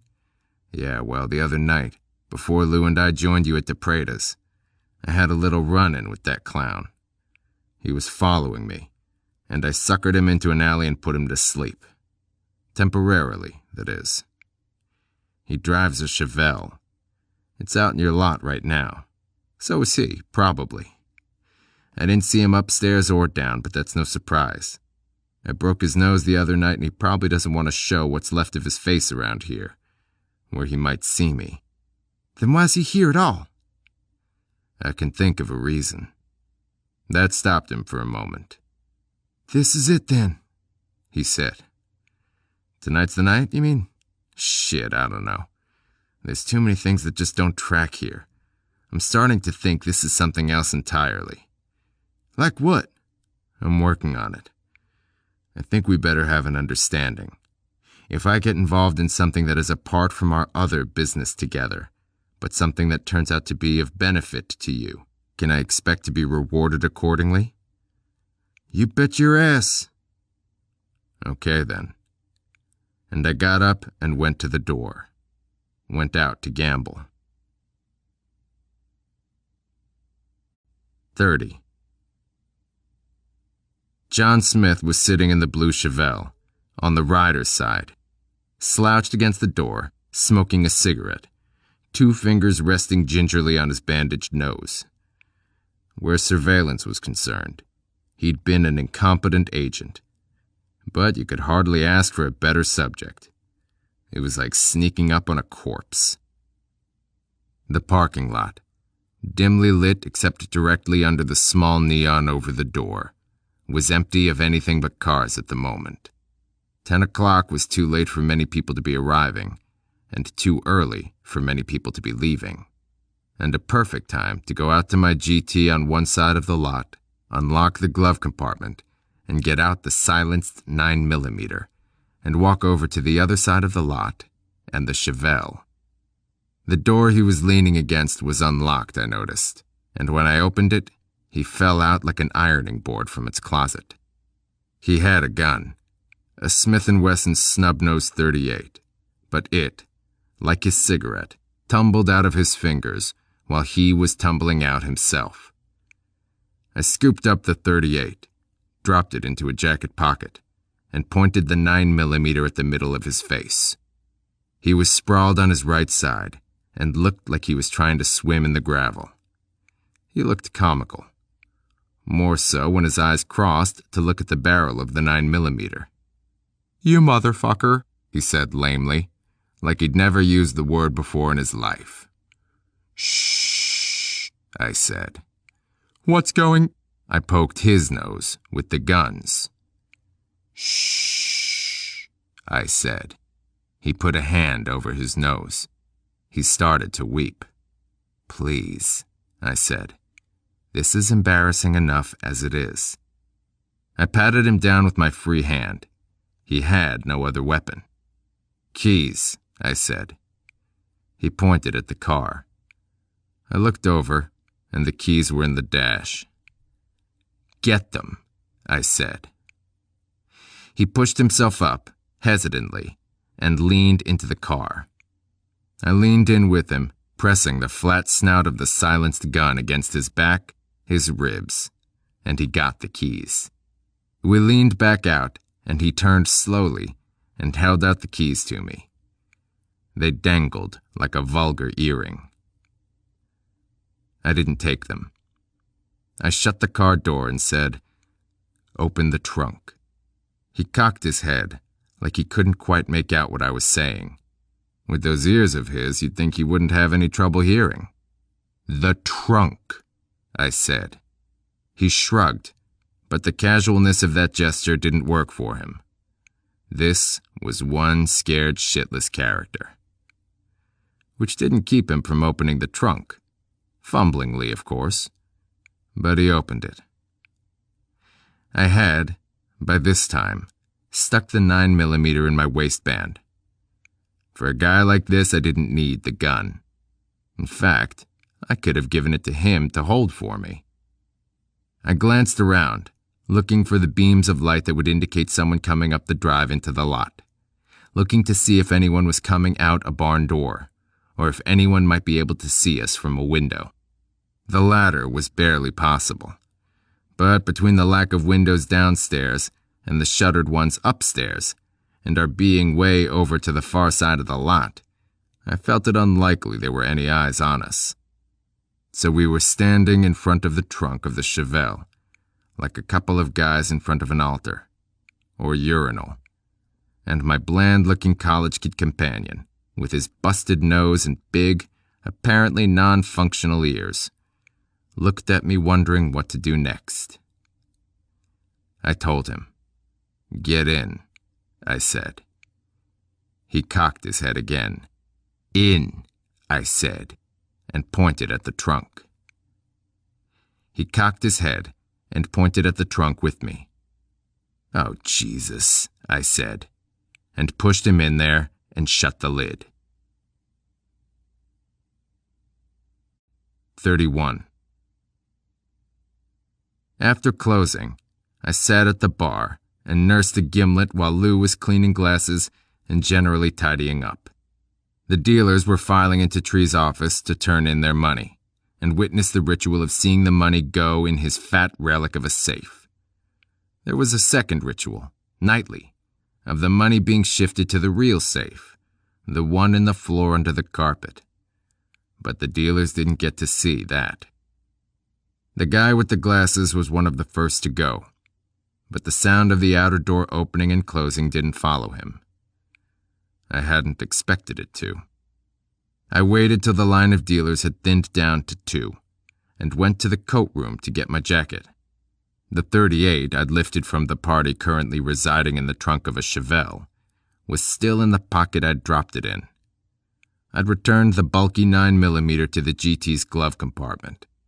If Lou happened to see me with a gun, I'd prefer it was the .38 and not the silenced automatic, professional tool that the latter one was. I went up the short flight of stairs to the landing that separated the clubroom of the barn from the restaurant. Stairs rose from the landing a full flight, wide and without a rail, softly carpeted, to the wide, doorless entry area of the dining room. I slipped the .38 out of the jacket pocket and started up. The restaurant closed down at 11, and all the help involved with that part of the barn operation were long gone. The large rustic dining room, with its many booths, was dark. I didn't like that. Not at all. All those fucking booths. So many places to hide. Christ. I stalked the room like a parody of a Western gunfighter in this parody of a Western setting. Winding through the rows of picket fence booths, the thick carpet cushioning my steps, soaking up what little noise I made. Clint Eastwood would have been proud of me. Then I saw the hairline of light beneath the door of the men's room. Both of the Johns were just off the top of the flight of stairs.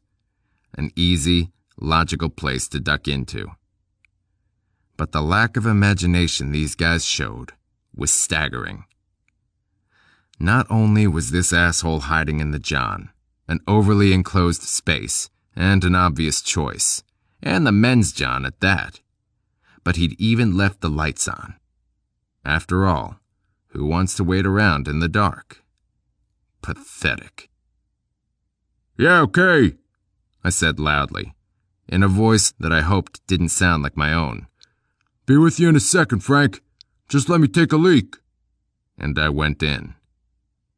There was one booth, door closed, no feet showing below.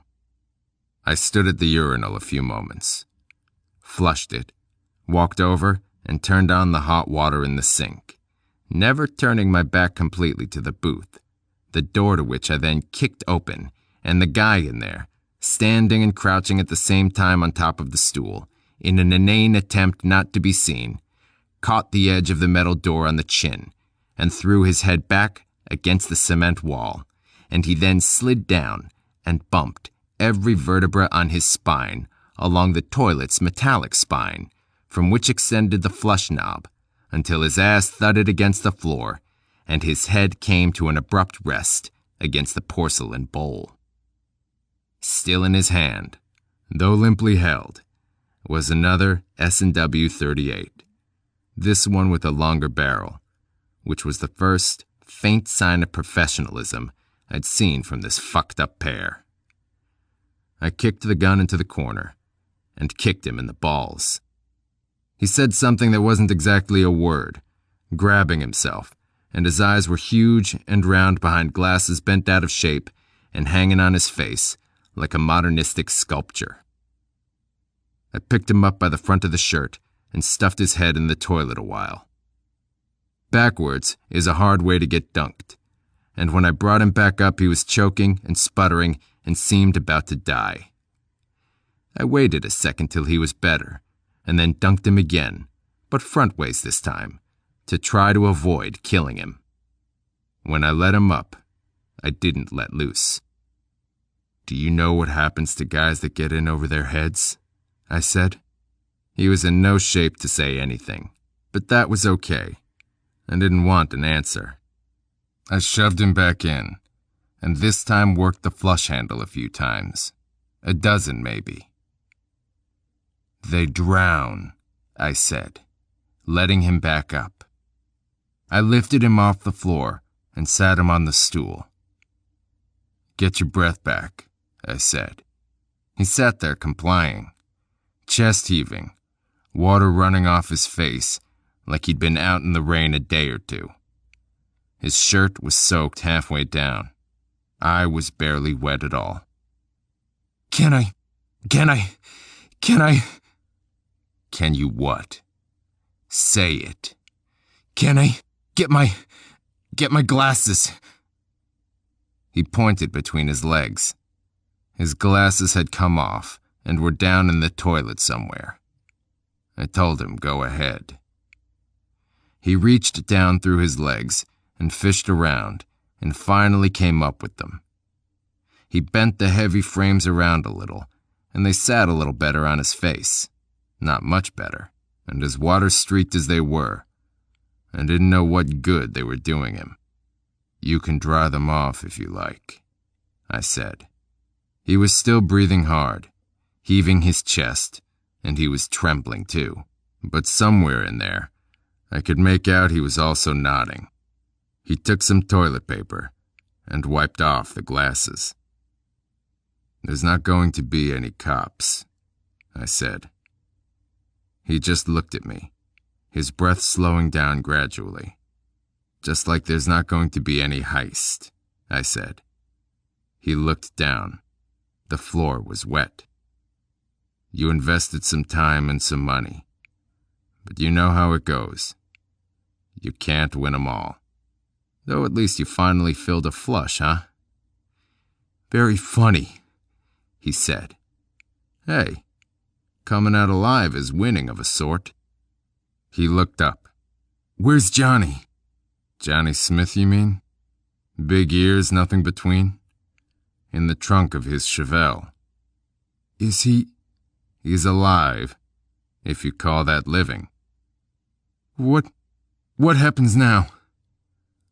"Now you leave. You go out and get in your friend's Chevelle and drive away. Let him out of the trunk when you get around to it."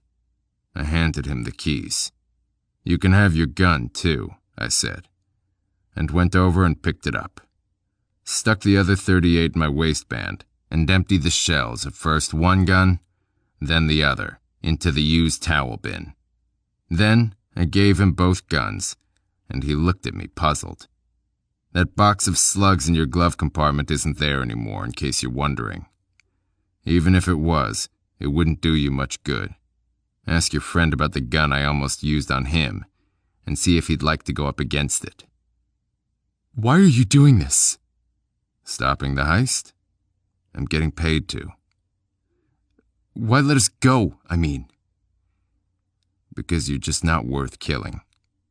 Though if I ever see you again, I'll have to reassess that. I'm not real fond of people who break lamps in my face, you know." "You won't see me again. Don't worry about that." "Oh, I'm not worried. Go away." 32. Lou was sitting at a table near the bar, waiting for me. "Where you been?" She wanted to know. She looked tired, but good. She always looked good. "The John," I said. I'd had my jacket on upstairs, and it was all that got noticeably wet. It was now folded over my arm. Tree still in his office? I asked her. Yeah. Expecting you, I guess. This won't take long. You don't mind waiting? How can I mind? She said, with a wry grin. We came in one car, remember? Tree's door was open. I closed it behind me. This room soundproof? I asked. Yeah, he said from behind his desk. Or damn near. Let's pretend it isn't. I pulled the chair around by him and leaned head to head with him and spoke very softly. I took the liberty of firing your dealer at table 4, I said. He and his friend with the Chevelle were planning to heist you tonight. He showed his teeth, but he wasn't smiling. I figured as much, after thinking over what we talked about before. You got rid of them then? How? Took their guns away, put a little scare into them. They won't be back. That irritates the fuck out of me. How do you like those little sons of bitches? Little son of a bitch, after he lost big that one time, must have figured I'd fire him if he ever did again. Brings in a friend, and they feed some of their own money into holding on to the seat at that table. Figuring to rip me off and get their money back, and mine too, little bastards. And they might have done it. Those little turds? Why? Why not? You mean if they stuck a gun in your nuts, you wouldn't tell them about your floor safe? They're idiots in a lot of ways, but just the same, they put a lot into this. Both money and time, and even some thought.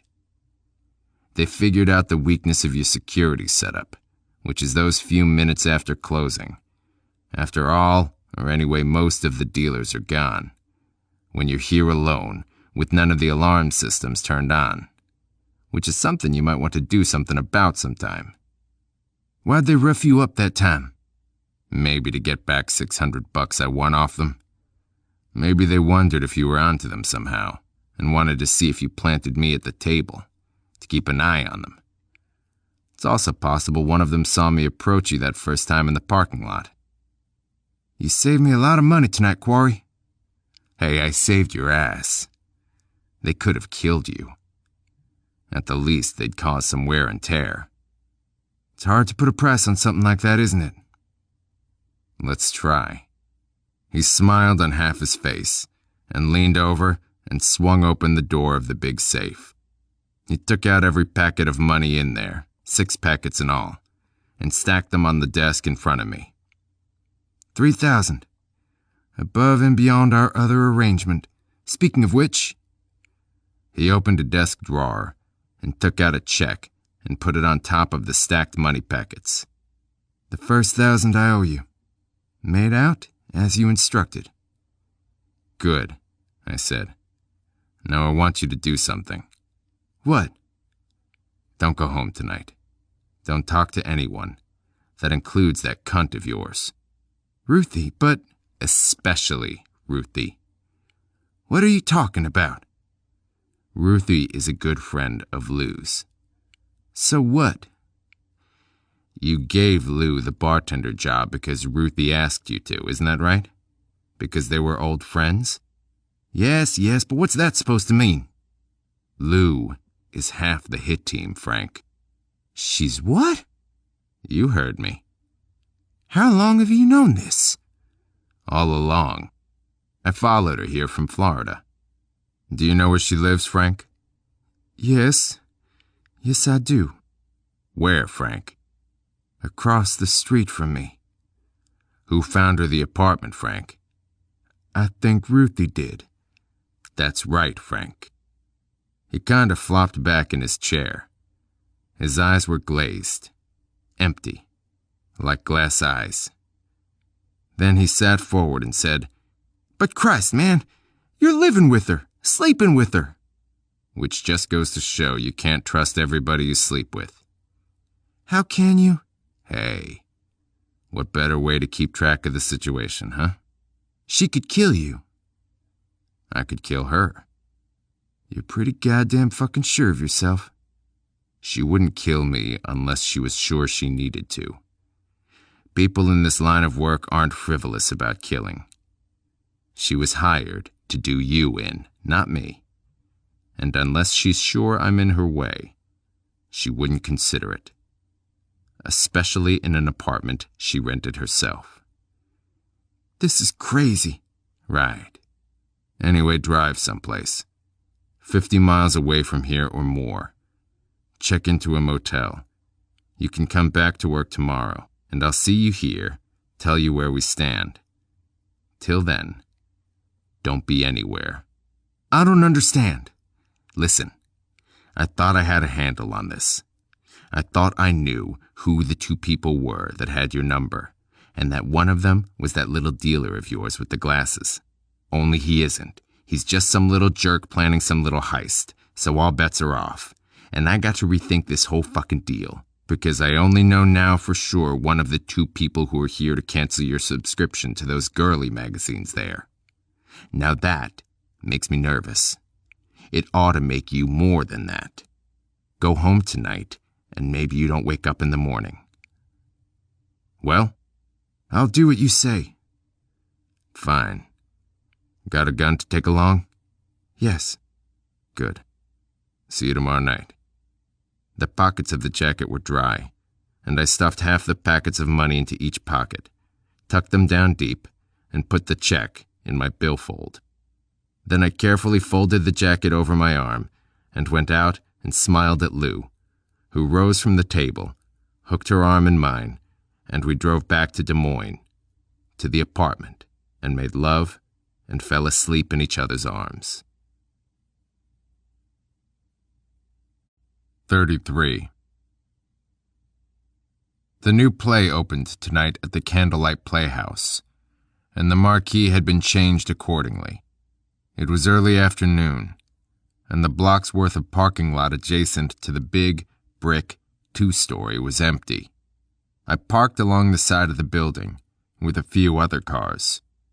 Christine Price and a couple other people had apartments here in the theater building, and the cars probably belonged to them. I'd spent a leisurely morning at the apartment. Lou slept till damn near noon. I was awake around 7 and sat drinking Sanka, watching the morning game shows and soap operas on the portable. Volume turned down low. I watched the shows, but didn't watch them. Thinking is what I did. A lot of thinking. Then, when Lou woke up, I fixed a late breakfast for us. She appreciated that.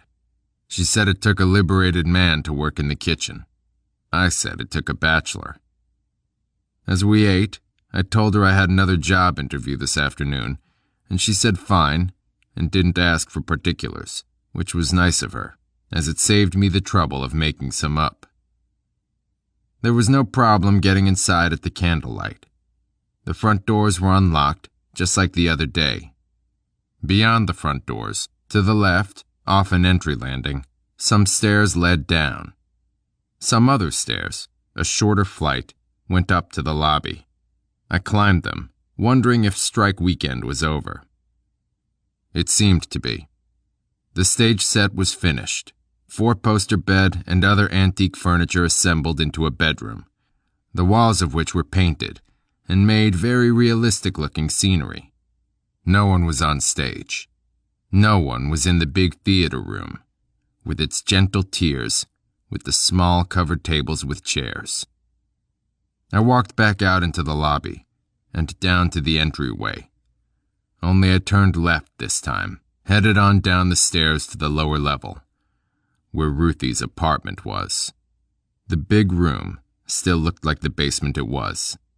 Besides a few clusters of stage props, battered furniture, dressing screens, and so on, the room was just a spacious, open area, probably used as a rehearsal hall. One large corner of the room, however, was walled off, and considering the size of the place, the walled-off area was the size of a small house. Ruthie's house. There was a door with a glittery star on it, a sarcastic comment on the fact that an actress lived within. At least I thought it was meant to be a sarcastic comment. With Ruthie, who could say? I knocked. It didn't take her long to answer. She was wearing a red terry cloth robe, but the terry cloth was brushed or cut some way that made it look like velvet.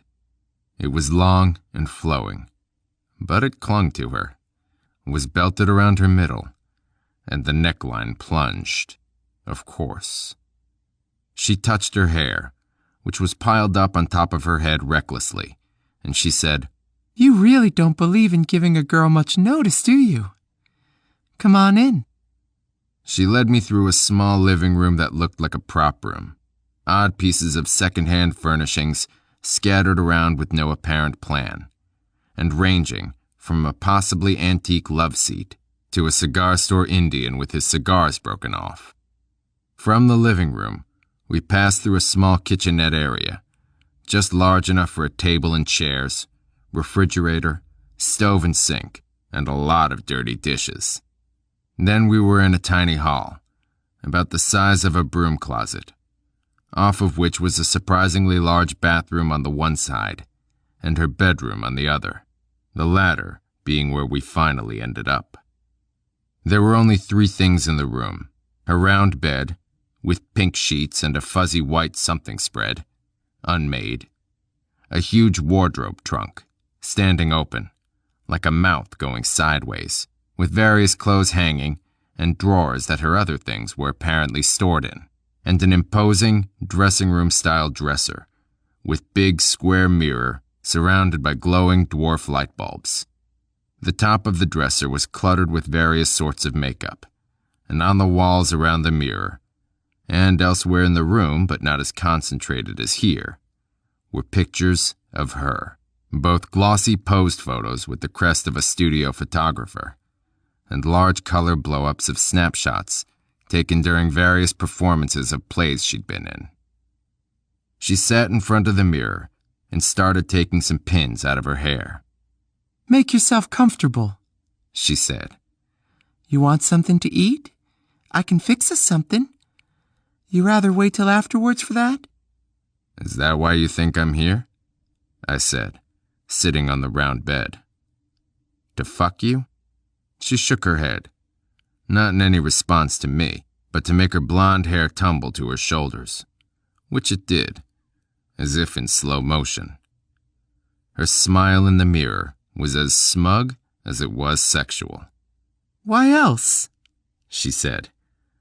"You knew it was here if you wanted it, and I knew you'd come and get it, sooner or later." "Why's that?" "Because this is exciting to you. You're shacked up with my best friend, who'd scratch my eyes out if she knew, and yours too, probably.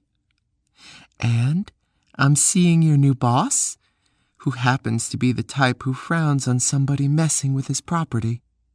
I think all of that's kind of exciting, don't you?" I get chills.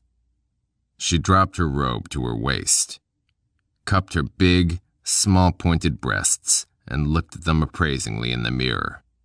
Then she took some lipstick and touched it against each nipple, rubbed the dark red rouge into each nipple with the forefinger of either hand, then licked each finger. I'd had this wrong from the first day, and there was no excuse for it. I'd made an assumption I shouldn't have, and I was an asshole for it. I had assumed that simply because she was a woman, Lou would naturally play the stakeout role, the passive part. But I knew now I was wrong. Lou played the same role I used to play when I was in the business. She killed people, and her backup man had almost as big a tits as she did. "You've traveled around a lot, haven't you, Ruthie? Played a lot of dinner theaters all over the country?" "Sure," she said. She was using some kind of tiny black pencil or crayon or something to draw a star-shaped beauty mark to the right of the nipple of her left breast. And when you appear in a play, you might stay in town as long as 6 weeks or 2 months, maybe. "That's right," she said idly. Plenty long enough to strike up a relationship with a gentleman friend. She gave me that schoolgirl smile of hers, but it dissipated into a smirk as she said, "I've been known to know a man now and again." "You could get to know a man pretty well in that space of time." No, just about his every habit, whole pattern of his life. She shrugged, stood, and let the robe drop to the floor. She had a great ass. Her thighs and back looked smooth, slippery, but firm. Her calves were muscular, tapering. She turned and rubbed her breasts, smearing the lipstick, but leaving the little black star intact, and then kind of scratched at her snatch and said, "I'm gonna have a bath," and hip swayed out of the room. I heard the bathwater drawing. I walked across the nothing hall and into the large bathroom. She was leaning over, testing the water as it came out of the faucet. She poured in some milky bubble bath. There was a countertop sink with more makeup and feminine things, and another big mirror. There was also a small portable television on the edge of the counter for her to watch as she bathed. Know what a black widow is? I asked her. "Sure," she said, getting in, water still flowing, bubble bath bubbling up. "It's a female spider that eats her mate. Why, you want eaten?" Don't get me wrong now, I said, putting down the lid on the stool and sitting. I'm not comparing you to a black widow. You don't kill your men. You just set them up for it. A hardening around and in her eyes, very slight, told me she had caught on, for the first time, to what this conversation was about. Till now, she thought it was all some kind of coy sexual ritual, some verbal foreplay thing I was engaging in. But she didn't change her style. "When I get done in this tub," she said, taking some soap and soaping between her legs, "I can love you to death if you want, honey." I don't want. But there's something I do want. "Oh? I want to know whether you picked up your money yet." Huh?" She turned off the water. She slid down under the surface so that bubbles covered her, except for her lipstick-painted breasts, which bobbled surrealistically on the water. I said, I want to know whether you picked up the money. "What money?" She said. If you picked up the money, I want to know where and when. If you haven't yet, well, have you? "Jack, I really don't know what you're talking about." Standard operating procedure, back when I was working with the broker, was for the middleman to accept 25% down from whoever was buying the contract. The balance was picked up by the backup man, the passive half of the team, just a day or so prior to the actual hit.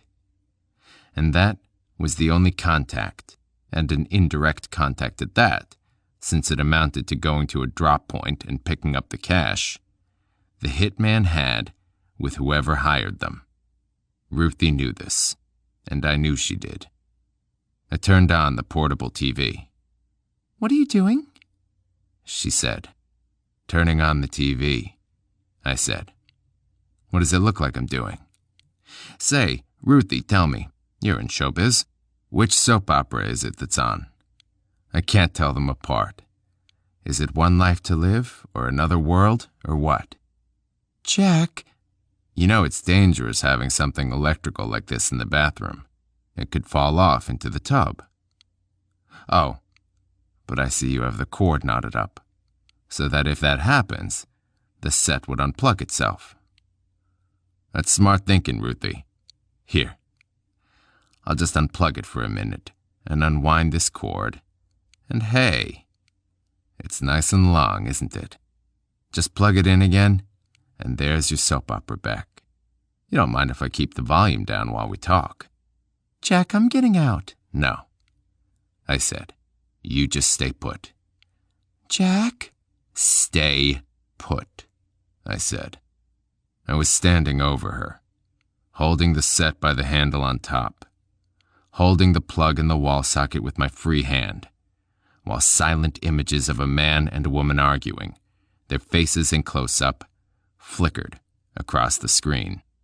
I held the set over the water, right above her lap, and said, "What about the money?"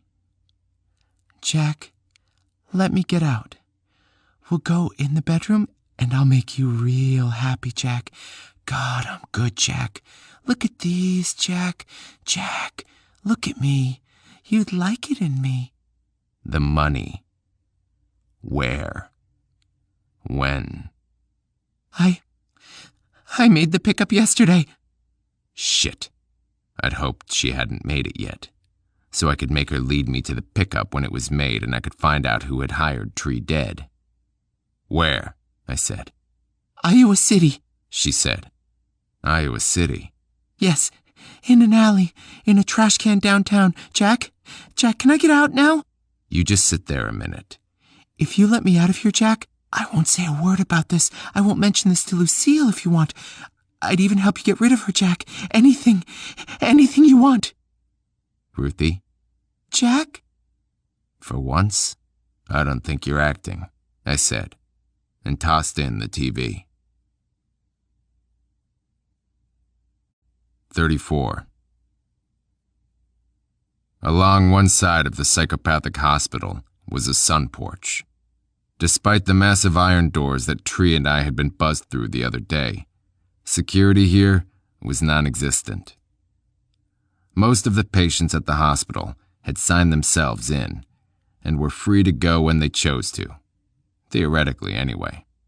I assumed there were some sections of the hospital where patients were in fact kept under lock and key, but the ward where Frank Tree Jr. was staying was not a prison, nor a collection of padded cells. It was simply a sort of dormitory with doctors. At least, there were supposed to be doctors there. I'd seen just one, last visit, and then only fleetingly. The nurses had been kids of either sex in street clothes and with expressions as spacey as the patients, who had themselves been a scarce commodity around there Monday. Tree had explained that many of the patients were involved in one supervised activity or another elsewhere in the building afternoons, all of which should make it easy for me to do what I had to. I hoped. The afternoon was shadowy with moving clouds, and the air was chill. Spring was supposed to be here any second now, but you could have fooled me. But you couldn't have fooled Roger. He alone was sitting out on the sun porch, enjoying the moody, overcast day, with the innocence that allows the retarded to find joy in joyless things. He was wearing the same outfit as last time. Gray Iowa t-shirt, baggy brown slacks, enormous white tennis shoes. The slack expression on his irregularly featured face turned into a grin as he saw me approaching the porch. He shook a cue stick of a finger at me, trying to place me. Sounds came out of his mouth, and they had a vague resemblance to words. I went up the few steps, and Roger, who had been swinging in the porch swing, stood and towered over me like a gorilla in a person suit. "Hello, Roger. How are you? How is Frank Jr.?" He thought that over for a minute or two, and then something not unlike awareness glimmered in those oddly compelling green eyes of his. He grasped my wrist, which for him was like holding a pencil in his fist, and led me through a screen door and into a hallway. I recognized it as the same hallway as the other day, and the same bored-looking nurse moved briskly by us, with clipboard in hand, paying no attention to either one of us. Roger stopped outside the door of the room, where Frank Jr. had one of 6 beds. Roger put a finger to his lips and said, "Sleep." "Right," I said. Then I leaned into the room and saw what he meant. Frank Jr. was on his back sleeping, or anyway resting, on one of the beds, head settled against the pillow, with the word "psycho" on it. He wasn't wearing a robe today. He had on a yellow t-shirt and jeans. He was alone in the room. "I won't disturb him," I whispered. Roger was still holding on to my wrist. I'll sit with him till he wakes up, and then I'll talk to him." Roger thought.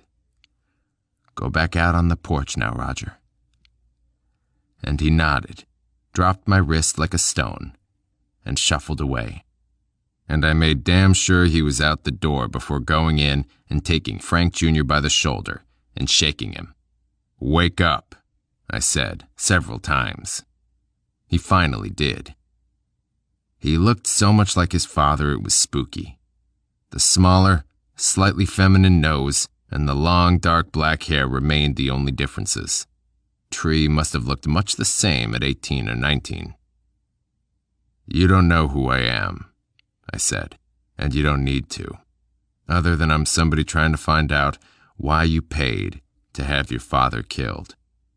He narrowed his eyes just a little and got up on his elbows, but said nothing. "Now, he's not dead yet. Don't misunderstand. Today was supposed to be the day, I think, but I doubt it'll come off. Of course, I don't expect you to say anything, but I do expect you to listen. I'm not a cop, nothing remotely like a cop. You aren't in danger of exposure any other way either. I work for your father. You saw me here with him the other day, but I know him well enough to figure he's not going to buy it when I tell him his own kid wants him wasted." Maybe that was a faint smile on the kid's face, or maybe it was just the shadows from the clouds outside, coming in the window, filling this overcast room with more of the same. "Your father told me all about how you have this habit of, wherever you go, falling in with bad company. But like most fathers, he can't conceive of his son being bad company. I think it's just as funny as you probably do, that he really thinks he saved you in the nick of time from the horrors of addiction. He actually thinks he stumbled onto that heroin stash minutes before you were to put a match under a spoon of the stuff and fill your hypo and stick it in, and another hopeless junkie is born. He was so goddamn relieved when he brought you here, and you weren't hooked on anything stronger than grass. I guess there really is such a thing as a generation gap. You and your old man make your money different ways, that's all. And he runs a gambling house, but he gambles himself. So he finds it hard to understand that a guy who deals in dope rarely uses himself, especially the hard stuff. Or maybe he can't see that just because you're his kid. Won't let himself see it, maybe." Yes, it was a smile. Faint, but a smile. When he told me about the quantities of grass and H he found in your room and your car, I figured he was just exaggerating, remembering through his emotions. But when I thought about it, it made sense. You had junk in quantity because you're a dealer. A major dealer, maybe. Maybe dealing to dealers, something. How much heroin did he flush down the John? $100,000 worth, maybe? That would hurt. No wonder you got pissed at Pop. And then he starts this half-assed citizens group and hurts business even more and embarrasses you in the eyes of the people you deal with, above you and below you both. I mean, shit. A kid can only take so much. He was sitting up now, and his smile was gone. He wasn't back doing his catatonic act, though. He was pretending to be bored. Or maybe he just was. Little towns are where a lot of the major dope deals go down these days, am I right? We're talking about distribution on pretty large scale, I'd guess. Too much heat in the bigger cities for that anymore. I'd bet Westlake was where you were making your drops, not Des Moines. How long you been in the business? Since you were 15? 13? What the fuck? The old man'd be proud of you. He taught you the importance of money and how you ought to hustle it up for yourself. You were a hell of a student, too. But my one question is this, Junior. Did somebody bigger than you tell you the old man had to go? Or did you decide that yourself? And he spoke. He said, "Blow it out your ass." "Thanks," I said. That's all I wanted to know. It had been sheer speculation up to this point, but once Frank Jr. opened his trap, all suspicions were confirmed. He rolled over on his side, away from me. I took him by the arm and pulled him over, made him face me. "I took a chance coming here," I said, "but I had to find out." And I did. "And you're coming with me." "You came to the right place, asshole," he said. "Because you are out of your fucking mind." Maybe so, but I'm still not crazy enough to think I can convince your dear old daddy that Junior wants to make him dead old daddy. But you could do it. Not willingly. But with you there to have to try and knock down my story, well, it's going to be worth a try. "What the fuck's it to you?" $5,000. "Oh, Christ, I can get you that. I can get you more." "Sorry. That'd be unethical. Besides, I don't like to work for anybody who hasn't gone through puberty yet. Also, I got this aversion to father killers. Call me picky if you like, but we all got our little quirks." "I'm not going with you." "I think you will. I got a roll of nickels in my jacket pocket here. It's going to be in my hand when I hit you, if you make me. Not the latest in anesthetics, but it'll do. Or we could go to the doctors and tell them you want to contact your father so you can talk to him. That's okay with me too. Up to you." "And suppose I just tell them you're some fucking crank and they should throw you the fuck out of here?" I don't think they'll do that to the miracle man who gave you back the gift of speech now, do you? So come on, let's just walk out the side door, to my car, and we'll go see what's happening back in Des Moines. I let go of his arm, and he got off the bed and slid onto the floor. And I turned a little to let him by me, and then the little bastard was on me, tight little hands on my throat, and I was going over on my back, landing hard on the cold tile floor. And he was on top of me, squeezing my throat, fingernails digging in, and he wasn't particularly strong, but he'd got me by surprise and had dug in good before I got my arms out from under him and punched him on one ear, which shook him, and he let go of my throat, but one hand found its way into my hair, which he proceeded to pull, and his other hand was a fist, hammering me in the upper chest. I was trying to slide my hand inside my jacket pocket to get that roll of nickels and give him a shot that put him out now, when the sound of a groan filled the room that might have been a moose in heat, or King Kong annoyed, or Roger. Roger, coming across the room faster than he should have been able to. And then he was lifting Frank Jr. off of me, pulling Frank Jr. off, and squeezed him, protectively, the grotesque features of his face twisted with concern, confusion, excitement. And as he squeezed Frank Jr., I heard things snapping, like twigs, popping, like flashbulbs. And as I saw the boy go limp and his head roll back, showing large, lifeless eyes looking at nothing, I realized the snapping twigs and popping bulbs were the things inside Frank Jr. that held him together, that made the machine of his body function. But this was something Roger didn't realize, and he kept hugging the boy. Boy, did he hug him. And suddenly, there wasn't anything left to do but try to get out of there before Roger looked for someone else to turn his attention to. 35. When I got back, she wasn't there. It was evening now, close to 7, and maybe she was at the barn, behind the bar, making drinks for people. I doubted it.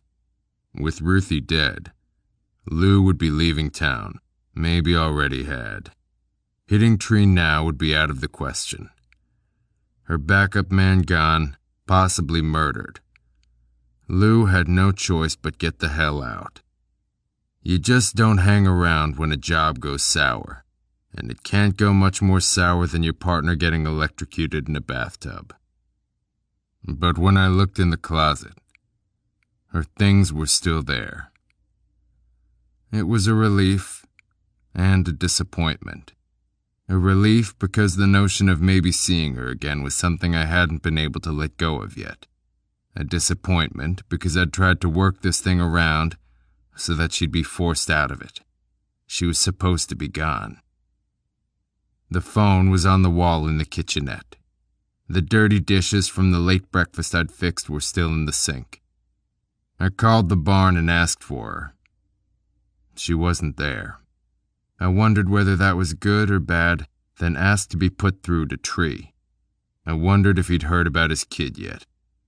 "Quarry, where the fuck are you?" So he hadn't heard. After all, I told him to hole up in a motel all day somewhere, and he hadn't been at the barn for more than an hour or so, probably, and Iowa City evidently hadn't tracked him down yet. Well, I wasn't about to break the news. "Des Moines," I said. "I won't be coming out tonight. I'm leaving." "There were a couple of cops just here. They left not 5 minutes ago. I don't have to tell you what they were doing here, do I?" "No." "Did you have to do that to her, Quarry? My God, I thought a lot of that little girl. I thought she was... I just can't. My first reaction was, I wanted your goddamn throat in my hands, but if she was what you say she was, Jesus. It's hard to accept, but I suppose it had to be done." "That's right." "And I suppose an accident is, better than..." "That's right." "I notice I'm missing a lady bartender tonight." "You better replace her." "I see. So, you're leaving. That means you weren't able to do anything about finding who was responsible?" "I found out." "Well, shit, man, who? And what's to be done?" "It's been done. You're better off not knowing the details, but I'll tell you this. It was someone very close to your son, involved in this narcotics thing just like you imagined." "And you've taken care of the son of a bitch?" "He's been taken care of." "Knowing the kind of work you do, Quarry, I'll just bet he has. Look, I got another call coming in on my other line." "You know where to send the money." "I'll do it. And thanks, Quarry." "Yeah." I put the receiver back, wondering if that incoming call was Iowa City finally getting hold of him. And then Lou came home. 36. She came in and sat on the couch. She seemed a little depressed. She was wearing that dark brown pantsuit again. She slipped the jacket off and draped it over the coffee table and stretched, breasts straining at the yellow and tan stripe halter top. "I heard about Ruthie," I said. "Tree told me. I'm sorry." "Yeah, it's got me a little upset. I knew her for a long time." She shook her head, put her feet on the table. "Well, I wasn't expecting to see you here. I thought you'd be at the barn, breaking in your table." "I just called Tree and quit. If you can quit a job before you start. You know that interview today? Got the job on the spot." "I'm glad, Jack. That's such good news. I'm quitting myself.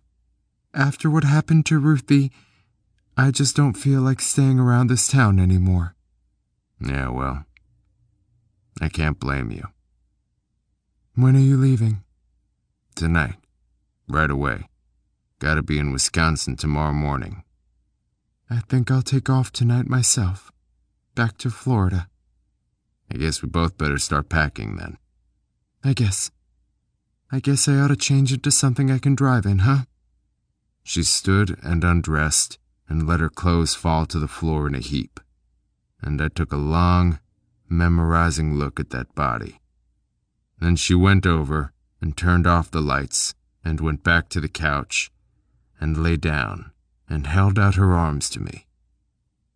We humped like a couple of teenagers in the back of a car, with desperate, innocent horniness, as we might have if we'd met a long time ago when we were different people. And I was still on top of her, still inside her, both of us breathing hard, sweating together when I said, "Come with me." Seems to me I just did. You know what I mean, Lou. Jack. Thank you, Jack. Maybe next time. We left the dirty dishes behind, and she got in her Stingray and followed me to the interstate. She turned one way, and I turned the other. Maybe next time. This book is over, but the story continues. Keep listening after the credits to hear the beginning of Quarry's Cut, Book 4 in the Quarry series, free. This has been an Audible Inc. production of Quarry's Deal, a Quarry novel, written by Max Allan Collins, narrated by Christopher Kipiniak. Producer, Mike Charzik. Copyright 1976-2010 by Max Allan Collins. Production copyright 2013 by Audible Inc. And now, a free preview of Quarry's Cut, Book 4 in the Quarry series. This is for Jay Lynch, who advised against it. I have a perfect cure for a sore throat. Cut it. Alfred Hitchcock. This is one throat that deserves to be cut. Judge Joel E. Tyler, on finding deep throat obscene. I never did see one stag film where anybody got killed. Lenny Bruce. 1. If it was Turner, I'd have to kill him. Maybe it wasn't. I couldn't see the guy all that well through the circle I made by rubbing my fist against the frosted-over window pane.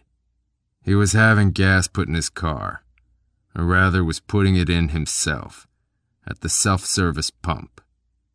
A lanky, narrow-shouldered man with dark glasses and dark shaggy hair, wearing a green and brown plaid hunting jacket, bending over, putting in gas. If he turns and I get a better look.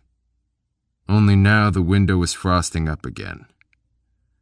It was cold out there, but warm enough in here, particularly if you'd had several bowls of Wilma's chili, which I had. Wilma was an enormously fat woman who liked her own cooking even better than those who made regular pilgrimages to her rambling, two-story establishment. An oddball affair left over from some other decade. Filling station, restaurant, grocery store, and hotel, all sharing the same, slightly ramshackle roof. Wilma came over and sat across from me in the booth, and I turned away from the window and marveled at her ability to squeeze her 300 or 400 pounds in like that. She had curly brown hair and wore a red tent with yellow flowers on it. She was extraordinarily pretty, for a lady with half a dozen chins. She had the bluest eyes I ever saw in anybody who wasn't Paul Newman, including Robert Redford. Business was good. For a couple weeks into April, with skiing season over and warm weather still a month away, easy. I took a lot of meals here, living only a quarter-mile down the road, in an A-frame cottage on Paradise Lake. And during this past week, I'd had Wilma's cooking pretty much to myself. But this was Friday, and the weekend, and people drove over from Lake Geneva and everywhere else in the area to have a bowl of Wilma's chili, or some of her beer-batter shrimp, or barbecue ribs, or any one of a half-dozen other items that were specialties of hers. The room we were in was the tavern part, with a dining room off the rear. The room next door was the grocery store, among other things. All of the rooms having the same low ceiling and rough, gray wooden walls. It was one of those places that made no attempt to create an atmosphere, and in so doing, did. "You're making money tonight, Wilma." Ain't shittin', she said. She took some cigarettes out from somewhere in the flowered tent and didn't bother to offer me. She knew I didn't use them. She lit herself up and said, "See those crazy asses over there?"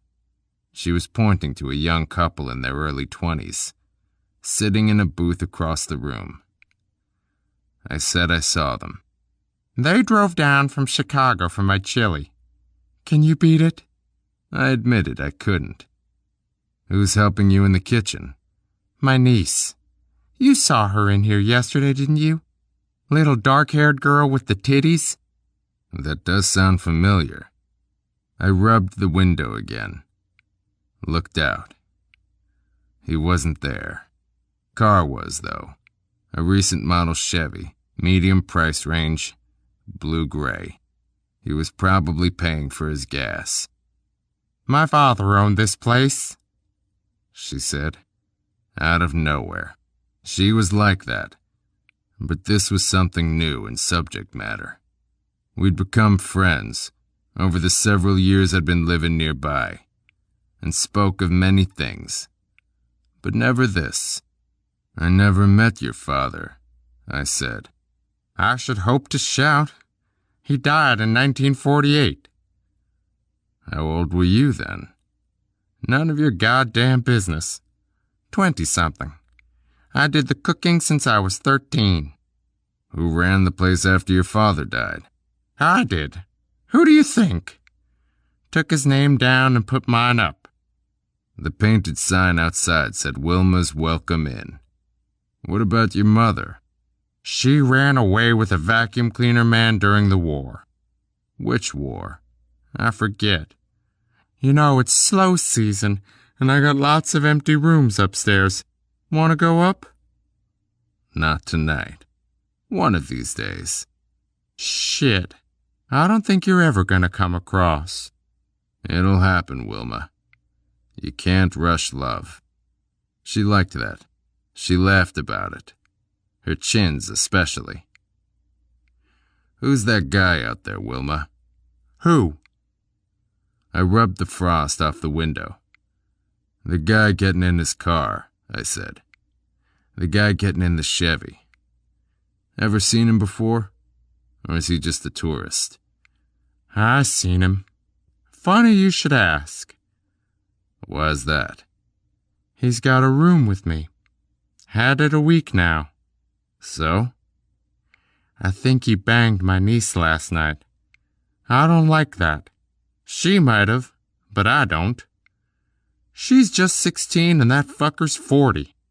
"You want me to have a talk with him?" "I could have Charlie do that." Charlie was a bartender, a tough old bird in his early 60s. "Let me," I said. "You really want to?" "I'd like to." "Okay. He's in room 12. But he's probably gone for the evening. He's gone most evenings till midnight." "I'll just wait in his room and surprise him." "You sure?" "Sure." "Okay, then. There's a master key on my office wall, on a nail."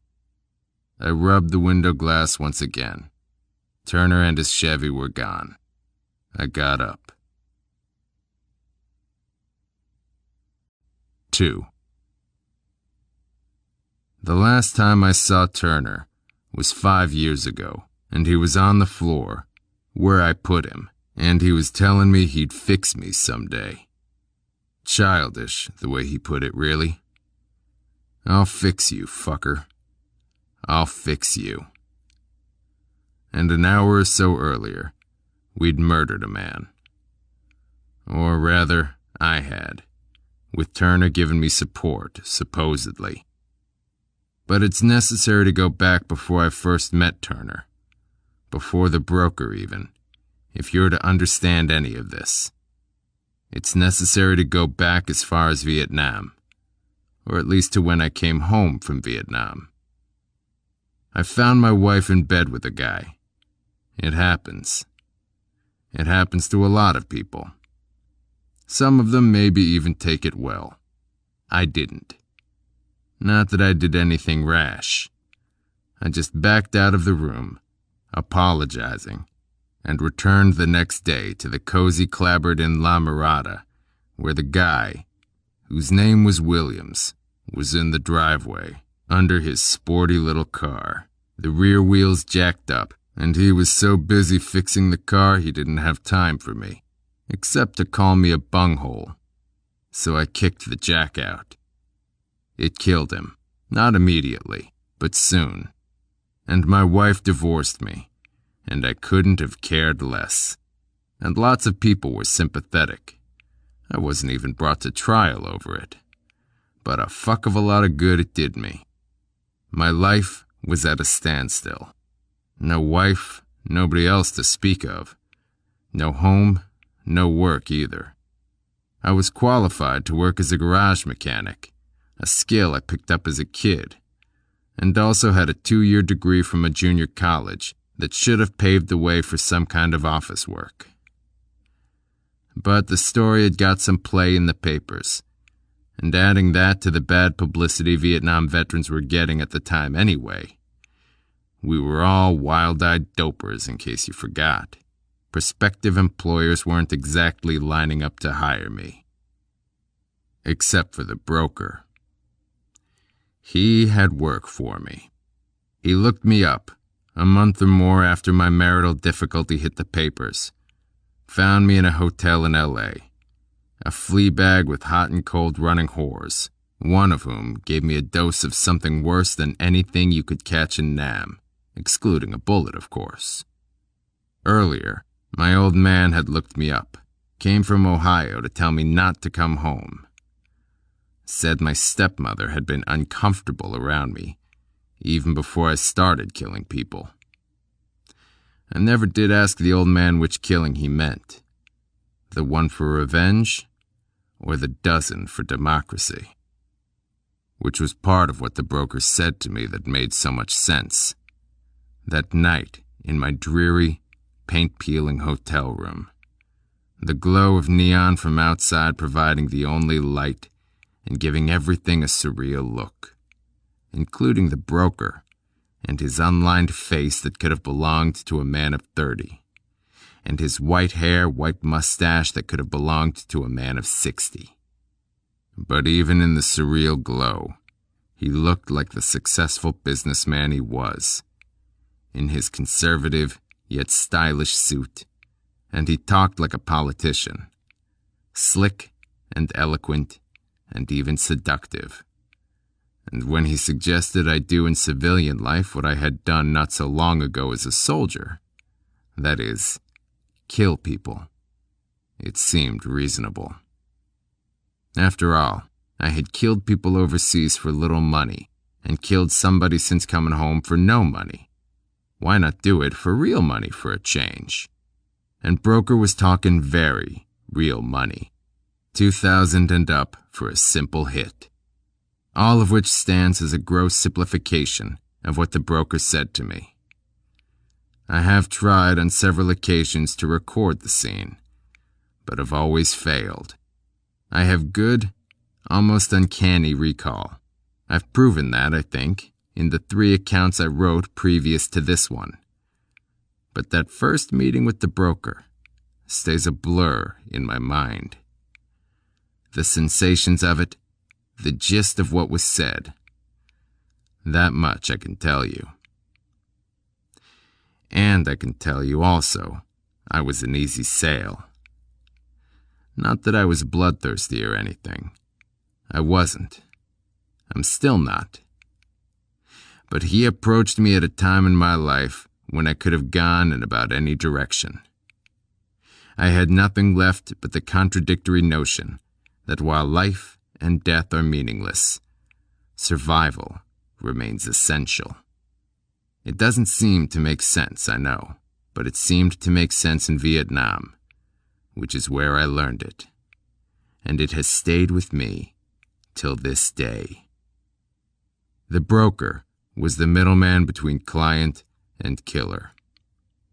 He used to describe himself as sort of an agent, and it's a good description of his role. A client would come to him with a problem, and the broker would come to somebody like me to see to it a means was provided for solving that problem. Actually, I was part of a team. A two-man team breaking down to active, hitman, and passive, backup man. I usually played the former role, but not always. For most of the 5 years I worked through the broker, I was teamed with a guy named Boyd, who has since been killed. But then, so has the broker. The first year and a half or so, I filled in here and there, never working with a steady partner, until broker teamed me with Turner.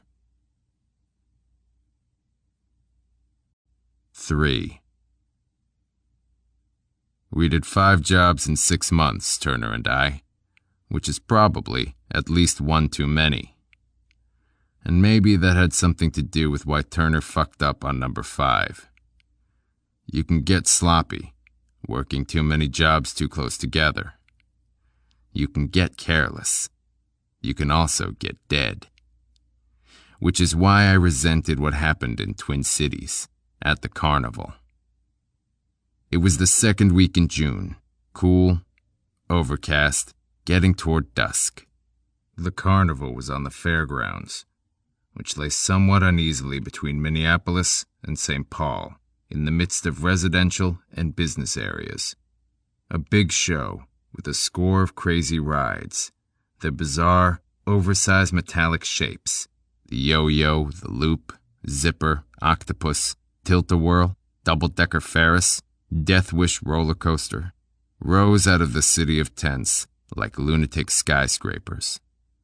Along the wide, occasionally puke-strewn sawdust streets of this city, people strolled, particularly young people, sometimes couples, oftentimes packs of 3 or more of a single sex, middle-class kids in tight jeans and fresh faces, while skinny men with smoldering cigarettes behind ears, and dark t-shirts on, and dark complexions, or perhaps just in need of baths, stood on platforms and spoke into loud, muffled mics, extolling the desirability of viewing in person the fattest boy in the world, the smallest living man in the world, the strangest teenage woman in the world, one of whom had no face, thanks to the radiation color TVs emit, and a woman who before your very eyes turned into a gorilla, and no doubt was the only one of her kind in the world,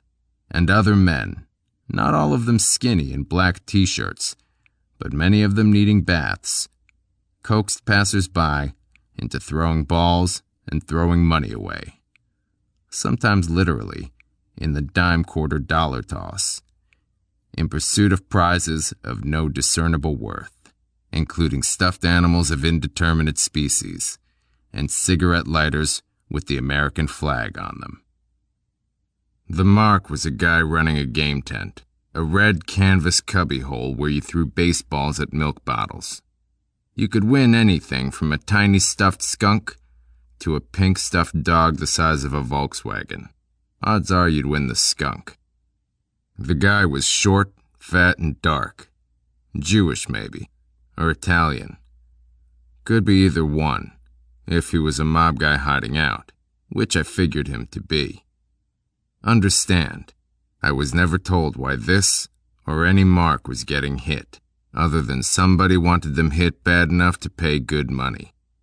Much of what I did for broker was tied to the mob, but only in that clients were often referred through mob sources. Relatively little of what I, or any of us, did for broker was directly family related.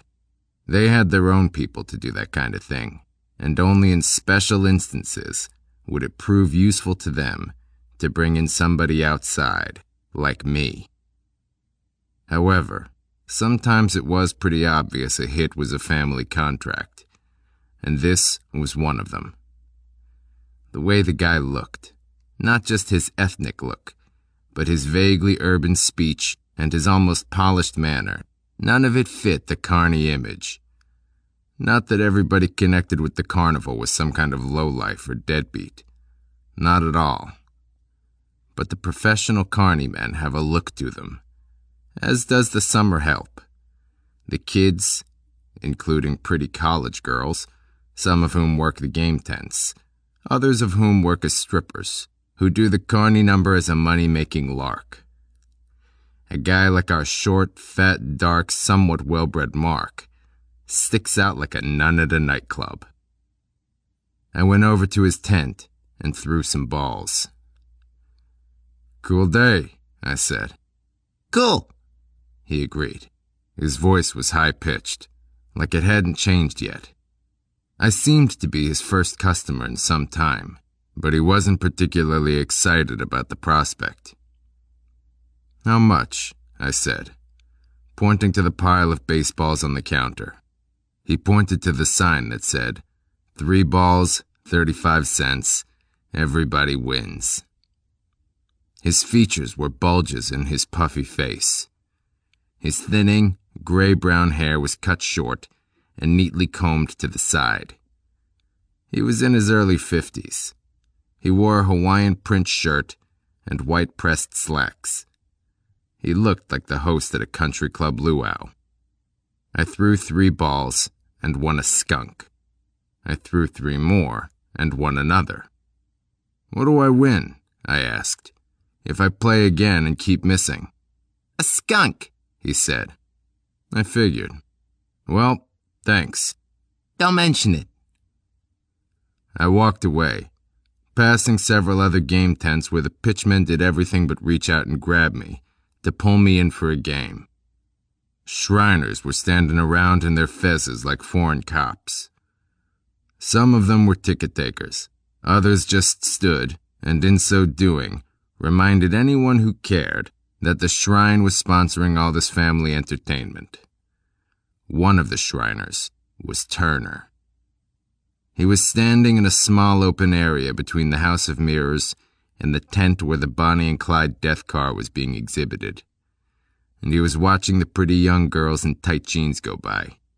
He was tall, a good 3 inches taller than my 5'10", and while neither of us was overweight, he was leaner looking. His hair was dark brown and shaggy, his complexion pale, almost pasty, with heavy 5 o'clock shadow. His eyes were dark as his hair, and so close set they crowded his nose. He nodded to me as I approached, saying, How they hanging, Quarry? "Turner," I said, nodding back. We stood there a few minutes. Lots of nice pussy, he said, smirking. He did a lot of smirking. His voice was like sandpaper rubbing against itself. I didn't say anything for a while. You won't see nicer pussy, he said. Young pussy, nice young pussy. You won't find pussy any tighter. You know what I'm talking about, Quarry? It seems to have something to do with pussy. Bet your ass it does. You hungry? I could eat. So we went over to one of the few food stands that had a counter and stools, and ordered knockwurst sandwiches with grilled onions and peppers and lemonade, and sat at the far end of the counter by ourselves, and ate and talked. What do you think, Quarry? How's he look to you? Like a bigger asshole than you. How am I supposed to take that? Any way you like. I don't get you, Quarry. Why the fuck you gotta be so goddamn hard to get along with? I've been trying to get along with you, you know? Sure. Well, I am, goddammit. Drop it, okay? This was only our second contact. Turner had been here a week, getting the Mark's pattern down, and I got in last night. Today, I was to see if the setup looked kosher enough to go ahead with the hit. We'd had words last night, at Turner's motel, about the way he was handling his end, his making like a Shriner as a cover. He thought it was a great idea. I thought it sucked. He could have picked up any number of menial jobs at the carnival that would have given him plenty of opportunity to stake out the mark. His acting the Shriner role was, in my opinion, idiotic, as the Shriners were local and could spot him as phony. But the cover had held, apparently, probably because Turner had a good line of bullshit, so what the hell. I gotta agree with you, Turner was saying, through a mouthful of knockwurst onions and what have you. The guy's an asshole. You'd think he'd have fucking sense enough to try and blend in. You'd think he'd notice all the noise the other pitchmen are making, and that he'd have sense enough to join in. But no, he just lays back quiet and waits for customers to come see him, and when they do, he don't give a shit. He don't know much about being inconspicuous. Maybe you could give him some tips. What's that supposed to mean? Guess. Hey, yeah, well, and blow it out your ass, Quarry, if you want my opinion. So you gonna tell me how it looks to you or just sit there? It looks okay. I think so too. How's tomorrow afternoon sound? Bad. They pull up stakes morning after next. Tomorrow being the last day might make it atypical. Since you went to the trouble of getting his pattern down, we ought to use it. I suppose. Fuck it anyway. What's the problem? I had a date tonight. This evening, I mean. A date? Yeah. I was gonna get it on between shows with Zamarita. Zamarita. I've been humping her. Zamarita. Actually, her name is Hilda something. She's the woman who turns into a gorilla.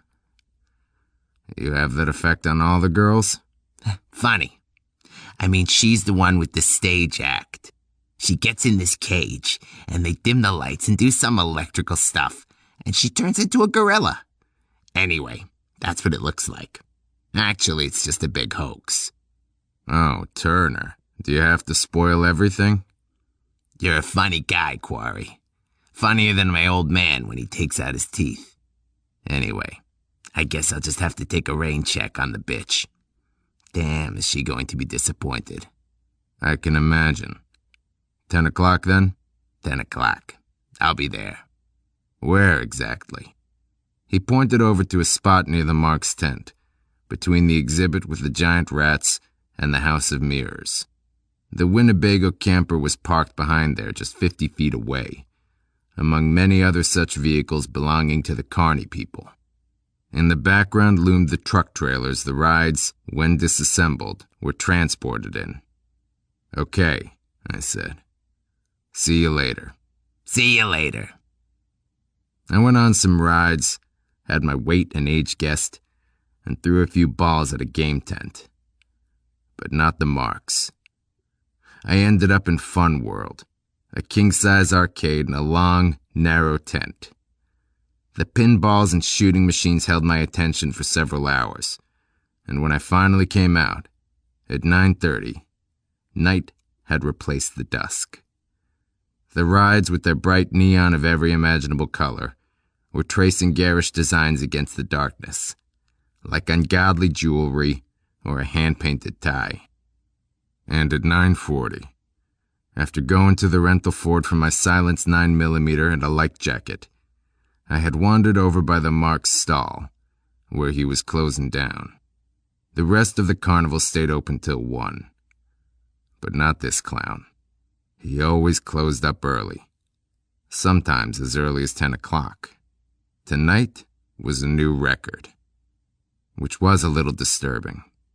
It's always disturbing when a Mark varies his pattern, even just a little. But even more disturbing when I looked over where Turner was supposed to be, and he wasn't. Well, it was early. He'd be along soon. By 9:55, the Mark's tent was shut down. Still no Turner. and the guy was heading back toward his Winnebago. I hesitated. Shit. Turner would be here momentarily. I went ahead and followed the guy to the camper. It was dark back there and deserted, except for the mark in me. I took the silenced gun from out of my belt, where the light jacket had covered it, and went in right behind the guy, shutting the camper door behind us, flicking on the light and showing him the 9mm. And it should have been over just that fast. I should have squeezed the trigger, sent him on his way and me on mine. But I was still pretty new at the game. I hadn't learned the desirability of doing it fast. Not yet. In fact, I was just in the process of learning. Because in the split second I wasted, the fat little Jew or Italian or whatever the fuck he was, reached over to the little built-in stove and got hold of a frying pan and laid it across the side of my face. And I fired, but the silenced gun thudded a shot into the cushion of a chair. And there was grease in the pan, not hot, thank God, but grease. And some of it got in my eyes, and the little fucker had pushed me aside and was scrambling past me, out the door, before I could get my eyes working and my gun hand around to make up for my mistake. I put the gun back in my belt. I had to. From the doorway of the camper, I could see the mark heading into the carnival, that Hawaiian shirt flashing into the crowd, and I had to pursue him. And that could hardly be done with the 9mm hanging out. I zipped the jacket up a third of the way and went after him. One good thing, though. He'd angled right toward the space of open ground between the giant rat exhibit and the House of Mirrors. Right into Turner's arms. We hope you enjoyed this free preview of Quarry's Cut, Book 4 in the Quarry series. To keep the story going, get the complete book today.